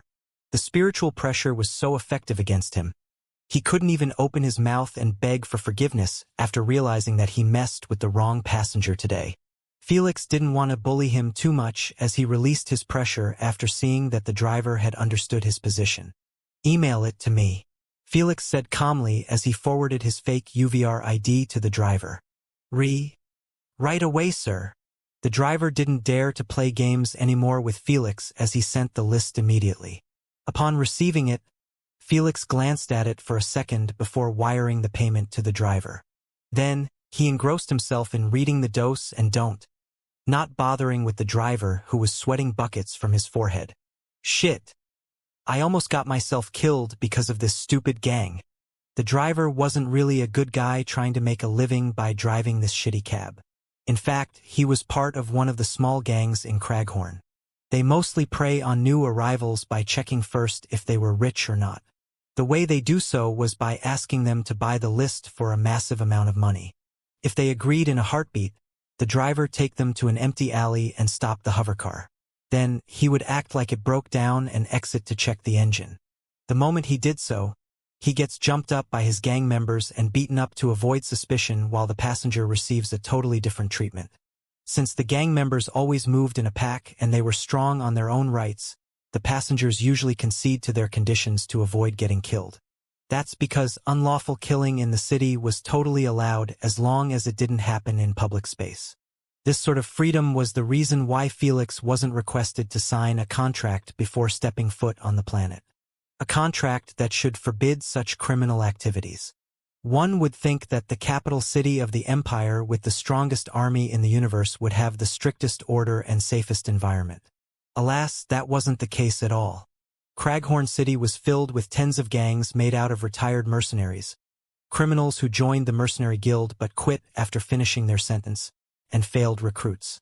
Although the army could clear them out in a single week if they desired, they still left the gangs to keep doing their petty business in the capital city. Before stepping foot in the city, Felix had done his due diligence and found out everything to know about this dreadful city. This was the reason he knew that the driver meant bad business the moment he proposed that price. As for the reason why the army left the city to be a den of criminals, no one really knows but the great commander who gave off the order. Though Felix had read a few smart guesses in the network. His favorite was that the criminals were there to filter the good apples from the bad ones. If one was stupid enough to get robbed or killed on his way to register in either the army or the mercs, they wanted nothing from him. Only those who were smart, strong, cunning, observative, and battle-honed were required to fight against those abominations. The rest would be merely wasting their resources and time to train. "We are here, sir," the driver notified Felix with his face looking in front, not daring to stare at him. "Thanks for the list." Crack. Felix patted the driver's shoulder lightly and exited the cab. MMMM. Not caring about the stiffened cries of the driver, Felix took big strides towards the hotel's front gate. It was guarded with 2 soldiers wearing white winter coats and holding long silver energy rifles. When it came to security within buildings, no one had to worry about a thing. Just because the army allowed rats in their city, it didn't mean that they were welcomed into their houses. So, this is the best hotel in the city. Felix stared at the gray walls and basic furniture with a speechless look, feeling like he was cheated by the cab driver. However, after going forward and asking the lady at the front desk, he realized that this was indeed the best hotel. "One suite, please," Felix requested while registering his ID into the guests list. "Alone?" The receptionist smiled charmingly as she asked. "Yes. Here's your key." The receptionist handed him a card and added playfully, "If you want some company, dial the number in the back." "Will do," Felix replied casually and walked towards the elevator. "Like hell you will." Asna squinted her eyes threateningly while doing her nails. "You can have a say in it if you were my girlfriend," Felix teased. "You!" Asna was left tongue-tied yet again. Felix smirked faintly and entered the elevator. As for the number on his card, he wasn't planning on calling it since he knew that it wasn't for the receptionist but a prostitute business that could hook him up. The receptionist was paid by the business to make such offers to single clients. It was a common practice that he had experienced a few times in his previous life. Naturally, the act itself would be done in the UVR unless the client paid extra for the real experience. After Felix reached the top floor of the hotel, he checked in the suite. He wasn't surprised one bit when he saw that the room was just as sunless as the city. In his eyes, the suite was just a bigger version of a motel room. though Felix liked it since the hygiene was top-notch and that it was a soundproof suite. Those were the only two requirements he cared about. After he got comfortable on the bed, Felix brought out the holographic list again. This time he started reading it carefully. The list was split into the people he shouldn't cross and the things he needed to take advantage of if the opportunity presented itself. As I have read in the network, the current big dogs in the city are the 5 major squads owned by the Void Guild Assembly members. Felix had already etched in his mind the names of those squads and their logo, so if he ever met with a member, he would make sure to avoid bashing his teeth in. Those 5 mercenary squads were the Ring of Phantoms, Unsung Heroes, Exalted Fangs, Blind Scarves, and last but not least, Void Harvesters. Those were the only squads that were led by SS-ranked mercenaries with the highest authority in the branch. Felix wanted dearly to avoid getting himself entangled in their matters and waste his precious time. As he read further down, he started to see some new intel that he didn't find in the network. Loyal patrons. A B-ranked squad. Notorious in the city for paying gangs to harass lone new mercenaries just to show up and save them. Felix snickered. They are really trying everything to get good mercs to join their squads. Such a shameless technique would actually work on some new recruits if they didn't know about the scheme beforehand. Even Felix was ignorant about the matter just a few seconds ago. When the lone recruit signed a contract with the squad, only then would he realize that he was duped. Scammed in a sense that he had joined a shitty-ass squad with a shitty-ass clearance rate of missions. Alas, most squad contracts forbid the members from ditching the squad before finishing a number of missions with the squad. This city really doesn't have much respect for mercenaries. Felix scratched his chin as he closed off the list. He could understand the soldiers not moving against the gangs to protect the new arrivals. But to allow direct harassment of real mercenaries doing their job, that's a bit too much discrimination in his mind. If a soldier was treated in the same manner, those gangs members would have their spines removed from their back almost immediately. Whatever. I'm strong enough to ignore this shit anyway. Felix closed his eyes and went to sleep. Tomorrow was a big day as he would head to the Void Guild to apply. The next morning at 7 a.m., Felix could be seen eating breakfast on a common-looking wooden table in the living room. After he was done, he beamed a black chest and asked, "Are you ready?" "Go for it," Asna replied as she yawned. When Nimmo saw the black chest, his eyes brightened up in delight. In the past month or so, he was being fed void energy by Felix and Asna on daily basis from those chests. By now, more than 30 chests had been consumed by him, and still, the egg refused to hatch already. Whoosh! The moment Felix opened the chest, he placed his palm inside and started absorbing the purplish void energy automatically without worrying about getting harmed by it. He had already reached 19% in his integration, allowing him to unlock 2 passives. One was Void Immunity while the other was called Dimensional Senses. Void Immunity was self-explanatory. As for Dimensional Senses, it was a passive that allowed Felix's senses to cross dimensions. In other words, Felix could hear, feel, speak to the other side without even being in it. This was a different version than the passive described by Lady Sphinx. But Felix wasn't complaining since it was much better than merely sensing fluctuation in the other dimension. In a few seconds, the chest was emptied out by Asna. Felix closed it and beamed it back in his spatial card. Then, he wore his winter clothes and exited his room. Meanwhile, Asna was purifying the energy while at the same time feeding it to Nimmo. Kiki. The little greedy raccoon kept rolling on the ground in pure euphoria. It was a very, very long time since he ate purified void energy that exists only in the core of the void realm. Asna kept feeding him continuously until he finally stopped rolling and started showing weary signs. Asna cut off the stream after seeing his cute eyes were closed shut. Just like Felix, he also had a limitation of daily intake since Asna was shoving purified energy down his throat instead of letting the egg bathe in it. "Is it done?" Felix inquired while calling for a cab in the cold street. "Yep, he is sleeping just like a baby," Asna answered. "How much did he absorb this time?" 2% more than yesterday. Sigh, by the time we finish all the chests, the void energy I gather will have the same quantity as a bag of peanuts in his eyes. Felix's eyelids twitched at Nemo's increasing appetite. Felix knew that it would be difficult to match the energy quantity sent by Lord Cows if he hunted only low-born void creatures. To make a difference, he needed to hunt down elite void creatures. Alas, even if he wanted to do so, he really couldn't due to the mercenary rules. Those below a rank could not head to planets infested with elite void creatures for their own safety. So, Felix really needed to ace the trials and get that B rank. 10 minutes later, the cab dropped Felix in front of a metallic skyscraper that was no different than the ones surrounding it. Tall, gray, lack of windows, and a snowy roof. The only difference would be the massive neon sign above the front entrance that says, The Void Mercenary Guild Dash. Below it was another smaller sign that says, Main Human Race Branch Dash. The main entrance was wide open and unguarded like a pub. When Felix looked inside, he realized that the ground floor was indeed a pub with tens of tables spread out randomly.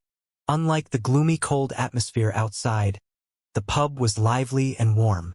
Bloodliners from all over the galaxy gathered here, giving a truly diverse, unique experience to anyone stepping foot in the pub. Felix looked at the many mercenaries with different logos on their chest enjoying the company of each other. This let him realize that most mercenaries shared an amicable friendship. It was to be expected since the moment one becomes a mercenary, he would have to sign a contract that forbade him from acting against another mercenary without a justifiable reason. The Void Guild wasn't stupid enough to allow mercenaries to attack each other wantonly. It was already hard to deal with void creatures, and no one wanted to worry about getting stabbed in the back by another mercenary. You are blocking the way, newbie. Suddenly, Felix heard a gruff voice behind him. When he turned around, he saw a giant white-bearded man wearing thick black leather clothes, making him resemble a grizzly bear. Sorry about that. Felix smiled at the man politely as stepped inside the noisy pub. The bearded man stopped bothering Felix and went to stand before a big holographic board that was showing hundreds of papers on it. This was a live mission board that gets updated every second, making it almost difficult for normal people to find what they need. The papers keep disappearing and in their places reappear other ones. That's because this mission board was connected with the bracelet of every mercenary belonging to this branch. This allowed them to accept, reject, and complete missions without needing to return to the guild. Wish us luck, boys. The Boomer Squad are taking an ranked mission today. A blond man shouted loudly as he stood above a table while holding a jar of wine. Felix turned around and saw that the mercenaries sitting with him at the same table were trying to drag his drunken ass down. Haha! We believe in you boomers. Make sure to come back in one piece. Cheers! The other mercenaries lifted their cups in the air, wishing all the best to the squad on their endeavor. Felix stopped looking around and went straight to the bar. Excuse me, where can I apply for the trials? Felix asked one of the 3 bartenders, who was clearing a glass cup. The door to your left. The bartender answered without lifting his head. Thanks. Felix walked through the crowded area near the bar and reached the mentioned door. When Felix saw a guard standing in front of it, he informed him, I am here to participate in the recruitment trials. The guard sized up Felix for a few seconds before unlocking the door for him. Felix looked inside and saw that the door led to a big hall that was already packed with tens of bloodliners. So he stepped inside without saying anything as well. As he got nearer to the hall, the mummers of the bloodliners got louder in his ears, helping him pick up what they say quite easily. Does anyone knows when is the trial going to begin? I have been waiting for 3 hours now. The trial starts only after 100 new recruiters have been gathered. We are still missing 10 or so. What a shitty rule. Felix lowered his head under the hoodie and walked towards one of the empty seats at the corner. He already knew that such a rule exists since the trials were always held in a single group instead of one by one. Luckily, he arrived at a good time as only a few more recruits were missing. Since it was possible to repeat the trial after a month or so, there were many recruits still hanging around in the city, not planning to leave until they passed them. Oh? Is that Wolverine? The youngest son of the Fong. It's really him. It must be nice to be a main descendant of an origin bloodliner and one of the assembly members. Felix was forced to check on the situation after noticing that a hubbub was rising behind him. He spotted a young fine black man with a long braided hairstyle and burning vermilion eyes. He had sharp fangs protruding from his lower lips and dense hairy shoulders. He was wearing long blue jeans and a white tank, appearing like the cold had nothing against him. He was smoking a thick brown cigar as he took big strides towards the front of the hall with his hands in his pockets. The recruits opened up the way without needing him to tell them anything. For a new recruit like them, it would be better to lay low in the first couple of years until they get some authority and network within the guild. It was extremely easy to get them kicked out of the guild if they crossed the wrong person. Do you think his father will be watching? Probably. Then, I better bring my A game in the trials. Most of the recruits started feeling hyped up for the trials after realizing that one of the big 5 dogs might be watching them. It was the dream of every mercenary to join the best 5 squads since all their members were elites and veterans when it came to dealing with void creatures. The clearance rate of their missions was exceedingly higher than other mercenary squads. The best part, rarely someone gets killed during their hunting missions. For those new recruits, that sense of safety was too hard to pass by. His strength is closer to an Origin Realm bloodliner but not there yet. His bloodline purity must be extremely high. Felix lowered his head after sensing the strength of Wolverine. After his latest bloodline enhancement, he was capable of doing as much easily. Though, he still couldn't sense the strength of Origin Realm bloodliners since their senses were more enhanced than his own.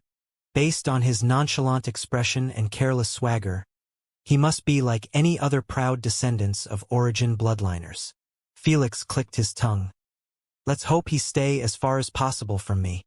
Felix really didn't want to slap him to death if Wolverine decided to harass him. He lacked such patience when dealing with weaklings. After waiting for another hour, the 100th recruit had stepped inside the hall. Before he could even take a seat, the hall's gate was closed shut behind him. Then, a new door had been opened up in front of everyone that led to another dark hall. At last, Wolverine yawned lazily while standing up. He flicked the butt of his half-done cigar away and walked towards the other hall. The new recruits glanced at each other for a second before following him one by one. Felix joined the crowd and stepped inside the dark hall. With his night vision, he could see that the hall was filled with many VR pods placed next to each other neatly. After everyone stepped inside, the door closed behind them, and then the lights were turned on. As expected, the trials will be held in the UVR. Sweet. No wonder no one dies in them. The recruits were delighted by the choice of the guild. When they decided to participate in the trials, they had no idea how it was going to be at all. That's because all recruits were required to sign an NDA agreement with the guild to keep the trials tests to themselves after leaving. Welcome to the Guild Fresh Blood. Out of nowhere, a realistic giant holographic head had emerged above everyone. It belonged to a clean-cut middle-aged man. He had a small black mustache and thick eyebrows that were connected. Anyone who focused on his apple-green eyes would see nothing but depressive burnout, making them understand that he had been through a lot of shit. So, they kept their chatter to themselves, not wanting to piss him off. Please enter the VR pods and meet me there.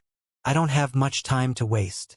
Upon hearing so, Felix and the others all picked the closest VR pod to them and stepped inside. Then they requested to log in. Sir Felix, the VR pod had been set with another destination. The Queen warned Felix. Usually, if Felix logged in, he would return to the same spot he logged out. However, those VR pods were going to log them all to predestination. No problem. Upon receiving his confirmation, Queen AI logged Felix inside the UVR. A second later, Felix opened his eyes and found himself standing with other recruits in a wide-open black field. There was not a hint of life form around them. Felix looked above him and noticed that the sky was dim and unwelcoming.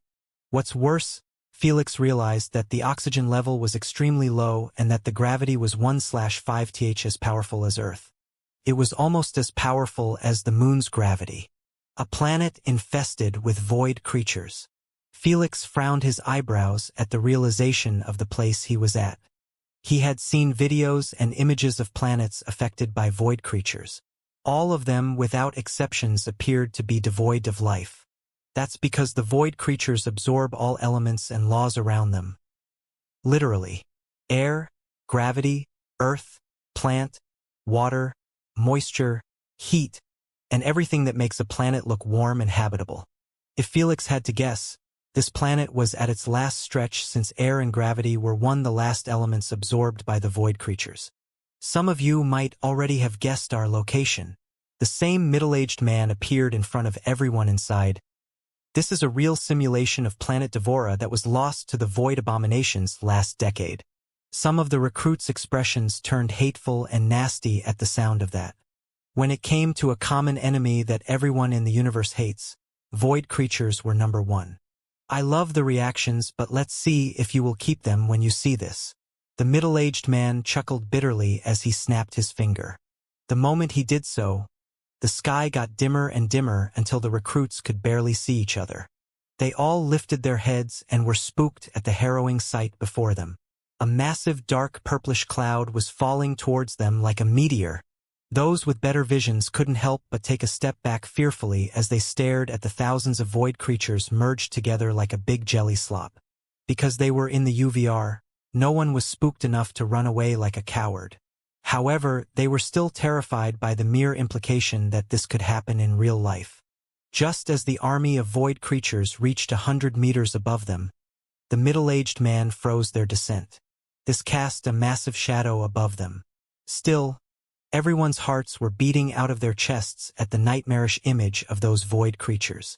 Some of them had multiple heads, some had only a big mouth in their neck, and some appeared to have limbs protruding from the sides of their heads. Due to their massive numbers, they couldn't get any creepier.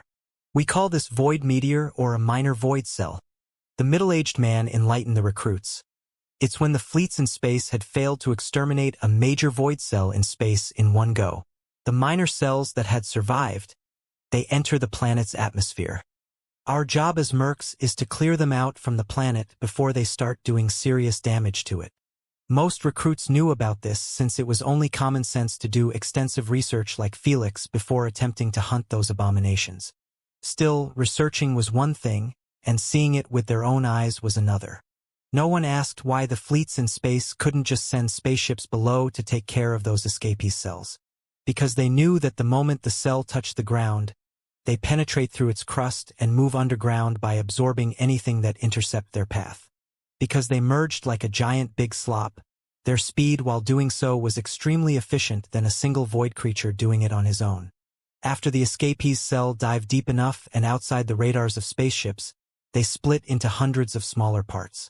Then, those parts spread into different directions and emerge in hundreds of locations on the planet. After they reach the surface, the void creatures split from each other until the cell ceases to exist. Then, they began their job of hunting down any life form in their path. Animals, beasts, trees, grass. It didn't matter to them. Since thousands of them were split apart in hundreds of locations, it was impossible for the army to use spaceships to clear them out since they needed every resource to fight the bigger cells in space. Hence, only brave foot soldiers and mercs were left to clear them out. Because multiple void meteors fall into the planet once in a while, the soldiers and mercs needed to be hasty in their hunt lest the planet gets infested with too many void creatures to handle even for them. Since you seem to be well informed on what you are signing in for, I will spare you the details. The middle-aged man crossed his arms and finally introduced himself. I am Willis Mason, but you can refer to me as Big Willie. Big Willie? Shouldn't he be ashamed of such a nickname? Felix's eyelids twitched at the nickname, feeling that it was a bit improper. But he kept those thoughts to himself and listened to the rest of his introduction. I have been serving as a merc for more than 200 years now. I have already achieved an S-ranked status and still fighting those abominations as we speak. Big Willie squinted his eyes dangerously at them and said, real fighters that make a difference are always needed in battle. Even the 5 SS-ranked leaders are spread on different planets and commanding their squads on the front lines. For real. This threw many recruits off as they believed that the assembly leaders were managing matters related to the guild instead of fighting on front lines. It was only common sense to have such an assumption since anyone who reached such a high position would want to rest and enjoy the rewards of his hard work. To become a SS-ranked merc, one required to hunt so many void creatures, you can't even wrap your head around the number. Big Willie snickered. Do you think anyone with such grit and hate towards the void creatures will stop just after reaching some fancy rank? No. The authority they earned is merely a bonus. Their first goal is always to get rid of this plague that keeps infecting our galaxy at a rapid pace. Even Demon Blade Wilson, one of the most known criminals in the past half-millennial, and the leader to Void Harvesters, is still accepting missions non-stop. Why do they do it? Is it due to hate, money, fame, and for an unknown reason?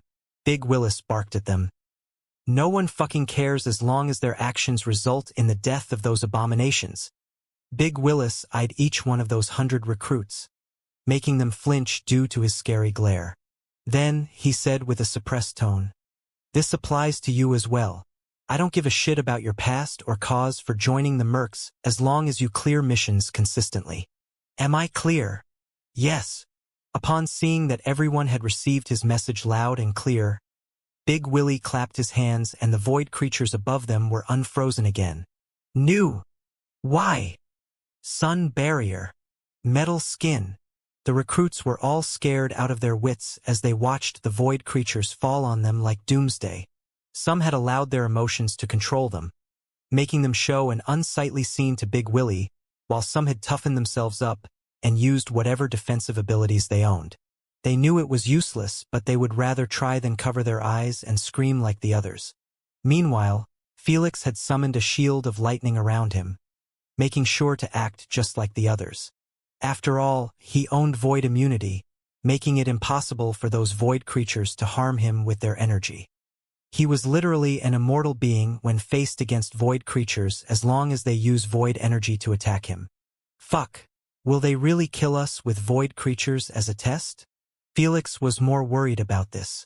How was he supposed to get deleted by the void creatures like the others when his void immunity was always active? Instead, he would get turned into a paste by the mere force of such a gigantic void cell.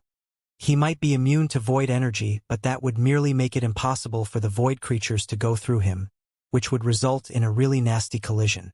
So, Felix braced himself for a gruesome death, unlike the other recruits who would die painlessly due to being deconstructed almost instantly. However, no such thing had happened as the moment the void creatures touched Felix. They went through him like they were ghosts. It who? RTS? What's going on? It didn't happen to just him but everyone else on the field. In a few seconds, the last void creature had disappeared into the ground as well. It seemed like some recruits knew what's going to happen as they didn't seem surprised by the sudden turn of events. Those were most likely the trial repeaters. The void cell is going to split into hundreds of smaller packs made out of at least 5 void creatures. Don't worry. They will remain in a 1,000 kilometers radius around us. Disappointed in some of the recruits' bitchy performance, Big Willie shook his head while summoning hundreds of silver hand cannons behind him. The trial's duration will be 15 days. Each one of you will be given 3 compressors cannons only. So use them wisely to hunt as many as possible. Big Willis waved his hand and those silver compressors cannons were all placed below their feet. Felix beamed them in his spatial card swiftly just like the others. If you don't know how to use them, I can show you a quick demonstration now. Big Willis offered. No one lifted his hand to accept it since they all knew how it works pretty well. They practiced with it in the UVR before applying it in the trials to enhance their chances of passing them. They didn't know if they would use them, but it was only common sense to believe so. Good. As you all know, the highest rank obtained in the trials is B. Big Willie glanced at Wolverine and said, "However, the Assembly has come to a unanimous decision to increase it to a rank." You kidding me? Is my information outdated or are we just hearing about this? Meh. I doubt anyone here can score a D, even if they tried their best. I just don't want to fail again. This is my last attempt. Everyone reacted differently to the sudden news. Some seemed pretty confused by the adjustment while some were pretty disinterested in it. After all, The ranking system starts from F and ends at SS. Most of them lacked the confidence to get an E rank and pass the trials. Don't even mention hitting the A rank. Fucking sweet. Meanwhile, Felix had a different reaction than the others as he was beaming in delight at such a piece of God-sent news. He easily concluded that the change must be due to Wolverine, the son of the Void Harvester's leader. His father must have convinced the other assembly members to do this favor for him. Most likely because he was confident in his son's ability to hit the rank. Still, the main reason must be because Wolverine wouldn't be able to hunt with his father right off the bat due to his rank B. He would need to grind missions to hit rank A, and only then could he join him in the front lines. This Wolverine guy doesn't seem too bad after all. Felix didn't give a crap about their reason as he was happy that he was here to benefit from their abuse of authority. As you guys know, to get promoted to a rank, you need to hunt 100 low-born void creatures and 10 elites. Big Willie mentioned. However, since you guys are given only 15 days and 3 compressors, this requirement will be halved. No one seemed to be surprised by this since they knew that normal requirements for rank promotion outside didn't apply in the trial due to the limitations imposed. This applied to all ranks. Just like there was a promotion, there was also a demotion. To pass the trials, one needed to hunt enough void creatures to secure an E rank. If he succeeded and got his mercenary ID but failed to finish his accepted missions in time, he would get demoted continuously until he reached the infamous F rank. It was extremely easy to get demoted to F rank since the void creatures outside didn't behave the same as in the trials. Plus, by being in a squad and just starting out, the emotional and mental elements mess with the performance of almost every newbie. If their mistakes didn't cost them their lives, it would most definitely cost them their mission. Since no one seems to be complaining, sign this contract and get going already. Big Willie forwarded a contract to all of them, then broke into light particles, leaving them to their own devices. Finally, it's time to hunt. Wolverine cracked his shoulders nonchalantly and jumped on all 4. Then, he morphed into a semi-dark wolf with a moon tattoo on his forehead and sprinted like the wind up north. The instant Felix saw this, he turned around and sprinted in the opposite direction without using supersonic mode. He allowed Wolverine to pick his destination first so he wouldn't end up meeting him in the trials. Since the gravity wasn't that powerful, Felix struggled a bit at the start to adjust his sprinting force. Instead of sprinting on the ground, he was leaping tens of meters in the air with each step. Felix disliked not having control of his movement, so he made sure to lower his force bit by bit until he finally managed to avoid getting launched into the air. The hell? I can understand Wolverine deciding to go solo, but what about him? TSK. He will run back begging for a squad after he faces a single pack. His actions had startled the recruits as they didn't expect that Felix would choose to play solo as well. Being solo sure had its own advantages of always having the last strike against the void creatures. But it wasn't really worth it due to the many risks involved. In their eyes, it was the dumbest thing to do because void creatures could creep up during one's sleep from anywhere due to their formless nature and range of sizes. Who could defend themselves against a tiny worm-like void creature at night without having patrols keeping a lookout? Even an S-ranked mercenary preferred moving in a group. Idiot. He would die in the first week. Who wants to party with me? I am a peak 5th stage fire bloodliner. I am interested. The recruits ignored Felix and focused on creating their own squads as fast as possible. 15 days was nothing when they were given a 1,000 kilometers radius to search for void creatures. So, the moment a squad made out of 5 get created, they move out almost immediately. No one wanted to get more into one squad because there was no rule stopping them from betraying each other. Because only the killing blow against the void creature count, there was bound to be some heat rising within squads as days went by. Meanwhile, Felix was reading the contract carefully while continuing to sprint at a manageable pace.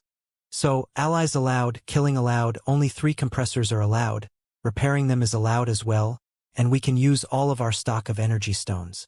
Felix summed up the highlighted terms of the contract and signed at once after finding no issues with it. Naturally, it was also an NDA contract that forbade him from exposing anything he experienced in the trial to anyone. If I want to ace the trials, I need to keep moving and avoid taking more breaks than necessary. Felix understood that hunting 50 lowborn void creatures and 5 elite void creatures would be quite tough in such a short period of time. He needed to be always on the move so he could end up meeting as many packs as possible. Though he wasn't that hopeless to rely on luck. Good thing I have my void eye. Felix smirked faintly and lowered the bandana to cover both of his eyes and expose the void eye. He didn't care if anyone saw it since no one would assume that it belonged to a primogenitor right off the bat. Felix continued sprinting while looking around him carefully. He focused mostly underneath since void creatures should still be traveling underground. After 10 minutes of swapping between visions, Felix finally managed to locate a pack of void creatures traveling 2 kilometers below his feet. They were all outlined in purple, making them stand out like a sore thumb in the void realm. He counted at least 10 of them. Let the hunt begins. Felix licked his lips and increased his speed. He knew that he should be chased by a few squads since they would want to avoid meeting with Wolverine as well to avoid fallout with him. This would limit the directions chosen in the vast empty expanse. Since killing was allowed, they really should have followed after Wolverine instead of Felix. In this trial, the void creatures weren't the apex predator. It was him. On a humongous scarlet planet that resembled a burning star from afar, hundreds of fleets were docked in space stations around the planet. Only a few of them were on standby as they kept orbiting the planet. Meanwhile, inside a base that was stationed deep underground to avoid the burning heat, an aged black man with a gray beard and a bald, wrinkly scalp was sitting in front of a holographic screen. Though he looked old, his body was as firm as a boulder. What was unique about him was his fangs, sharp claws, 3 milky whitetails, and lastly a lunar tattoo on his forehead. Just like commoners, he wasn't releasing any kind of pressure at all. He could totally be ignored by any bloodliners passing by him as they would mistake him for being a commoner. He was watching the screen that was displaying Wolverine up close. They almost resembled each other if it wasn't for Wolverine being in a semi-transformation. I have taught you everything. Don't embarrass me, son. I have taught you everything. Don't embarrass me, son. The Fong wished as he observed his youngest son Wolverine taking big strides on all 4 while scanning the ground with shining white eyes. Then, he turned around and was faced with 6 individuals wearing light clothes while staring at him silently.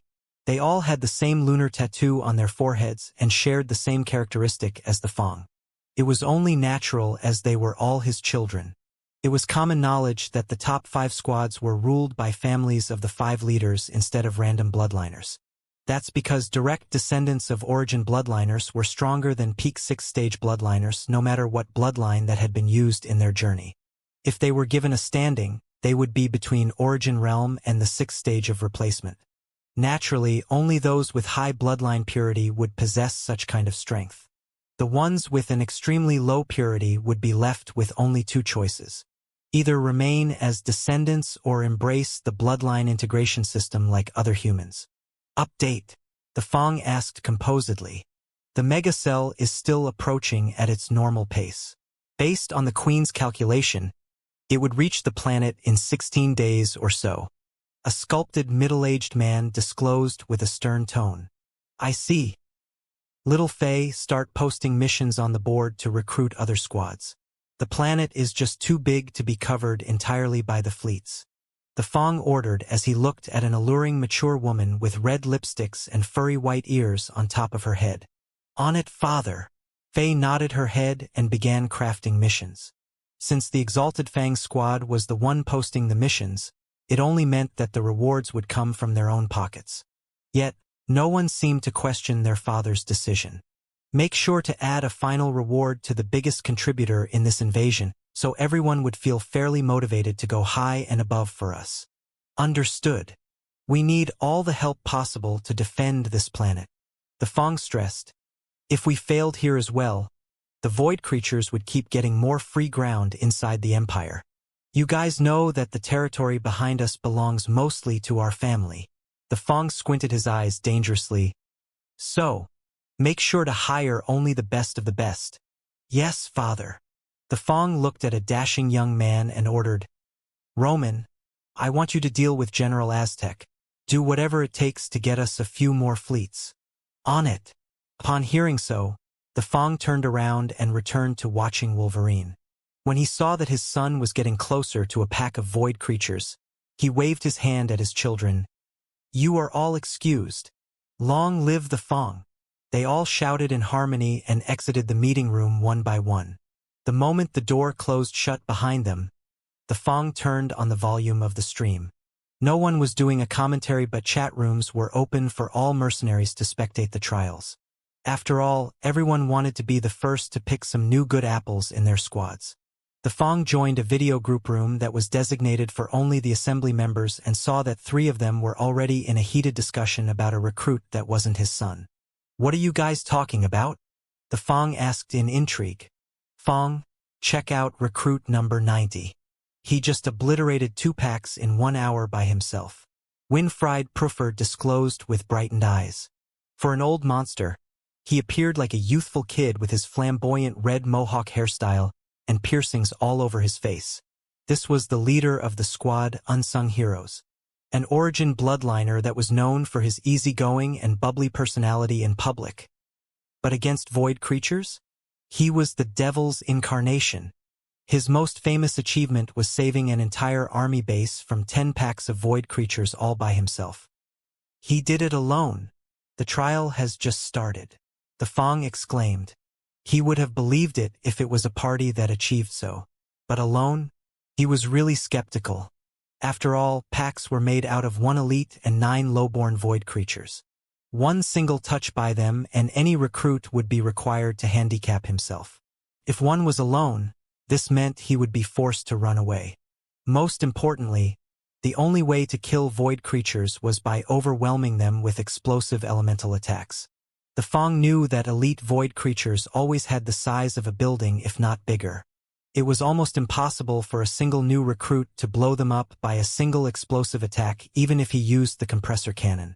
Only main descendants and origin realm bloodliners had such powers and elemental capacity to achieve so.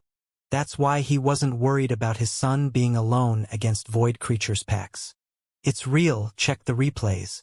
A middle-aged woman with glossy wavy ash-gray hair and a flame tattoo on her cheeks expressed composedly. "If you say so."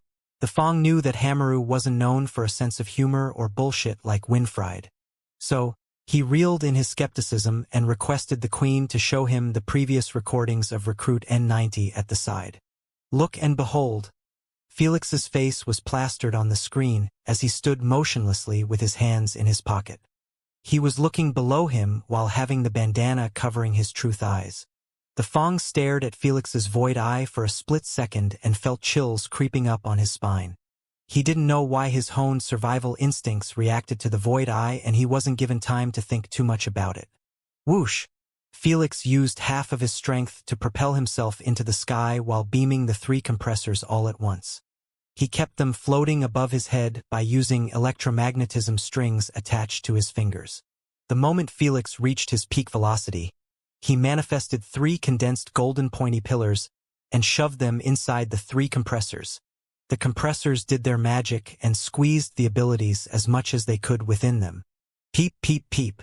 The instant the alarm of the compressors went off, he aimed at the ground and fired them all together while falling down. Boom, boom, boom. He timed his attack so well. The moment the whale-sized elite void creatures emerged from the ground, it was faced with 3 gigantic golden compressed laser beams. Still, the elite void creature wasn't an easy foe to take down as it tried to swallow the lightning energy of the 3 pillars. Shockingly, the 3 pillars were actually started to get slightly dimmer. The worst part, the other lowborn void creatures began to merge with the elite void creature to strengthen its absorption process. They did so automatically, like they were programmed to protect the elite void creature at all cost. "It's not enough, pow!" Before the Fong could finish his sentence, Felix snapped his finger casually the moment he saw that the merge had finished. His finger snap had blown the Fong's mind as he couldn't believe what he had just witnessed. The 3 golden pillars exploded all at the same time, bursting the elite void creature's mouth into purplish wisps just like the rest of its body. Since the other 9 lowborn void creatures had been merged with it, they ended up suffering the same outcome. An absolute obliteration. Thud. After being slowed by the explosion of the shockwave, Felix landed at the bottom of the pit quite smoothly. Then, he lifted his bandana and jumped outside of the massive pit that was left behind by the explosion. He was lucky not to end up falling into the tunnel left behind by the void pack. Without bothering to check if any void creature survived, he sprinted through the smoke, continuing on his hunting mission. Marvelous! The Fong was still speechless by the entire sequence of Felix's battle, not daring to believe that a newbie managed to take down an entire pack with a single attack. Only now did he realize that Winfried wasn't exaggerating one bit when he said that Felix had obliterated the void creatures. When the Fong glanced at his son's stream, Felix's method of killing the void creatures had been emphasized to be the best even more. Wolverine could be seen doing all right against the pack of void creatures as he was doing exactly what his father taught him. Use his bloodline abilities to their full potential by getting rid of the lowborn void creatures first, then focusing on the elite one. If it wasn't for Felix's performance, the Fong would have already started low-key bragging to the other assembly members about his son. "You done watching? He is lit, right?" Winfried laughed excitedly as he expressed, "I called dibs on this newbie in my squad. You old geezers better not fight it out with me." "Dibs? We don't even know his identity," Tobias Riedel said as he showed them Felix's fake identity.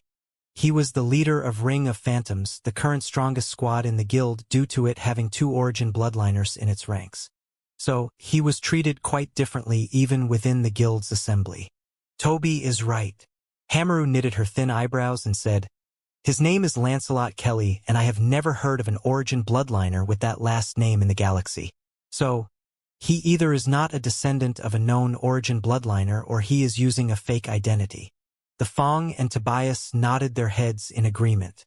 They were not fools to blindly trust in Felix's fake identity, since it was known knowledge that one could change it by using wishes from the SG platform. Since the last name was totally unheard of, it was to be expected that Felix would be examined thoroughly by those old monsters. "You forgot another possibility." Winfried crossed his arms as he proclaimed, "With his demonstrated strength and elemental capacity, he might be an origin bloodliner who broke through recently or simply an old bastard who refused to share his breakthrough with the public." The other 3 raised an eyebrow in surprise at his bold claim, but they didn't outright deny it. After all, it wasn't like every origin bloodliner in the galaxy desired publicity. There were many who hid in the shadows without anyone knowing about them. If it's like that, then he should really despise void creatures to willingly come to this shithole, the Fong said as he rubbed his beard. The others supported his claim. Unlike Felix, they joined the guild thousands of years ago when they were young and merely at the 5th stage of replacement. Some of them did it for the money, some of them for the fame, some of them due to hate, and some to prepare for breaking through the origin realm. Whatever it was, they all suffered through hardships. Because of those constant death or life battles, they managed to hone their mental state enough to succeed in their breakthrough. Now, they were one of the strongest origin bloodliners in the universe, yet they were still stuck in this shithole of an empire. Why? Because their territories were attached to it. Territories that they had earned from their achievements in the war against the Void Realm. Those territories were extremely close to the majority of the Void portals in the Empire. So, it became their life duty to fight the Void creatures until death, even if their motivation had already been sapped dry. Either that or they give up on their territories and leave them at the mercy of the army. Based on their constant recent defeats against the Void invasions, they knew that their territories would be subjected to the Void creatures in a few centuries. None of them wanted to give up on those territories after everything they did for them to prosper. It was their legacy and inheritance. The previous great commander was cunning all right to use territory in his empire as a reward for great achievements. In this universe, no one would reject receiving a solar system or 2 even if they were inhabitable. Just the resources mined from those planets were enough to set anyone for life financially. For those greedy mercenaries, it was the greatest reward ever. Only after they get older and tired of their fights against the Void creatures would they realize that their territory was trapping them from leaving the Empire. Give it and leave or remain loyal to the cause forever and ever. Even after their death, their future generations would be forced to defend it as well. So, when Big Willie told the recruits that the assembly members were always fighting due to their hate was just a bunch of bullshit. At this moment, they simply had no choice anymore. Honestly, I don't care about his identity or reason to join the mercs with his strength. Winfried said, as long as he is targeting void creatures, then he would be a great addition to my squad. Your squad? Hamaru snickered. I doubt he will even pay attention to it with your non-serious attitude towards the war. Your squad has the lowest clearance rate when compared to our squads. Winfried shrugged his shoulders and said, so what? At least, I am easygoing and will not throw my weight on him like you guys. When he sees that I am treating him like an equal instead of a subordinate, he will choose me in a heartbeat over you. Can I say, stay out of it, Fong? Both Winfried and Hamaru glared at him. You have your son waiting for recruitment, so focus on him. Well, that's not fair. I have every right to recruit Lancelot as well. As those three argued back and forth, Tobias merely kept watching Felix sprinting in a specific direction. There is another pack 1 kilometer away from him below the ground. Tobias titled his head in confusion. How is he going straight towards it? This is the third pack in less than 2 hours. He was more curious by Felix's luck in finding void packs. He understood that locating void packs usually required one to have visions related to either energy fluctuation or something like seismic sense. That's because everywhere void creatures go, they leave behind energy fluctuations due to their constant absorption of the elements. On the other hand, seismic sense allowed one to feel tremors happening deep within the ground. If used right, one could guess the void creature spots by following the vibrations. After all, the void creatures could not travel below the ground without leaving tunnels behind them. It wasn't like they were ghosts that could go through physical objects. If bloodliners didn't have them, then they could only rely on devices used to sense energy fluctuation. Usually, they weren't that reliable and their sensory distance was quite short. So far, Tobias had noticed from Felix's replays that he actually spotted void creatures' locations kilometers away from his position. He never used a device to do so. It must be the eye in his forehead. He concluded with a curious look as he zoomed at Felix's exposed void eye. The first time he had seen it, he felt a sense of familiarity. But he didn't recognize from where. Queen, please run a diagnosis on this eye and tell me which beast it belongs to, he requested calmly. The Queen AI did as she was told and cross-examined the eye with her data to see if she found a match. Examination complete. Queen disclosed, in terms of shape and appearance, there is more than 100 match. Then, she showed him a list with all the beasts that had the same eyes. They were from different tiers and rarities. After spending a few minutes glossing over the list, Tobias shook his head and closed the list. None of them have the eye in their forehead. Since Felix had the mutation in his forehead, it was expected the beast he inherited from would have it in the same place as well. Interesting. So, he is using a bloodline of an unknown beast. Tobias thought to himself, I should ask him about it when we meet. If the beast has such an amazing ability to locate void creatures, it would truly be a great asset to future soldiers and mercs. Fine. Just shut up already. We will do this the normal way. Hamaru massaged her tired eyes as she said, we will send him an invitation for an interview just like we do with the others. No shady plays behind the shadows. Fong proclaimed, leave the decision to him without intervention. Agreed. Winfried gave them a thumbs up. How about you, Tobias? Hamaru inquired. Huh? Oh, whatever you decide. Tobias waved his hand casually as he kept his eyes affixed to Felix. Good. We are missing only Wilson. Fong asked. Where is he, by the way? Why isn't he watching the trials? Who knows what goes into that lunatic's mind? Winfried shrugged his shoulders. Whatever, just forward our decision to him. He can't refuse anyway. Upon hearing so, the others could only drop the subject. They knew that nothing useful would come out from talking about that maniac.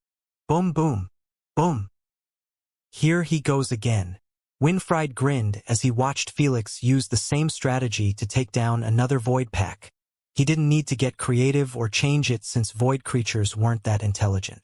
They target any life form nearby without caring about anything else. Clack! TSK. What a shit quality. Felix clicked his tongue as he threw a busted compressor away. If the core crystal didn't blow up, he could have easily repaired the compressor by using his electromagnetism. Now, he was left with only 2 compressors cannons and he needed to avoid pushing them to their limit lest he gets left with no assistance.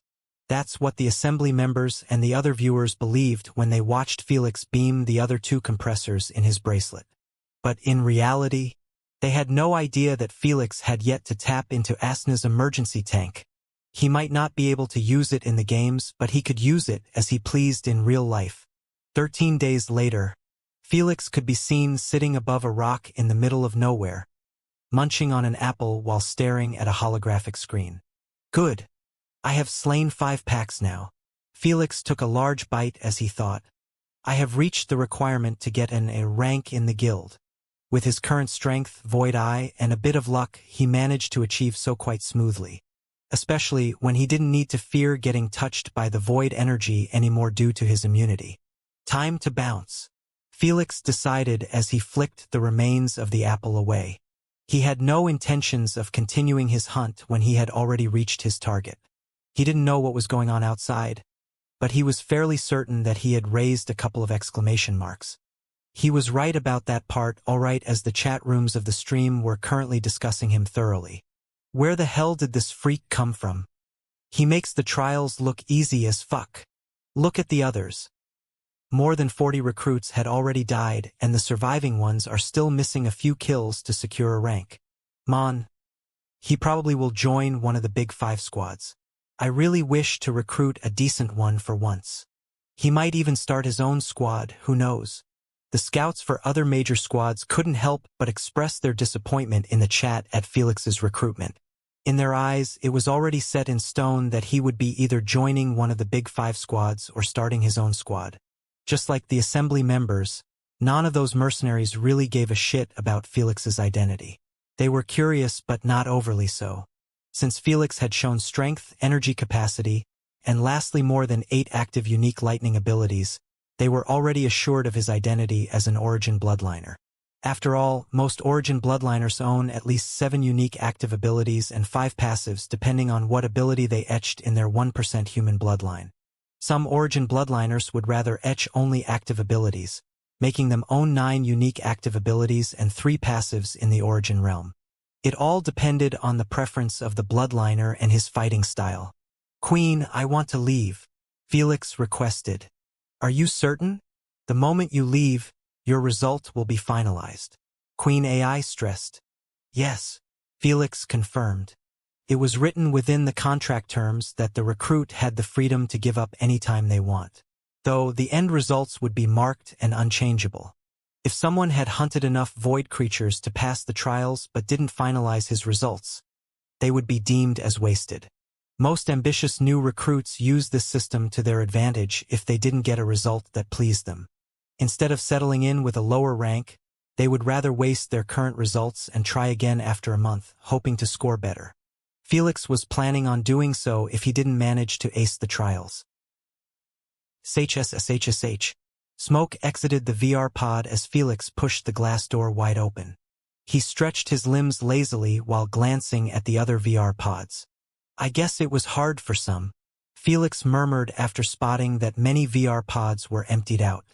Not bothering himself with the results of others, Felix walked towards the exit of the hall. It automatically opened up, allowing him to head back to the pub. However, the moment he returned to the main hall of the pub, he was a little spooked by the sight before him. All mercenaries were staring at him quietly. Most of them had a holographic stream of the trial in front of them, showing the empty boulder that Felix was sitting on. Felix ignored their looks and went to the bar. I want my card, he requested from the dazed bartender. Yes, right away, Sir Lancelot. The bartender immediately broke out of his daze and reached out to a device below the counter. It was an advanced 3D printer.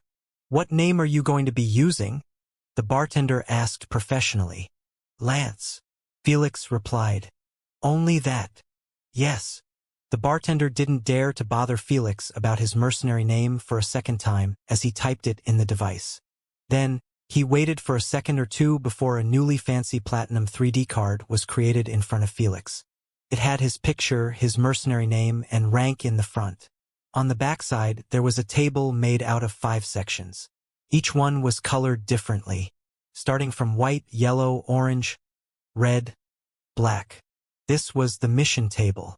With each successful clearance, Felix would have a dot added in a section corresponding to the difficulty of the mission. The easiest missions were white and doable for F and E ranked mercenaries. Yellow missions were doable for D and C ranked mercenaries. Orange for B and A ranked mercenaries. Red for A and S ranked mercenaries.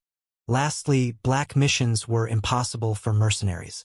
They required heavy destructive weapons and fleets to finish them off, since it usually meant that the planet had already fallen into the clutches of void creatures. "Welcome to the guild, Sir Lance." The bartender handed Felix his platinum card as he bowed his head respectfully. "Thanks." Felix took it from his hand and beamed it in his bracelet almost immediately. Then, he turned around and walked towards the wide-open gate, uncaring about the murmurs and glances of those mercenaries. He could hear them egging each other to approach him and request him to join their squads, but no one dared to do so. After all, Felix was considered as an origin bloodliner in their eyes. Who would dare invite him in his squad when he was 10 times stronger than all of their allies combined? Origin bloodliners were extremely respected by bloodliners, and no one was stupid enough to antagonize them. After Felix exited the guild, the pub returned to its lively and noisy atmosphere almost instantly. "I bet he will join Unsung Heroes. Sir Winfried is the least bossy of the 5 leaders. Are you being for real? He is clearly going to favor blind scarves." Agreed. Madame Hammeroo is known for giving high positions based on the contribution of her squad members, unlike the others. The mercenaries avoided bringing the embarrassing subject of chickening in front of Felix and started placing bets on his upcoming choice. Felix was attracting this much attention only because he was probably the first origin bloodliner newbie to have ever applied to the guild. As they continued their rowdy discussion, Felix had already reached his suite. He entered and took a quick shower. When he exited, he opened his inbox for his fake ID. As he expected, there were hundreds of invitations from all kinds of squads. Although they were certain that Felix wouldn't even glance at their invitation, it wouldn't hurt to send it out there. Who knows? A miracle might happen. Queen, delete all. Unfortunately, Felix had no intentions of joining anyone, even the top 5 squads. If he wanted a squad, he would have brought Eric, Malik, and the rest of his crew with him. But he required no one's help, since he wasn't here to kill void creatures for profit or fame, but to feed that fatty in his mind. Only he was able to extract void energy from those abominations with the help of Asna. Is it a good idea to reject invitations of even the top 5 guilds? Asna asked him. They might come after you if they felt disrespected or something. I don't have time to deal with each one of them, Felix said indifferently. I will email them later and reject their invitation properly. Felix did respect those seniors for providing protection against the void realm in the past centuries. Still, it didn't mean that he would bow to their decisions or such. Queen, please open the mission board, Felix requested as he laid on the bed. The queen did as she was told and brought out a massive holographic list that was displaying hundreds of papers colored differently. The board was the exact replica of the one inside the guild's pub. The papers were still disappearing and getting replaced with new ones each second. Queen, please remove the white, yellow, and orange papers. The moment the queen did so, the board was emptied out from the majority of papers. Only red and black papers were left behind. They were not that many. Surprisingly, there were more black papers than red ones. When Felix read their date, he didn't find it surprising anymore. Almost all of them were placed from years to thousands of years ago on the board.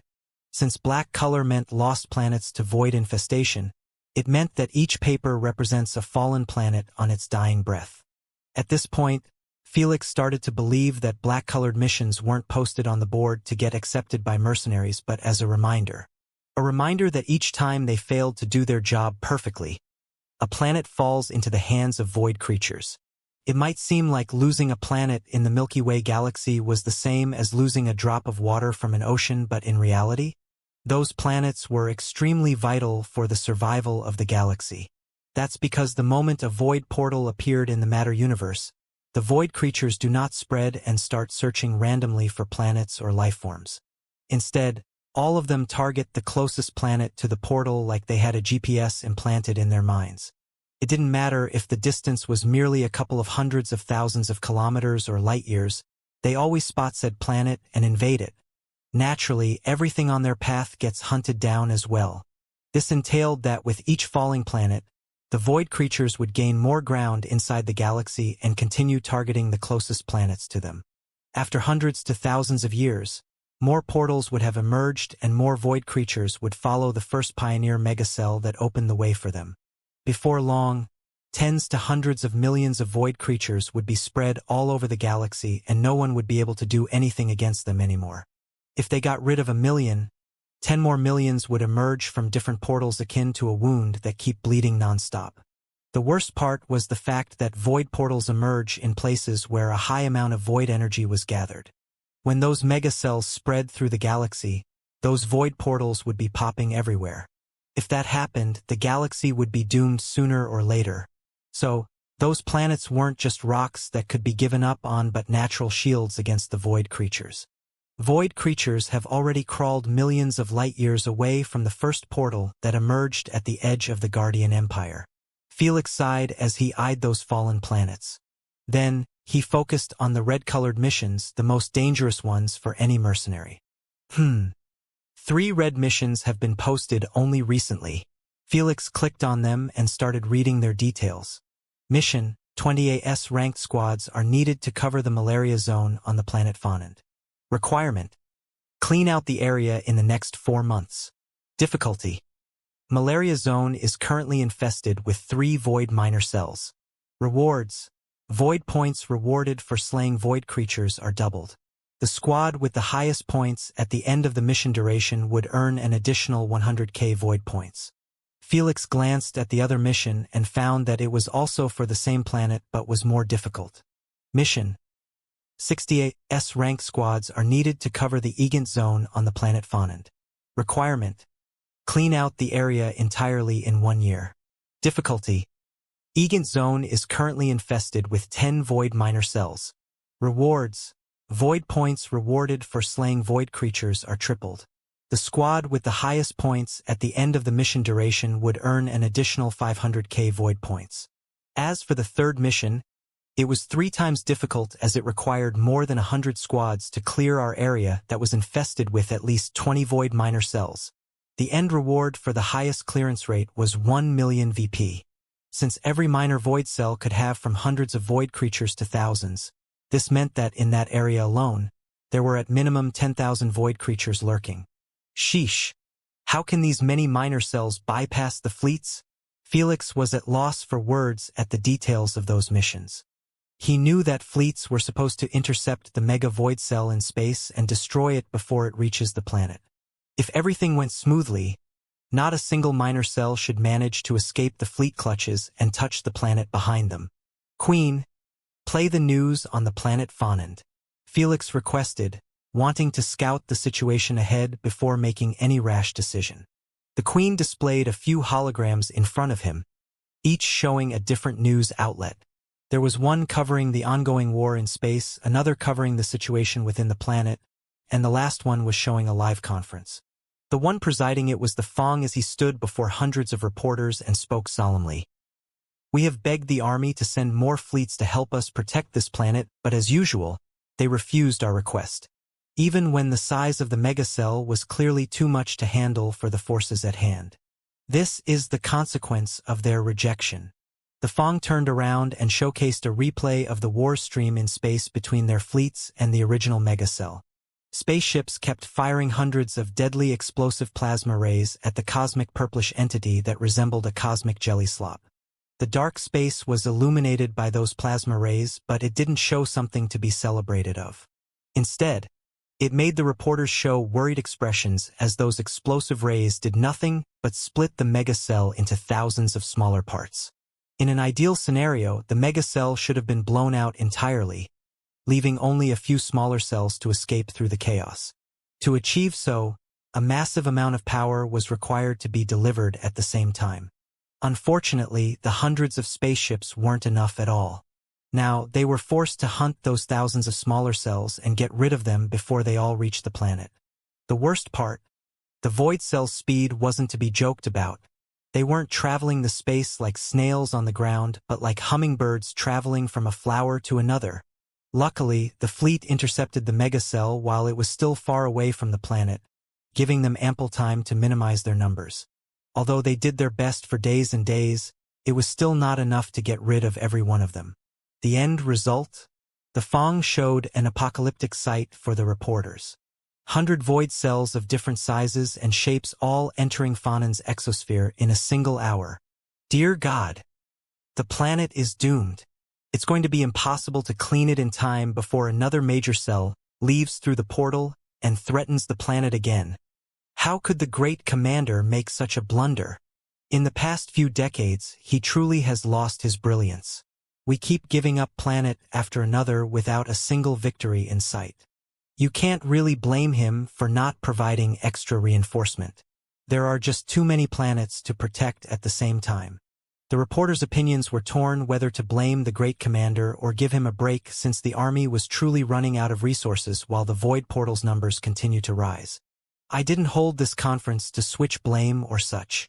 The Fong looked straight at the camera and said, I'm holding it to beseech the army to send more foot soldiers to help the mercenary squads clean the planet as fast as possible. The Fong made sure to show a pre-made montage of mercenary squads fighting tens of void creatures all over the planet. All of them were shown to be either running away, struggling in their fights, or dying needless deaths due to being overnumbered.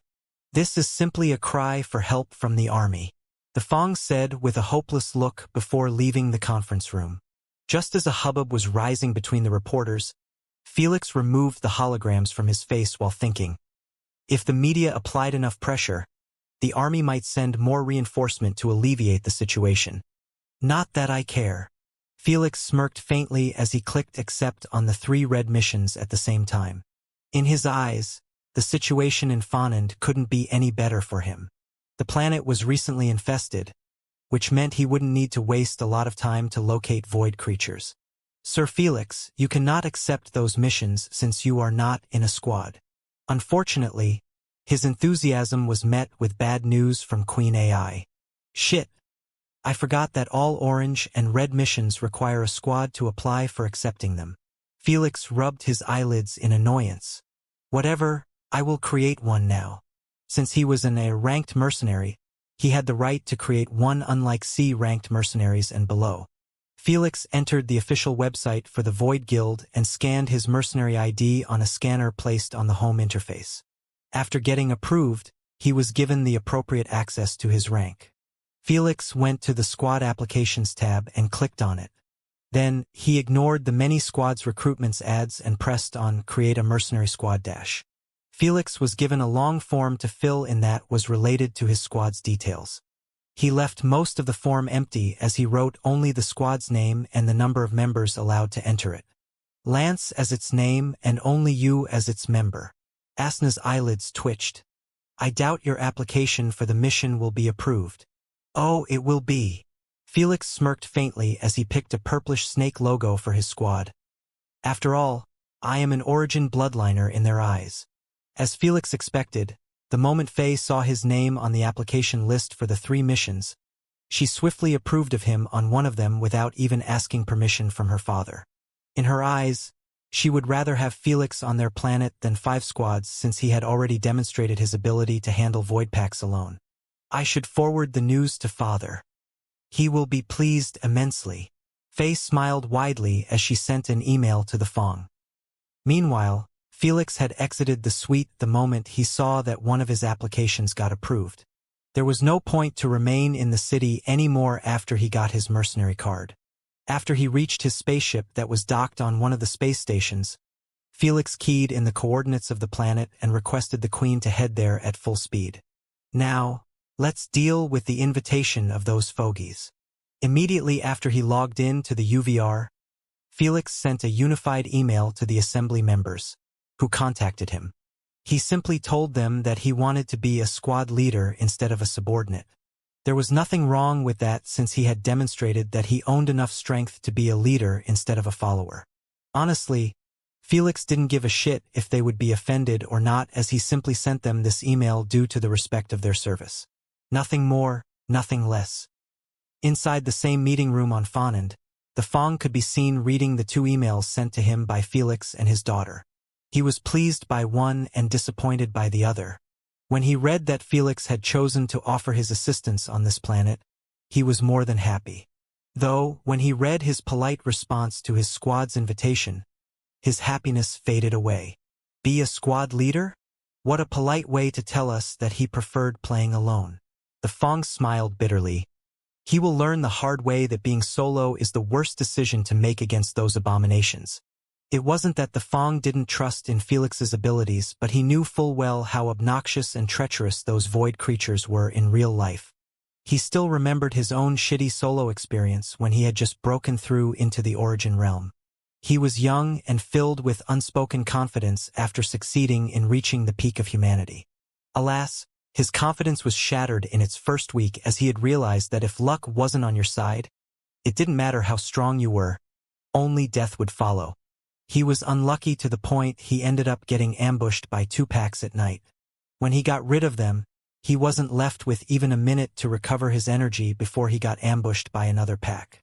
Those pack numbers range from 10 to 20 void creatures. What's worse, there were multiple elite void creatures in one pack, unlike what Felix experienced in the trials. Luckily, he managed to drop his inflated ego and escape for his life. Ever since then, he never hunted alone or allowed his children to do so in real life. I should try to convince him to join me after he realizes that his decision is foolish. The Fong waved the emails away as he smiled faintly. He had no intentions of antagonizing Felix or pestering him. In fact, he planned on giving him full freedom to do as he pleased on his planet. Since he believed that Felix would crumble in no time no matter what zone he picked to clear out. After all, the number of void cells that invaded this planet was truly astronomical to the point even the Fong saw no hope in saving it. Queen, when will he arrive? The Fong requested. From 1 month to 3 months depending on the transportation method he chose and the time of his departure. I believe he arrived at the capital using a modified dark deviant. So, if he moved today he shall arrive in 1 month or so. Hee.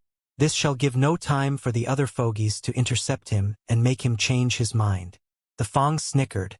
As he assumed, the other 3 assembly members were expressing their irritation in front of their children after finding out about Felix's decision to hunt solo on the Fong's planet. Unfortunately, they could do nothing but remain seated and wait for another opportunity. 1 month later, the scarlet humongous planet of Fonand could be seen from the windows of the Dark Deviant spaceship. If Felix didn't stop the spaceship every 2 days to integrate the Void bloodline, he would have reached the planet even sooner. Thanks to those integrations, Felix had pushed his percentage to 52% and unlocked the first 2 active abilities and another 2 passives of Lord Cows's bloodline. Felix was more than satisfied with them. Sir Felix, the administration center is requesting a call.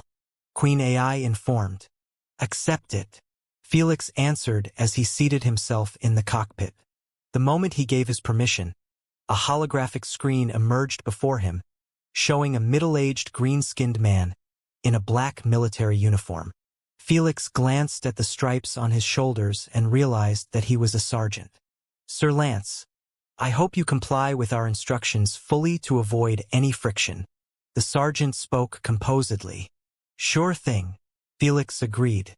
Although he was considered as an Origin bloodliner and a ranked mercenary, he still needed to comply with the Army's rules. The first thing he was requested to do was sign a contract forwarded to him by the sergeant. It was a big-ass contract made out of 50 pages at least. Felix read it carefully for a few minutes before signing it. Although there were many terms that needed to be respected, they were all sound and logical. such as desertion from the planet before concluding a mission, was punished heavily by the army as well as the guild. This was still a war first and foremost. Since the mercenaries were obliged to follow some of the army's rules, it was only natural that they would be rewarded if they did well. The rewards for great achievements were honorary ranks and territory. Honestly, Felix didn't get even a little bit excited about those rewards since honorary ranks were more useless than unique titles in the SG platform. As for territory, he had no interest in receiving an empty solar system and working himself to the bone to make it prosper. Especially, not in this empire that was burdened with a never-ending war. Thank you for your service and welcome to Fonand. The sergeant nodded his head respectfully at Felix after receiving the signed contract. Then, he hung up after giving Felix permission to enter Fonand's atmosphere. He was allowed to do so since there was no space elevator on this planet. A few seconds later, the dark deviant had burst through the dreadful crimson clouds, giving Felix a full view of the planet. The only description that came up in Felix's mind after seeing the dry red land was bleak. The planet was made out of deserts, mountains ranges, chasms, canyons, active volcanoes, and dry fields filled with weird-looking plants. Everything was either red, scarlet, crimson, or orange. There were no seas, oceans, or greenery. Even the few plants here and there were colored like blood. Since the heat was really unbearable, this planet was the closest thing to hell. In a few minutes, Felix's spaceship had reached one of the biggest guild bases on the planet. Instead of parking his spaceship on the ground, Felix used an aircraft for landing while sending his spaceship outside of the atmosphere. Based on the contract he signed, his spaceship would be operated by the Queen AI to protect the planet from any incoming void meteors. It wasn't just him but all the spaceships belonging to other mercenaries. Naturally, they would be rewarded with contribution points that could be used to increase their honorary rank or buy stuff from the army. Welcome, Sir Lance, to the second void base. The moment Felix stepped out of the aircraft inside the dome-like silver base, he was greeted respectfully by a guard. Thank you. Please follow me. I will be your guide. Without wasting time, Felix remained behind the guard as he led him through a long metallic corridor. At the end of the corridor, there was a spacious open area like a hotel lobby. The only difference was that it was packed with mercenaries and soldiers moving along while minding their own business. The guard went through the crowd and Felix followed him to an elevator. The base is actually situated underground, and its walls are reinforced with a unique material called life negator. It helps cover our life signals to avoid getting seen by void creatures. The guard disclosed as he pressed on a -5 button. I see. Felix understood that with this many people in one spot, the void creatures would have attacked the base the moment they landed on the planet. After all, void creatures always prioritize life forms more than anything. Felix knew about this material as he planned on buying it with void points in the base since he would be traveling solo. This material would help him rest at night if he applied it thoroughly on his skin since he wouldn't need to worry about getting targeted by void creatures. Such a useful material wasn't really desirable by mercenaries since it cost more than 10 KVP1 per kilogram. No one would pay that amount to sleep well when they could have done so anyway by having a few patrols at night. Ting! After the elevator opened up, the guard led Felix through another spacious hall that resembled a massive living room with all the couches and chairs placed over the place. There were many restaurants around the place with small queues of soldiers and mercenaries. This must be the cafeteria, Felix thought as he followed the guard towards the exit of the hall. When they crossed it, they were met with many doors placed next to each other like hotel rooms. At the end of the corridor, the guard stopped before a door and said, "This is your room. Please, feel free to ask the Queen if you have any further inquired about the base." "Will do, thank you." Felix nodded his head in appreciation and scanned his bracelet with the door. A second later, the door opened up and the guard left Felix to his own devices after seeing so. Thud. Felix closed the door behind him and checked his room with multiple visions, wanting to see if there was any kind of abnormality. When he didn't find anything peculiar, he dropped his suspicion and sat on a fluffy bed. The room didn't have a kitchen or living room, just a bedroom with a bathroom. "Although I just arrived, I need to start the hunt as fast as possible. Felix didn't plan on chilling for the day and going hunting in the morning. He had only 2 years of time to farm enough to hatch Nemo before his temporarily fake identity expire. He had no idea how much that little feeder would require to hatch. The only thing known was that his appetite keep increasing day by day. I need to visit the store first and restock. Felix opened a map for the base and requested the Queen to guide him to the mercenary store. In the base, there was the army store and the mercenary store. One accepted only void points and the other accepted only contribution points, though the products sold were almost the same. Since Felix had earned void points during the trial after hunting down 5 packs, he had enough to buy some necessities. In a few minutes, Felix reached the store that was placed on the 7th lower ground floor. The entire floor had only the mercenary shop and the army shop, making the atmosphere pretty intense as both sides kept throwing salty remarks at each other to pass time in the queue. Another cutie has arrived. Come closer. The moment Felix queued up, he was whistled at by a burly, tall woman with a short black hair from the army side. She was looking at Felix like a wolf staring at a fresh steak. Although Felix had modified his face, he was still extremely handsome due to his skin luster and flamboyant purplish hair. Both the mercenaries and soldiers avoided having eye contact with the woman as they laughed silently at Felix's plight. They knew that it wouldn't be good to antagonize her. She was an infamous soldier, whose nickname was Hulky. She got known for devouring a dozen of handsome men and women in the base and forcing a dozen more to transfer away. Since her rank and strength were pretty higher than most individuals here, everyone who landed in her cross-eye could only do as she said or move to another base. As for ratting on her to the supervisors or such, that would be even more embarrassing than complying with her. Bro, you better leave the base as fast as possible, or she will keep sexually harassing you the entire time. A bald, youthful man with a big black piercing in his ears warned Felix after queuing behind him. QTE with the purple hair. I calling you. Why are you ignoring me?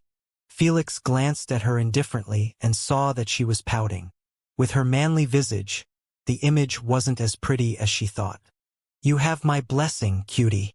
Asna grinned in enjoyment at the sight of Felix getting harassed publicly. Not wanting to keep everyone entertained, Felix responded indifferently while staring at her. Sorry, not my type. The moment he said so, the stiffened chuckles here and there were quietened down almost immediately. Both the soldiers and the mercenaries eyed Felix sympathetically, like they were staring at a fallen soldier. Even the bald man took a few steps back, not wanting to be associated with Felix anymore. Not your type. The short-haired woman stopped pouting at once as her expression turned nasty. She left the army's queue and walked towards Felix akin to a barbarian with her massive muscles bulging out of her uniform. No one dared to block her path, making her reach Felix in a blink of an eye. Felix had to lift his head to stare at her in the eyes as she was at least 2.5 meters. Say it again, she said with a suppressed tone as she approached her face to Felix's. Felix ignored her and glanced at the queue in front of him. After seeing that it wasn't moving at all since everyone was watching the ongoing situation, he let out a long sigh. You! Before the short-haired woman could react to his treatment, she found herself unable to utter a word or move a muscle. She was completely frozen solid like an ice statue. Only her pupils and thoughts were able to move freely. Felix placed his hands back in his hoodie pockets and walked towards the store's desk, skipping the queue bluntly. Yet, the mercenaries neither blocked him nor cursed him for it. Why? Because they were frozen by his spiritual pressure just like Hulky. What's up with them? Why is no one moving? What happened to Hulky? Meanwhile, the soldiers on the other side were left mostly confused by the current development. They expected a fight to arise or Felix surrendering to the circumstances. Instead, they were left to stare at the frozen line of mercenaries as Felix passed by them coolly. 20 compressors cannons, 40 crystal cores, repair parts, a large hover vehicle, and 0.5 kilogram of life negator. Felix demanded from the store clerk after reaching the desk, not giving a shit that he was serving another mercenary before him. The store clerk didn't know how to respond as he could only stare at Felix with a dumbfounded expression. "Don't make me wait for too long," Felix said calmly, but the clerk did pick up a tint of irritation in his voice. "Rig, JHT sir." The store clerk sprinted to the shelves, not bothering to glance at the stiffened mercenary next to Felix, who was sweating buckets from his forehead. In a few moments, he returned and handed Felix a spatial card. Felix took it and glanced at the inventory. Upon seeing that everything was there besides the hover vehicle, he paid the amount requested. Since he hunted the void packs all alone, the points rewarded belonged to just him, making him have more than enough to pay for his stock. "You will find your vehicle in the garage." Nervous, the store clerk informed Felix while fiddling with his fingers. "Thanks." Felix smiled at him pleasantly and walked back towards the elevator. The moment he entered it and turned his back on everyone, loud gasps resounded loudly on the floor. Some mercenaries fell on their knees as they clutched into their chests in horror, while some landed on their sweaty butts. "The hell was that? Is that an ability?" I couldn't move or breathe. I felt like I was going to suffocate. That bastard tried to kill us all, or what? The soldiers got even more bewildered at the current chaotic scene on the mercenaries' side. Everyone looked terrified and pissed off. Only Hulky seemed out of it as she didn't rage like the others. Instead, she kept murmuring to herself in disbelief. "Spiritual pressure. It can't be right. Only Origin Realm bloodlines can use it." Unlike the mercenaries, she had experienced spiritual level from her general after she stepped out of line in the past. That hopeless feeling of not having the ability to move, talk, breath, or do anything was too horrifying to forget. What she experienced at that time was still not as shocking as what happened right now, because she believed that spiritual pressure had a short range and couldn't be applied to many people at the same time. Yet, Felix had just applied it on more than 100 mercenaries, whose strength was above the 5th stage of replacement. Who the hell was I about to offend? Scared shitless, Hulky gulped a mouthful and returned to the soldier's side without uttering a single word against Felix like the other mercenaries. Though she made sure to send out the information to her general, hoping that he would back her up if Felix ever wanted to discipline her due to her actions. He is done for. He broke the contract terms and used an ability. Report him to the Queen. Meanwhile, most mercenaries were too ashamed by what happened to them to think clearly. They wanted nothing more but to get their revenge against Felix, making them report his actions to Queen AI. Unfortunately, the only response they received was, "Sir Lance has not used lethal weapon or abilities against you. Please refrain from making false reports or you will be punished based on the contract terms." One by one, the mercenaries fell into a deathly silence, not daring to believe in the Queen's reply. "No abilities used? That's impossible," they all thought. The smart ones didn't focus on this detail but actually Felix's mercenary name as they searched him on the guild's website. The moment they saw his strength evaluation, they all felt chills course on their spine. "We were cursing an Origin bloodliner.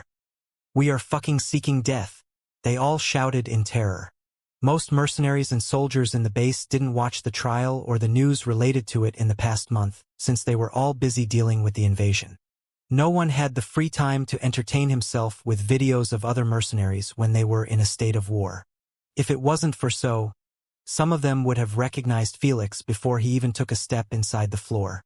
Now that they found out about his identity, they wasted no time to search information about him. What came up was his trial's highlights, mercenary rank, the accepted mission, and the squad he created. The moment some of the mercenaries saw that he was all alone in his squad, they completely forgot about their fear. "My contract with my squad is over already. I can ditch them and join Sir Lance's squad. A new squad led by an Origin bloodliner. This is big. If I joined early, he can make me an executive. Should I migrate my entire squad and join him? We are 10 elites with long years of partnership. I doubt he will reject us." The mercenaries' thought process had completely shifted to wanting to join Felix's squad. They knew that it was a lifetime opportunity since every Origin bloodliner in the guild was part of the 5 big squads. Those squads already had an intense competition between the mercenaries to climb the ladder.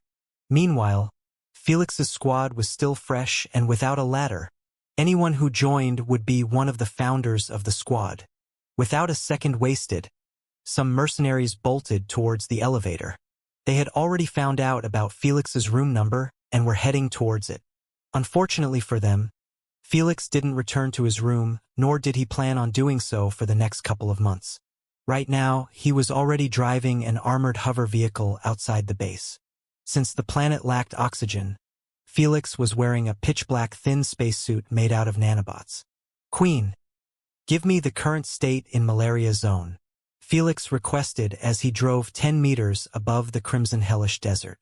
There are 120 active squads that are spread throughout a 3,000 kilometers radius. More than 50 squads had already perished or retreated back to the base. On the other hand, 1,000 void creatures had been eliminated successfully. "It's that bad, huh?" Felix shook his head at the results, not liking them one bit. 50 S-ranked squads perished or retreated. That's way too many fatalities, especially when those squads were led by veteran hunters. The worst part, only 1,000 void creatures got killed. Based on Felix's intel, the malaria zone was infested with 3 big-ass minor cells. Each cell should have more than 2,000 void creatures merged. So all that efforts and fatalities, yet the results were merely taking care of half a cell? If it's this bad in this zone, I don't want to think about the other zones. Felix smiled bitterly as he thought, this planet might be really doomed after all. Felix stopped thinking about disheartening matters and focused on his journey. Right now, he was still traveling in the green area that was around the base. The green area simply represents the maximum range of the defensive weapons on the base. Any void creature getting close would get blasted from the face of the planet. While Felix was driving the vehicle at its fastest speed towards the malaria zone, the Fong and his children were gathered in front of another base that was situated on the other side of the planet. "Ronan, I want you to lead your crew in Egant's zone. We are slowly losing control of it," the Fong ordered. "Consider it done, father." Ronan nodded his head firmly and moved right away. "Little Faye, I want you to handle malaria zone. Take Wolverine with you," the Fong commanded as he looked at his sole daughter and youngest child. "Got. I don't need a babysitter, father." Before Faye could respond, Wolverine interrupted with a displeased look. "Silence." The Fong frowned his eyebrows at him and said, "This is your first mission, and I will be a fool if I let you lead a team in it." "You don't have to worry about me," Wolverine retorted. "You saw my performance in the trials. I am not worried about you." The Fong glared at him. "I am worried that you will get our people killed by your incompetence. So let me roll solo. Isn't that show-off Lance doing the same right now?" Wolverine barked, still admitted at hunting alone. He had been waiting for this day for so long, and he didn't want it to be ruined by his sister taking all the credit. He was this eager to show what he got for one reason. He didn't like it one bit that Felix had stolen the show in the trials, making him almost invisible just like the other recruits. When he finished the trials after hunting 5 void packs, he assumed that he would be greeted by congratulations and cheers in the pub. After all, he was the first ranked new recruit in the guild. Sadly, the situation didn't go as he fantasized due to Felix's previous performance. The worst part, even his father didn't pay him much attention after he passed the trials. All he spoke about was recruiting Felix at all cost and even assigned his daughter to seduce him if possible. That's why he sent her to Malaria Zone, since he wanted them to meet each other. "Just let me try Fath." Smack. Unfortunately for Wolverine, Faye didn't have the same patience as their father. She slapped him in the back of his neck out of nowhere, making him pass out in an instant before he could argue for himself. Then, she carried him on her shoulder and nodded her head at the Fong. "Be at ease. I will keep a close eye on this troublemaker." "Good. And don't forget your mission." The Fong nodded his head at her. "I will try my best," Faye said firmly, but in her mind she was cursing. "This old geezer even want to use me as a honeypot trap. He is really far gone in his agendas. Whatever, I will put the minimum effort in interacting with that man." Old geezer can't blame me if that man doesn't show interest in me. Faye smirked faintly as she walked away while carrying Wolverine. As for the rest of you, the Fong looked at his oldest 3 sons, the pillars of his family, and said, "You know what to do." 3 hours later, Felix could be seen standing above his armored vehicle while surveying below him with his void eye. He had just crossed over the malaria zone, and he had already met 2 void packs hiding deep underneath the soil. Unfortunately, they were at least 10 kilometers underground, making Felix doubtful if they could even notice him. "Turn right," Felix requested from the Queen after seeing that the 2 packs had gone to separate ways. He decided to chase the one with the 3 elite void creatures on the lead, unlike the other that had only 1 elite. "Queen, lower the altitude to the bare minimum," Felix asked while crouching on the vehicle's roof. No one thought about running away since they knew that the void creatures were much faster than those armored vehicles. "Rumble! Rumble! Here they come!" Miss Brazen shouted at Captain Feather. "Let's separate them! Boom! Boom! Boom!" Before Captain Feather could approve, their camp was blasted into pieces after 3 humongous elite void creatures had burst from beneath it. One of them resembled a giant purplish eagle with a single leg and no beacon. Another one appeared to be a creepish monster made out of different bestial parts, making it impossible to identify it. The last one was the most frightening one, as it resembled a human with 2 heads and 4 arms. Yet the scariest part was the army made out of tens of low-born void creatures following behind them, akin to baby chicks chasing after mother hen. "Sply it!" Miss Brazen yelled as she flew to the west. Her squadmates followed after her in a tight formation. Meanwhile, Captain Feather and his squad flew in the other direction. This forced the 3 gigantic elite void creatures to split up from the pack forcefully and chase after the nearest squad to them. "Fuck!" Miss Brazen cursed hatefully after she glanced behind her and saw that 2 elite void creatures were after her tail. Naturally, most lowborns remained close to their bosses, making her squad be focused by the biggest portion of the pack. On the other hand, Captain Feather couldn't be any happier to see that only 1 elite and a few lowborns were after his squad. "Haha! It's must due to the numbers," he reasoned while laughing in excitement. His squad had only 5 remaining mercenaries after 4 of them ended up perishing in the past 2 weeks. Meanwhile, the Sinners still didn't lose a single member in this expedition. "Boys, prepare for the descent," Captain Feather ordered with a thrilled expression. A single elite void creature with a few lowborns was a freebie, and he wasn't planning on letting them go. Unfortunately for him, neither did Felix. Whoosh whoosh! Out of nowhere, 2 massive dark purplish energy blasts emerged from behind the pack and penetrated all the lowborn creatures like they were made out of tofu. Yet, it didn't stop there, as it reached out to the back of the chimera-looking void creature and sunk deep within its body. "It has been marked." Felix smiled coldly as he stood on top of his vehicle that was positioned at least 3 kilometers away. What he had just used was one of his 2 active void abilities. It was called Void Seekers. It allowed Felix to fire off 2 void energy blasts that could deconstruct anything it touches based on the density of its energy. If the target was void-based entities, it would target them like a homing missile. The scariest part, Felix was able to empower the blasts as much as he wanted by simply providing more void energy. After adding compressor cannons to the mix, the fired Void Seekers were able to target void creatures that were kilometers away and even blow them apart.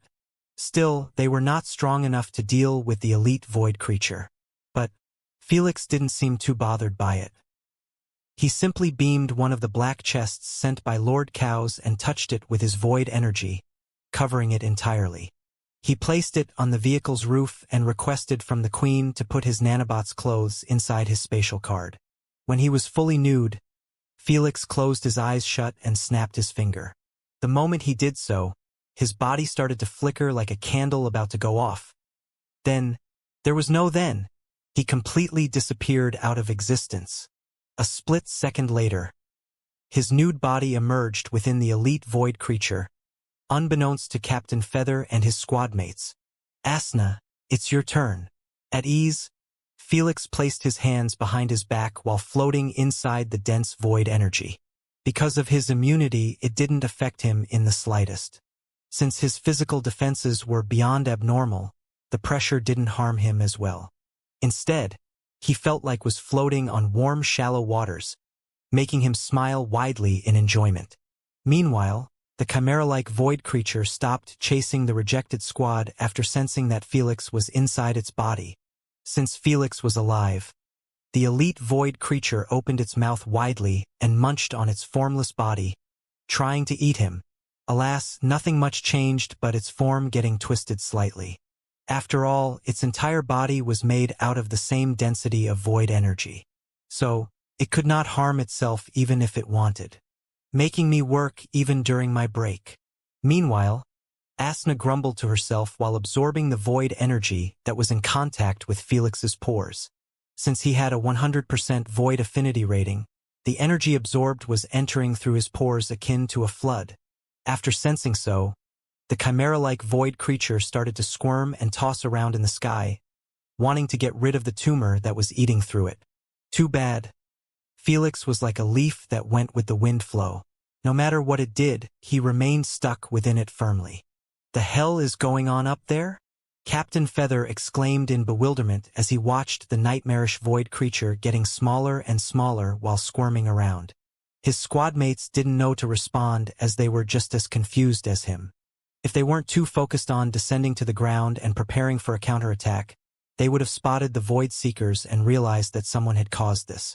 "Queen, record this please," Captain Feather requested immediately after regaining his wits.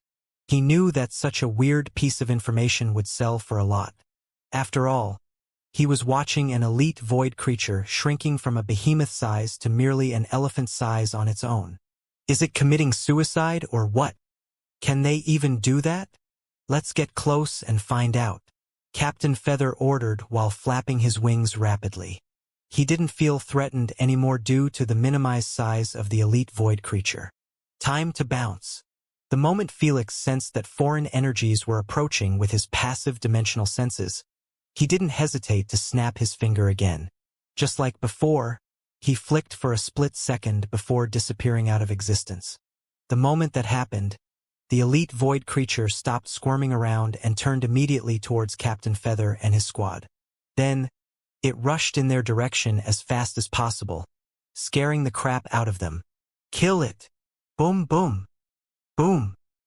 Thankfully, they had experienced enough ambushes to not freeze totally and counterattack in a timely manner.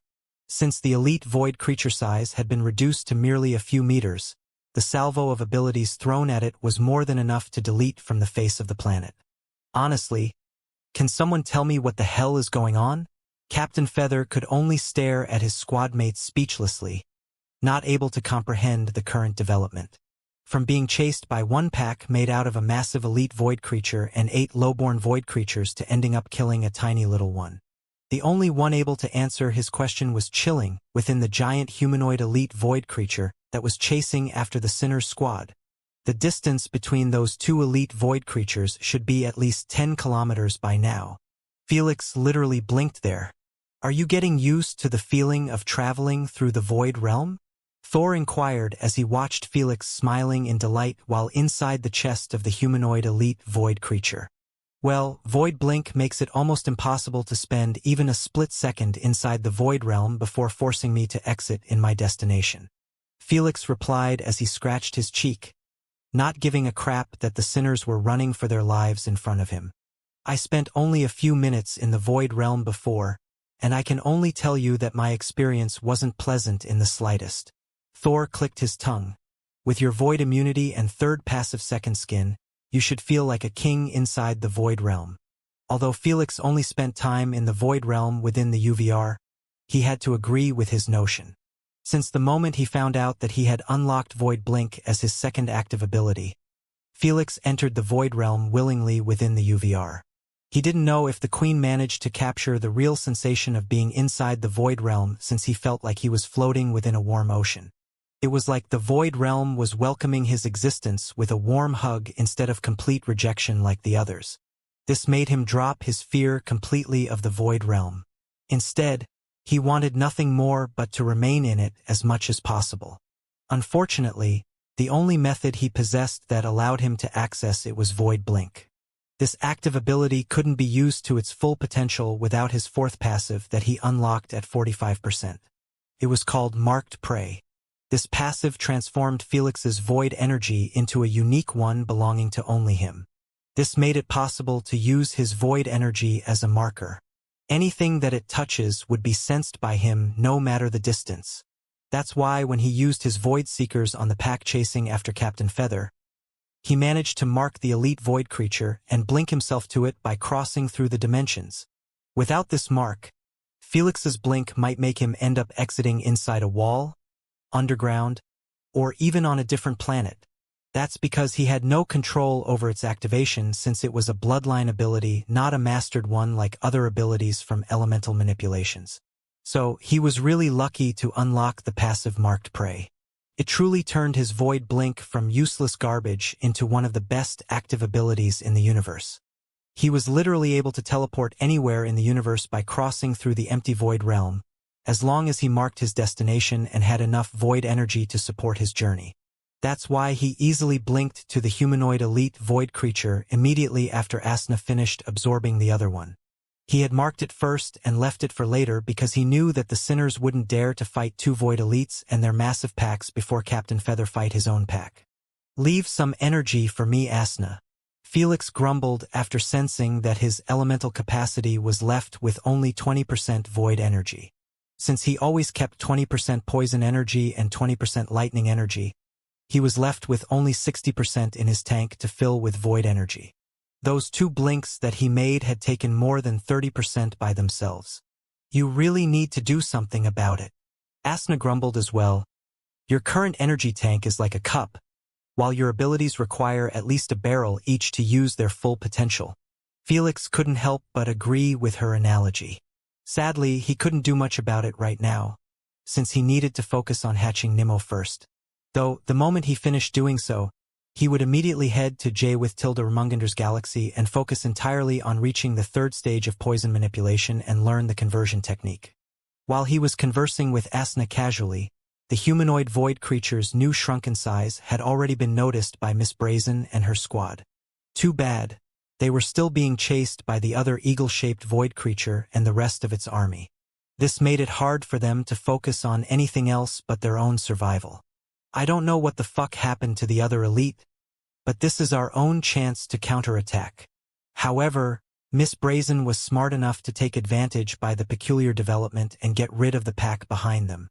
Since they had 10 veteran bloodliners, it wasn't really that hard to achieve so. "Engage in formation 2. Go!"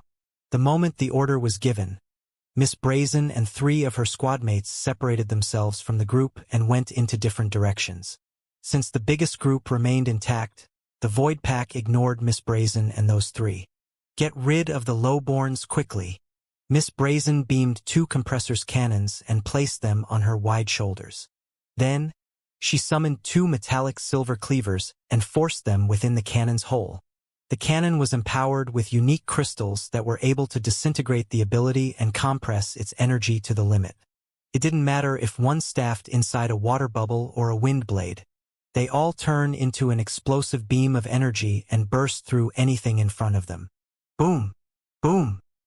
That's exactly what happened as those 4 kept bombarding the army of Lowborn behind the eagle-like elite void creature.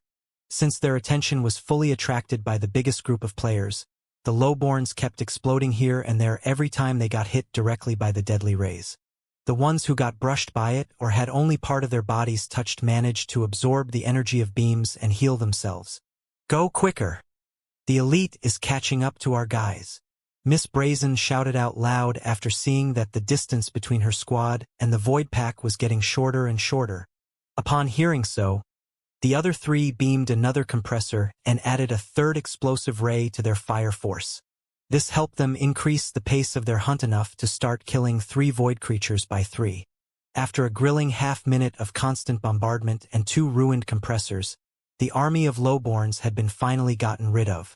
Still, neither did Miss Brazen celebrate nor did her squad since the biggest threat was still alive. "Formation 3 now. Miss Brazen yelled while descending to the ground. The rest of her squad all split up and did the same. Even the ones being chased. After doing so, the elite void creature was forced to pick one target and chase after him, leaving the others to their own devices. Fuck! This is the second time I get picked. A long-haired man with a purple helmet cried in his mind while staring at the gigantic elite void creature behind him. Unlike the strategy that Felix used to take down the void packs in the trials, most mercenaries without origin bloodliners or descendants of ones could only use this risky plan. Kill the lowborns first, and split into individuals to force the elite into chasing only one of them. While that unlucky bastard keep running for his life, the others would prepare a single combined explosive attack to blow the elite in one go. If it failed, they were absolutely fucked since the elite void creatures could regenerate to their peak form after absorbing the attack's energy. That's why Felix's strategy had drawn a massive amount of interest from the assembly members and other mercenaries. He was a one-man army. It's getting closer. Please prepare faster. The chased poor bastard couldn't help but let out a despairing cry after sensing that the elite void creature was only tens of meters away from him. Give us a moment. Miss Brazen responded while quickly placing a fifth active compressor cannon on the ground. Meanwhile, her squad mates kept putting 3 to 4 active cannons next to her one by one. The moment one of them placed his cannons, he separated himself as fast as possible from Miss Brazen and the rest of his crew. If they didn't do it like this, the elite void creature would turn its focus on them, since their life signals would be bigger than the tiny human in front of it. After more than 20 cannons were prepared next to her, Miss Brazen shouted, "Bring the fucker her!" At last, the poor dude was given the permission to lure in the eagle-like void creature in front of the prepared set of cannons. They were all aimed at the sky by using built-in metallic support. Not yet. Not yet. Not yet. Miss Brazen kept squinting at the descending eagle-like void creature, waiting for the perfect moment. She didn't need her squad mates to fire the cannons since she had permission to remotely fire them. As the leader of the squad, such a big responsibility naturally fell on her shoulders. The moment Miss Brazen noticed that it was merely 500 meters away from them, she ordered, "Gather on me!" Just like a practice drill for hundreds of times. Her squad mates all flew towards her as fast as possible and stood right behind her. This forced the elite to switch focus from the poor bastard to the group squad, giving him a chance to escape away from it and also get out of the strike zone. However, just as she wanted to fire off the cannons, her eyes were widened in shock as she watched the eagle-like void creature start to bash its head with its torso. It appeared like it went completely haywire as it ignored the group squad below and kept flailing in the sky. Before Miss Brazen and the rest could react, they spotted that its size was shrinking rapidly akin to air escaping from an inflated balloon. Like hell it will end like this. Miss Brazen shouted furiously, "Fire!" Boom! She didn't know what was going on, but she wasn't planning on watching the elite void creature keep doing its shenanigan after preparing everything to take it down. Strike first, think later. Fuck! Blink! The death ray was powerful enough. Felix felt chills course on his skin the instant Miss Brazen gave out the order, forcing him to blink to safety. The moment Felix opened his eyes, he found himself on top of his moving vehicle. He had previously marked the chest with his void energy to return anytime he desired. Boom! Abruptly, a thunderous explosion resounded throughout tens of kilometers. When Felix zoomed in and saw the size of the explosion, he couldn't help but click his tongue in irritation. They really acted faster than I anticipated, as expected of veterans. He knew that the eagle-like void creature was doomed after seeing the size of the explosion. It was enough to delete it from existence, and if he was still inside it, he would have survived with grievous wounds. That's because his physical defenses were really way too abnormal. In addition, his third passive second skin was going to help him take most of the blow. This passive allowed Felix to acquire a coating made out of void energy that covered his skin the moment his body was touched by it. Since he was inside a void creature, his entire body had been shielded by an extremely tough coating. Whatever, there are plenty of elites to hunt around. Felix stopped caring about his lost prey and entered his vehicle. The moment he sat down, he beamed his nanosuit and wore it. This was one of the many inconveniences of using void energy in the matter universe. It was impossible for Felix to keep his clothes intact if he ever touched them with void energy. Since he was blinking through void realm and bathing within void creatures, he must always get nude before doing so. Either that or his nanosuit would get deconstructed. I can't be doing this every time. It's just too shameful. Even Felix with his thick face couldn't handle getting naked every time he used blink or another void-based ability. Fortunately, there was a part solution to help him avoid being called a pervert by his enemies. That was wearing an artificial symbiote suit that was made out of the symbiote's dead skin. After all, the symbiotes were unique void creatures and their skin should have such capabilities. Unfortunately, artificial symbiote suits were high in demand and low on supply. Everyone wanted to own one to protect themselves from almost anything, especially mercenaries and soldiers who wanted to defend against void-based attacks if even by a little. One shouldn't confuse symbiote suits with the artificial symbiotes used to coat spaceships. Since lifeforms would be wearing it, it was only natural that all stops must be pulled to avoid the artificial symbiote from harming the host. After all, one tiny mistake and the suit would either devour the host or at least keep him trapped for eternity, just like what happened with Mr. Gamma. When his spaceship got blown up by Felix, he used a last emergency protocol that forced the Queen to coat his body with the symbiote skin from the spaceship. Because of that, he survived the explosion, but he was trapped within the symbiote skin.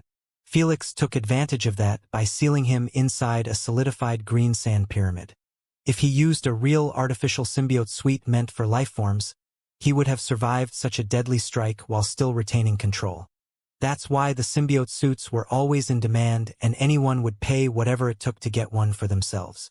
Thankfully, Felix had his senior sister Queen Allura backing him, making it easier for him to reserve a suit by relying on her connections.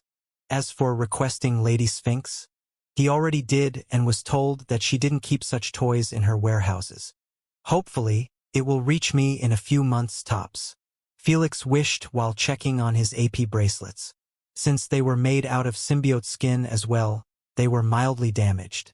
Queen, activate the artificial symbiote on all of them, Felix requested while removing the other 3 bracelets. He beamed a chest full of enriched energy ores and started feeding the bracelets one by one. In a mere few minutes, all the damages done by the void energy were taken care of. Asna, how much energy did you purify from absorbing those 2 elites? Felix inquired while driving away from the sinner's location. Compared to the void energy in the chests, probably 15% more or less. She answered, "That's too little." Felix sighed in frustration, not liking her response one bit. Currently, Nimmo was able to eat the content of an entire chest in a single day. This implied that Felix required to hunt down at least 13 elite void creatures to feed him the same amount each day. As seen from before, it was quite complicated to hunt down packs alone since they were attracted mostly to squads due to their numbers. Felix wanted to hunt in peace instead of dealing with elite void creatures that were in combat with another squad already. He didn't want to expose his void abilities so soon since it would attract nothing but trouble. After all, not a single human throughout the history was able to use void element even though many ones were born with a little affinity to it. He would be bombarded by questions from higher-ups about his bloodline and such. He had no patience to deal with such crap on his first day. While Felix continued on his hunt, Captain Feather had already sold his recordings to Exalted Fangs and the Army, the current 2 bosses in this planet. Since the recordings showed an elite void creature somehow killing itself, the information got sold for quite a lot of void points and contribution points. Right now, the recordings were being played on repeat in front of the Fong and his assistant within the base. Is it just me, or does it seem like it is trying to eat itself at this moment? Confused and intrigued, the Fong asked his assistant as he played the recording in slow motion. Indeed, the assistant couldn't but agree after seeing that the void creature was trying to munch on its torso.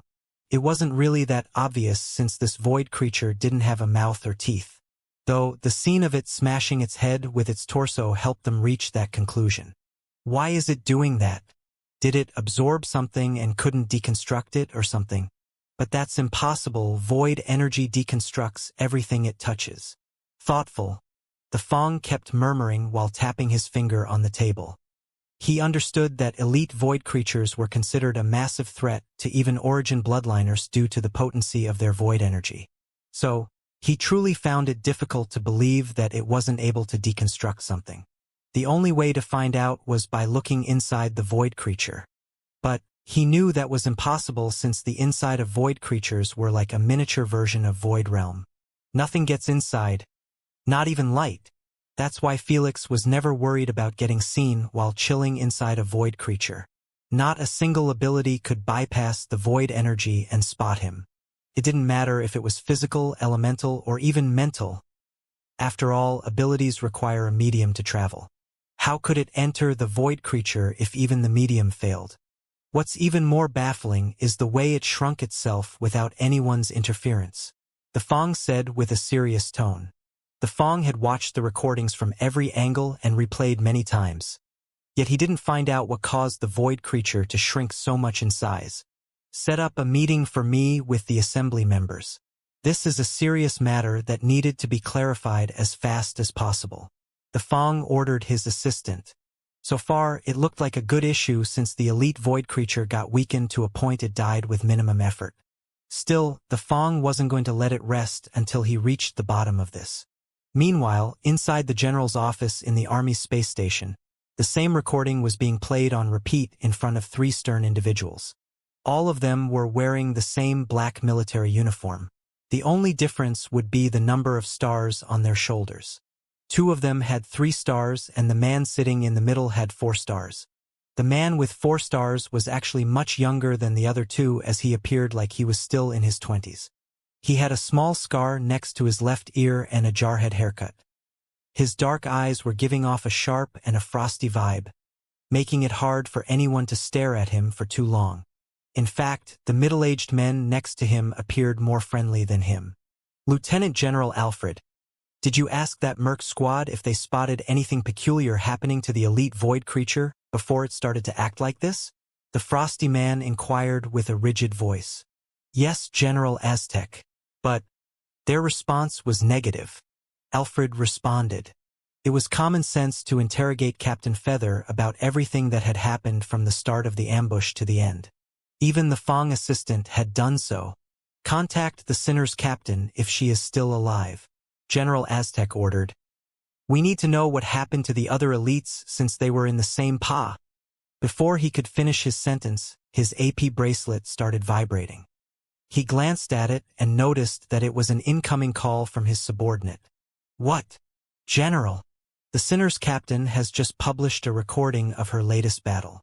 The Void elites behaved in a bizarre manner as well. The subordinate spoke in a hurry. I have shared the link with you. The moment General Aztec heard so, he pressed on the link and watched the recordings of the chase from Miss Brazen's point of view.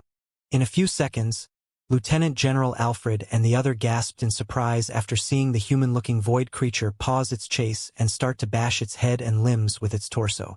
Unfortunately, since Miss Brazen and her squad were being chased, she couldn't remain recording the void creature. General Aztec didn't comment or pause the recording. He let it play out until the last moment, when Miss Brazen was going to fire 20 cannons at the eagle-like elite void creature. When he saw that it behaved in the same manner as the other 2, General Aztec paused the recording and ordered, from now on, any news about abnormalities happening to void creatures must be rallied to me as fast as possible. Yes, General. Yes, General.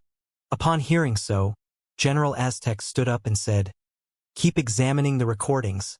I need to inform the commander. The 2 lieutenant generals stood up and saluted him respectfully. Then they left the office and closed the door behind them. General Aztec contacted the great commander of the army.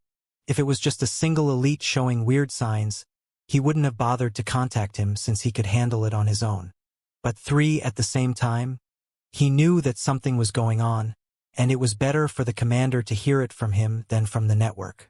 Cluck. Speak. A dry, deep, manly voice resounded in the office after the call was picked up. We have a situation in planet Fonand. General Aztec paused for a few seconds, then continued. I have just watched recordings of 3 elite void creatures behaving in a bizarre manner. How so? I believe it's best if you watched it yourself, Commander, General Aztec said as he forwarded the links to the commander. Is that all? Yes. P. The moment General Aztec said so, the line was cut on him impolitely. Still, General Aztec didn't show any sigh of discontentment as he was used to this sort of treatment by now. He was one of the few origin bloodliners in the army who were there when the great commander was promoted to the highest rank possible in the galactical army. That happened thousands of years ago, so he had been through a lot with the great commander during this never-ending war. Let's hope he doesn't drop the ball on this one again, General Aztec sighed. His latest decisions have truly costed us too many grounds. General Aztec ought to feel this way when the army had been losing a planet after another without any signs of victory. Those failures were all connected to Samuel D. Jackson, the great commander. He was a peak origin realm bloodliner with a legendary bloodline path. In other words, he used nothing but legendary ranked bloodlines from Tier 1 to Tier 7. This entailed that he was one of the strongest bloodliners in the universe since the enhancement he received after his breakthrough was incomparable to other origin bloodliners. This was the reason why bloodliners aspiring to reach the peak must pick the best bloodline in each stage to build a solid foundation. Though it was extremely risky to take this route since it wasn't tested before. It was impossible for a bloodliner to break through the origin realm without the bloodline being compatible with each other. The only to know that for certain was by successfully breaking through. That's why bloodline clans led by origin bloodliners were popular. Everyone just needed to copy the path taken by the origin bloodliner without worrying about genes compatibility. So a legendary origin bloodliner was truly one of the big shots in the Milky Way galaxy. Still, the commander's strength only played a small part in getting him to the highest rank in the army.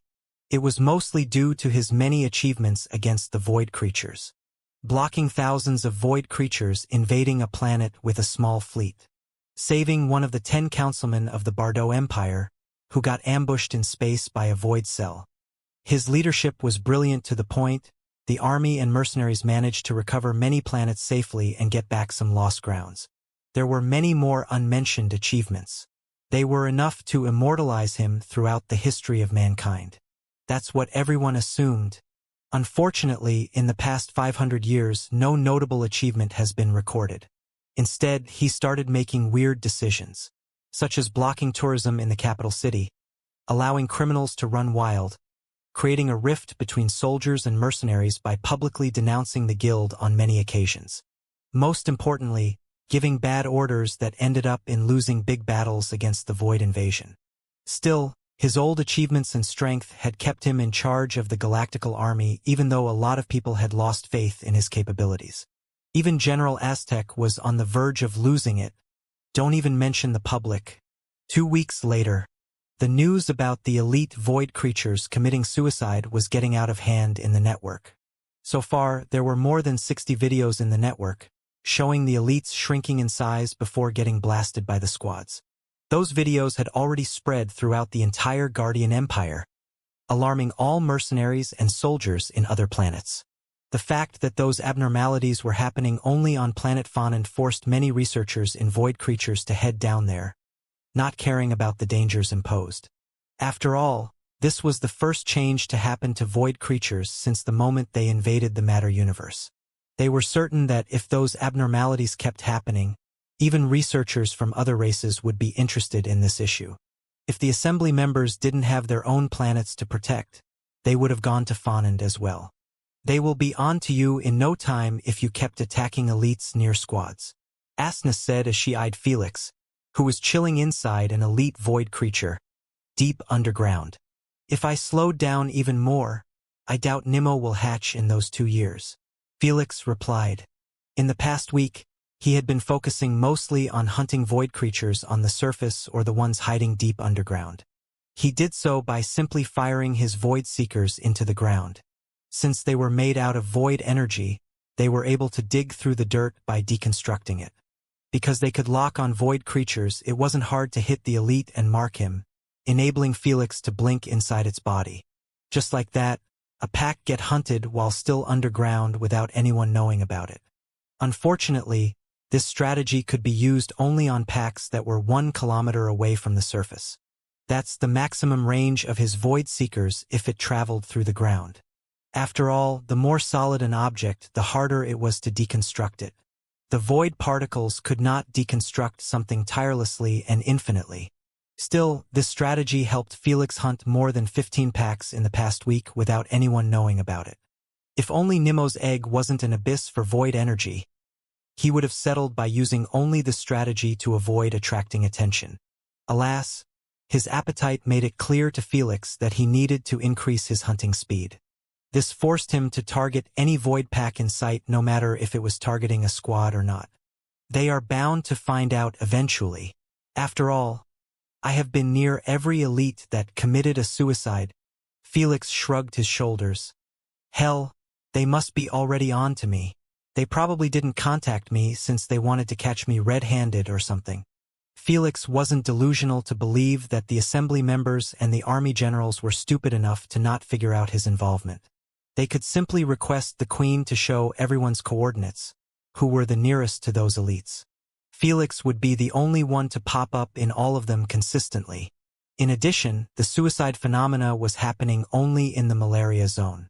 There were so many clues that were pointing at his involvement to not be noticed. Felix knew that this would happen, but still, he really didn't care that much about it. He was simply lazy to deal with their inquires instead of being afraid of their strength. After all, he had already surpassed the strongest human throughout the history of the species in physical strength. With his new void bloodline abilities, he was stronger than ever. If he was still being afraid of facing the upper echelon of the human race, he really failed himself and the tenants in his mind. I wonder what they are planning to do? Felix smiled faintly, quite intrigued about their next move. As Felix expected, both the army and the guild's assembly were currently discussing him in 2 separated meetings. How long are we going to keep just talking? Hamaru knitted her eyebrows in displeasure and added, let's summon him and ask him directly if he is the one responsible for the bizarre behavior of those abominations. Agreed. Winfried supported her claim. We should not use tricks against a strong origin bloodliner like him, lest we end up driving him to side with the army. Just because Felix had signed with the mercenaries, it didn't mean that he couldn't terminate his contract and hand over his card. He could do so any time he wanted as long as he wasn't in an active mission. Only the criminals serving their sentence as mercenaries could not quit before their sentence was over. Winfried knew that the army wouldn't hesitate to accept Felix with open arms and give him a high rank from the start and many other benefits. After all, origin bloodliners were assets that no one would refuse. I understand your point, the Fong sighed, but from what I have seen, I doubt that he will be honest about his answers or even respond to our summoning. We will simply alert him, making him stop whatever he is doing to the elites. My thoughts exactly. Toby agreed and then mentioned, the best decision is to spy on him to figure out what he is doing. Only after we get some results should we contact him. The moment they had spotted that Felix was always near the crime scene, Toby was the first to suggest spying on Felix by using a stealth aircraft. However, his suggestion was shot down by Hamaru as she believed that Felix might be able to detect it. Her reasoning was based on the fact that Felix was always 3 to 4 kilometers away from the elites before they suicide. If he could cause the death of elite from such a distance, then what else could he do? So, she proposed that they would be straightforward and simply reach out to him. Winfried supported her while the Fong supported Toby's suggestion. This placed them on a standstill. The only one who could break it was Wilson, the 5th Assembly member. Did that lunatic respond to any of you yet? The Fong asked while rubbing his eyelids. Nope. Called him 5 times. Still nothing. He is so irresponsible. Winfried condemned. Doesn't he see the current ongoing situation in the network? Let's not get into that subject again. Toby waved his hand and recommended. Let's just go with the 3rd solution. We have wasted enough time discussing this. Upon hearing so, the Fong smiled widely and said, My daughter will not disappoint us. Hamaru and Winfried looked at each other and couldn't help but compromise and accept the 3rd solution. All right then. Make sure to tell your son to keep his mouth shut when they meet with him, Winfried warned. Little Faye knows how to deal with that troublemaker, the Fong ensured. Contact us if you got any updates, Hamaru requested before logging out. The other three did the same soon after, leaving only the Fong. Without further delay, the Fong contacted his daughter and said with a serious tone, "Don't mess this up. Our main target is to recruit him, not to extract information. So don't be too pushy." "I got it, father," Faye replied calmly. "Peep. Fucking old geezer. Treating me like a doll." The moment the call was hung up, Faye punched the ground as hard as she could, scaring the shit out of Wolverine and the rest of her squad. "Sis, you good? Shut the fuck up and get in the car. We got the green light." Faye cursed him as she seated herself in one of the 10's armored vehicles parked around a small camp. Not wanting to piss her off even further, Wolverine sat next to her, and they drove south with the rest of the squad. There he goes again. Is he doing his thing right now? Faye squinted her eyes at the radar in irritation after finding out that Felix couldn't be located. Since the moment she set foot in the malaria zone, she was ordered by her father to keep close distance to Felix but not too close and upset him. So, for the past 2 weeks, she kept watching him disappear for a few minutes then reappear again on the radar. At the start, she believed that he was simply removing his AP bracelet for a minute or two. It was weird but nothing really worth noting. However, when she watched the recordings of some squads who saw the suicide phenomena, it clicked on her mind that the timing of Felix's disappearance from the radar matched with the suicide phenomena. It happened too many times to ignore, making her reach out to her father and give out her findings. Unfortunately, this did nothing but further their curiosity about this mystery.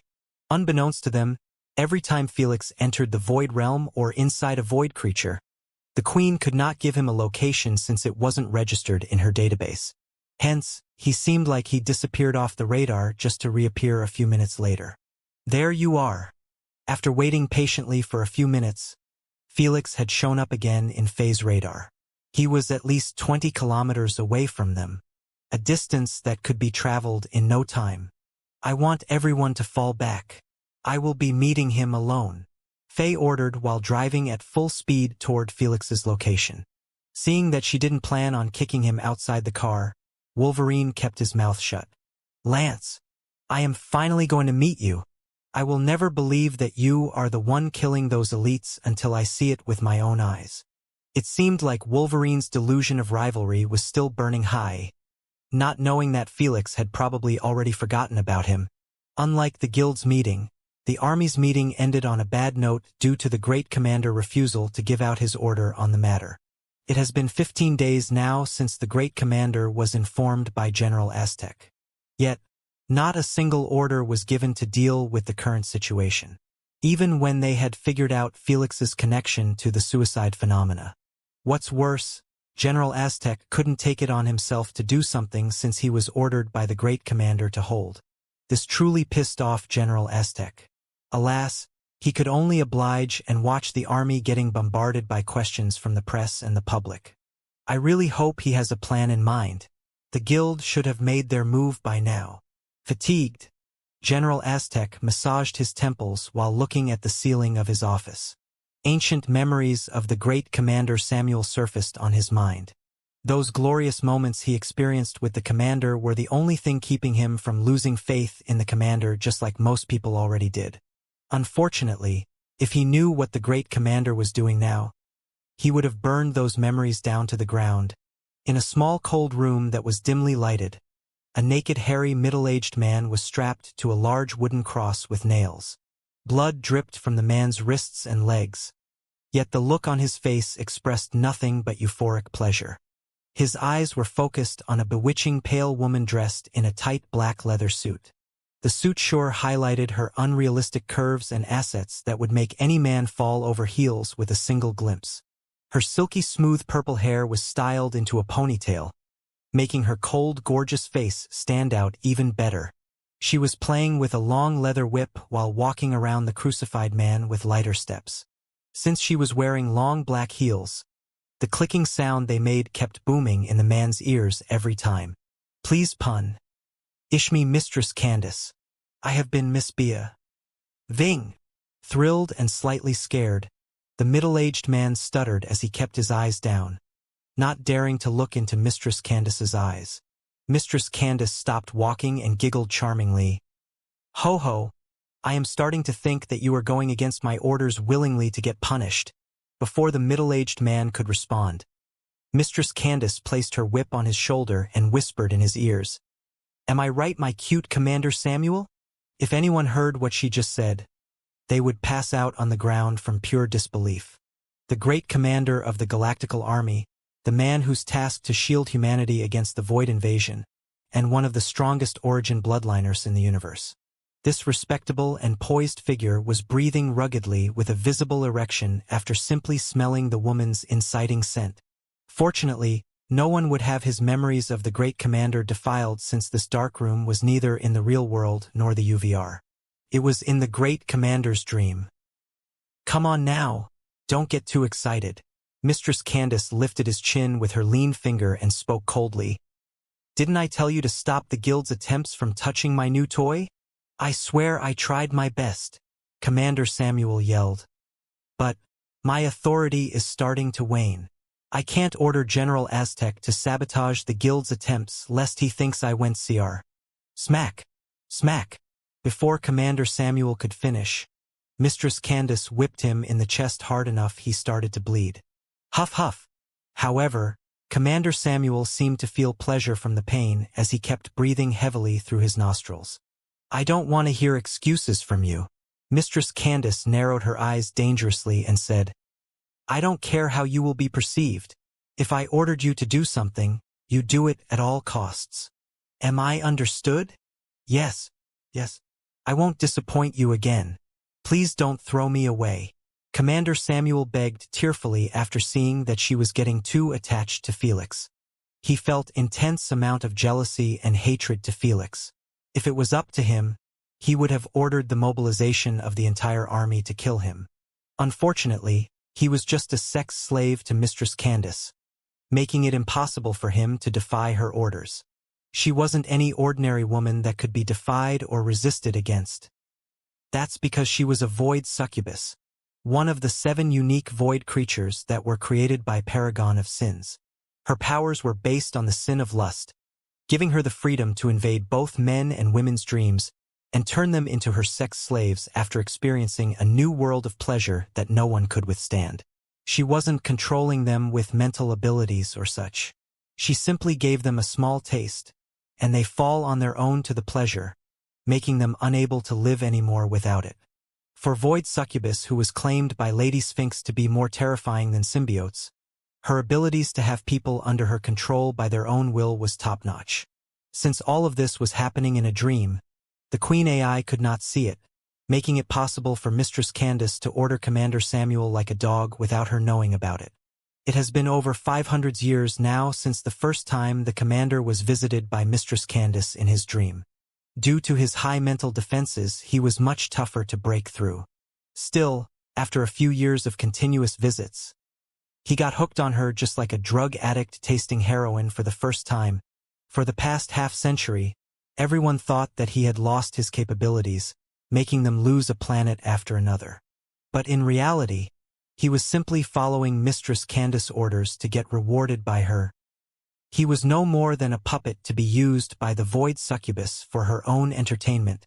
Make sure that the army stay away from my toy and bring me more information about him.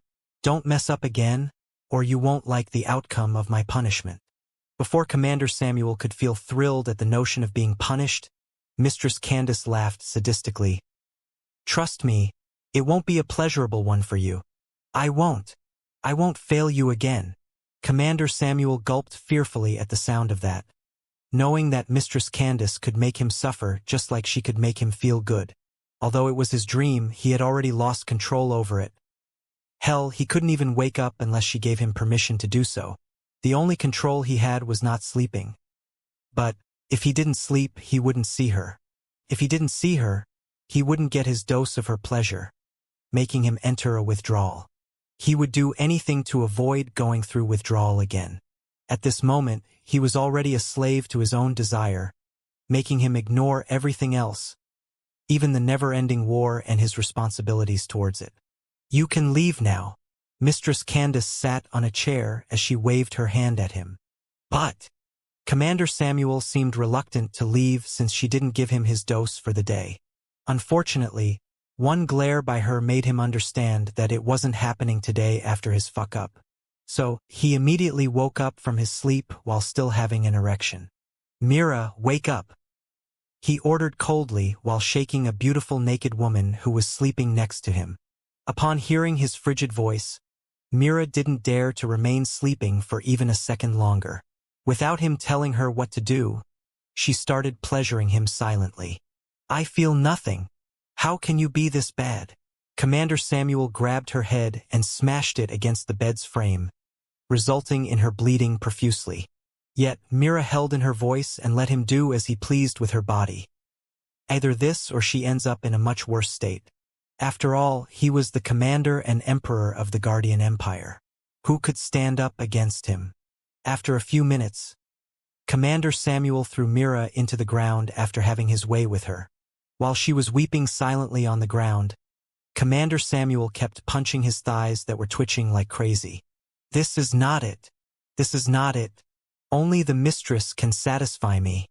Shit. Shit. Shit." Commander Samuel breathed ruggedly as he tried his best to hold his urges. He had already tried hundreds of different methods to get rid of the urge. Unfortunately, no matter what he did, the urge remained like an itch that couldn't be scratched. When even one of the strongest humans in the universe was left in such a poor state, one could only wonder how bad it would be for the rest. Lust was truly a frightening weapon. The only way to get in her good books again is by giving her some good news. Commander Samuel stood up and wore his clothes. Then he exited his bedroom, not caring about the girl bleeding and weeping on the ground. After he left his mansion within one of the biggest habitable space stations in the galaxy, he walked with quicker steps towards his personnel office. Since it was the middle of the night, most of the staff and soldiers were asleep. Still, the commander was saluted respectfully by many soldiers on duty. All of them didn't dare to stare at the Commander Samuel for even a split second. Unlike his submissive personality in front of Mistress Candace, he was perceived as a man with a short fuse. There were many episodes of him cursing the staff and soldiers furiously for the tiniest mistake. Because he was above all and below only Mistress Candace, no one dared to complain about his treatments. In a few minutes, Commander Samuel entered his office and created a holographic contract. Then, he typed in all the terms and called over General Aztec, not caring if he was asleep or not. "Cluck, I want you to email this recruitment contract to that bastard Lance," Commander Samuel ordered while gritting his teeth hatefully. "Recruitment contract?" General Aztec replied in confusion. Just a while ago, the commander refused to make a move on Felix no matter how he begged him. Now, he wanted to straight out recruit him? After checking his inbox and reading the crazy terms, he really started to feel like Commander Samuel had finally lost it. "Sir, this contract is nonsense. Why do we need to offer so much without even requesting him to tell us about his suicide phenomena? He can even cancel it any time he desired." General Aztec finally snapped, not able to hold in his anger. The contract was beyond unreasonable. Hell, it was much better than his own contract, and he had served in the army for hundreds of years. Just do it. Why do you have to question every goddamn decision? Commander Samuel snapped angrily and hung up, not in the mood to explain himself. Well, even if he was in the mood, he couldn't confess and tell him that he was trying to recruit Felix to please Mistress Candace. She had ordered him to make sure that Felix continued doing his thing to the elites without getting interfered by either the army or the guild. Though he controlled the army, he failed to do the same to the guild. Now, he changed his plan to straight out recruiting Felix with terms that he could never reject. Damn it! Where did this bastard come from, and how dare he steal my mistress's attention? Commander Samuel still remembered the first time Mistress Candace saw the suicide phenomena. He didn't know why, but he felt that Mistress Candace had gotten extremely invested in it. As long as he remembered, she didn't care about anything. All of her orders were for the sake of entertainment. From allowing criminals to run rampage in the capital to making him stupid decisions that costed them planets and many lives. Because of this, he never considered her to be related to Void Realm or be a void creature. In his mind, if she was one of them, she could have made the guild's assembly members and other important generals her sex slaves as well. If she did so, the empire would have been hers and the void creatures would have the freedom to do as they please. So, he always believed that she was a strong entity that belonged to a hidden race, who simply wanted to fool around. This was the reason why Void Succubus, Greedy Jinn, and the Imitator were the scariest unique void creatures of the species. Even when they show themselves, no one associate them with void creatures due to their high intelligence and their physical form. Two assets that void creatures were known to lack by everyone in the universe.